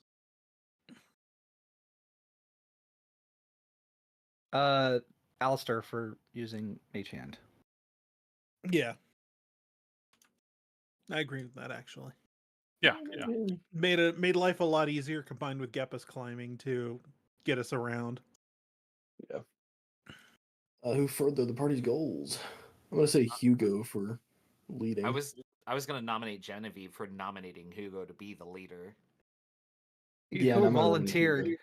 Hugo volunteered before No, you but I spoke mean, up.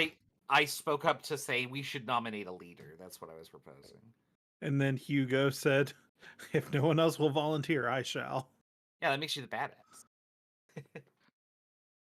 Mm-hmm. No, I think Geppa's a badass. Geppa's intangible because he wants he's just single-handedly splitting the party. 20 feet away. So what are we doing for party goals? I I don't know. But I'll nominate myself for party goals for getting this to be a professor-sanctioned event. Yeah. Oh yeah, Actually, no, that's a good good one. call. That's a good call. good. Yeah. Yeah, he was a badass then. Hugo for being party leader. Okay. Then who's intangible? Can I'm gonna nominate myself for going across the bridge and then like slipping my harness and then Yeah, I like it. rolling my ankle. Yeah, I like it. Yeah, it was funny. I also have 0 blips, so I would like at least some. Can I please have some blips? I didn't Yeah. write down who was. Oh, Hugo. Hugo. Takes.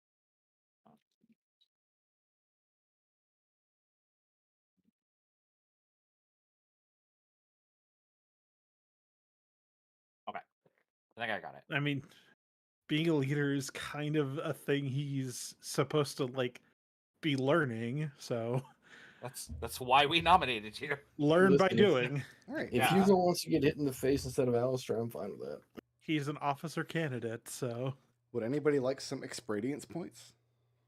Yeah, Please. me. I suppose. Those are like experience points, except mispronounced.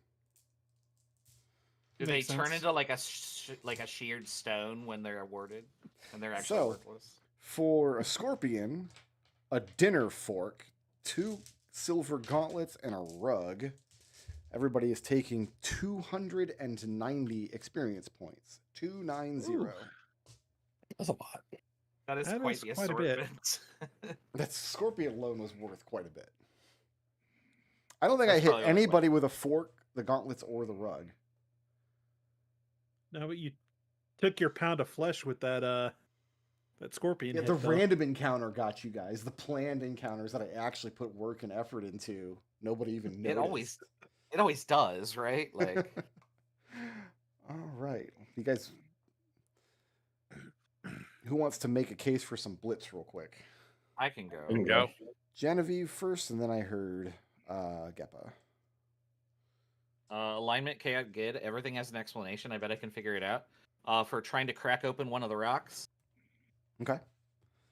Idea. What would Eugenia Veritas do? For breaking into everyone's rooms to infuse their items. Is that what Eugenie Veritas would do? She wants Yeah. to. Okay. Yes. It turns out, yeah, Genevieve has this ideal of Eugenia, and it turns out that, like, in some ways, Jeannie completely overlaps with that. Mhm. Like, So she, yeah. Eugenia wants to help everyone for the greater good, and this is how she'd do it. And she doesn't actually know that Jeannie would break into. she's people's she's rooms. right for the wrong reasons. Yeah. Okay. And then flaw. This wasn't what was supposed to be on the exam.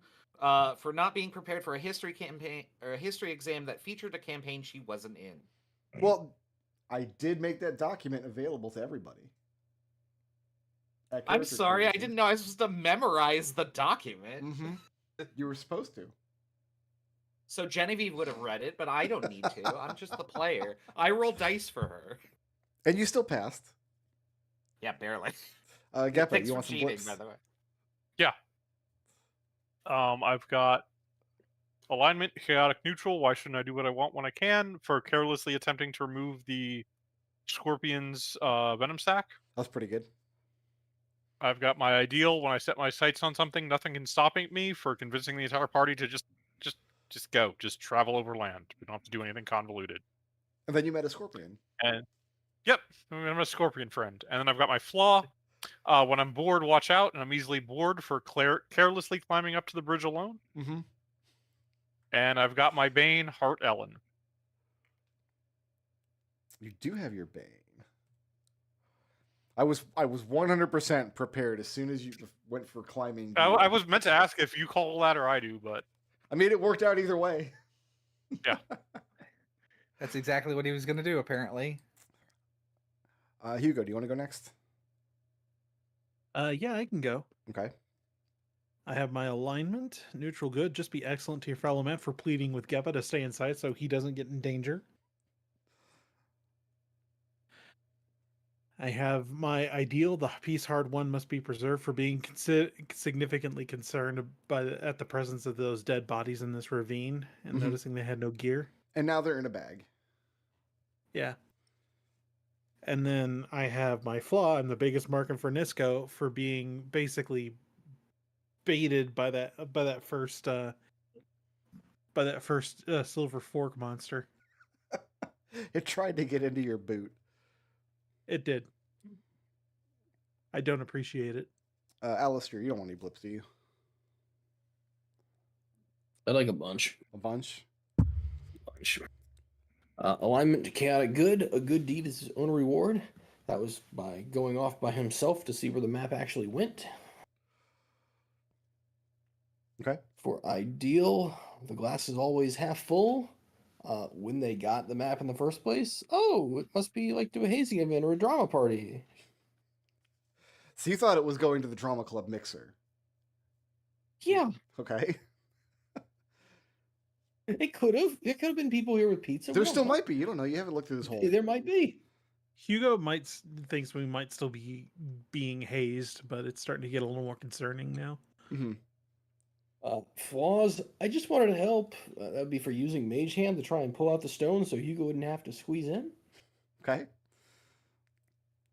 Worked out well. Yeah, actually, it worked pretty good. Léopold, would you also like some blips? Sure. What are you gonna give me? Depends on what you say next, I guess. Okay. Lawful good. Everyone has a place and purpose. Not wanting to break any rules and like trying to like lead the the party into going the direction for the expedition that didn't break rules. Mm-hmm.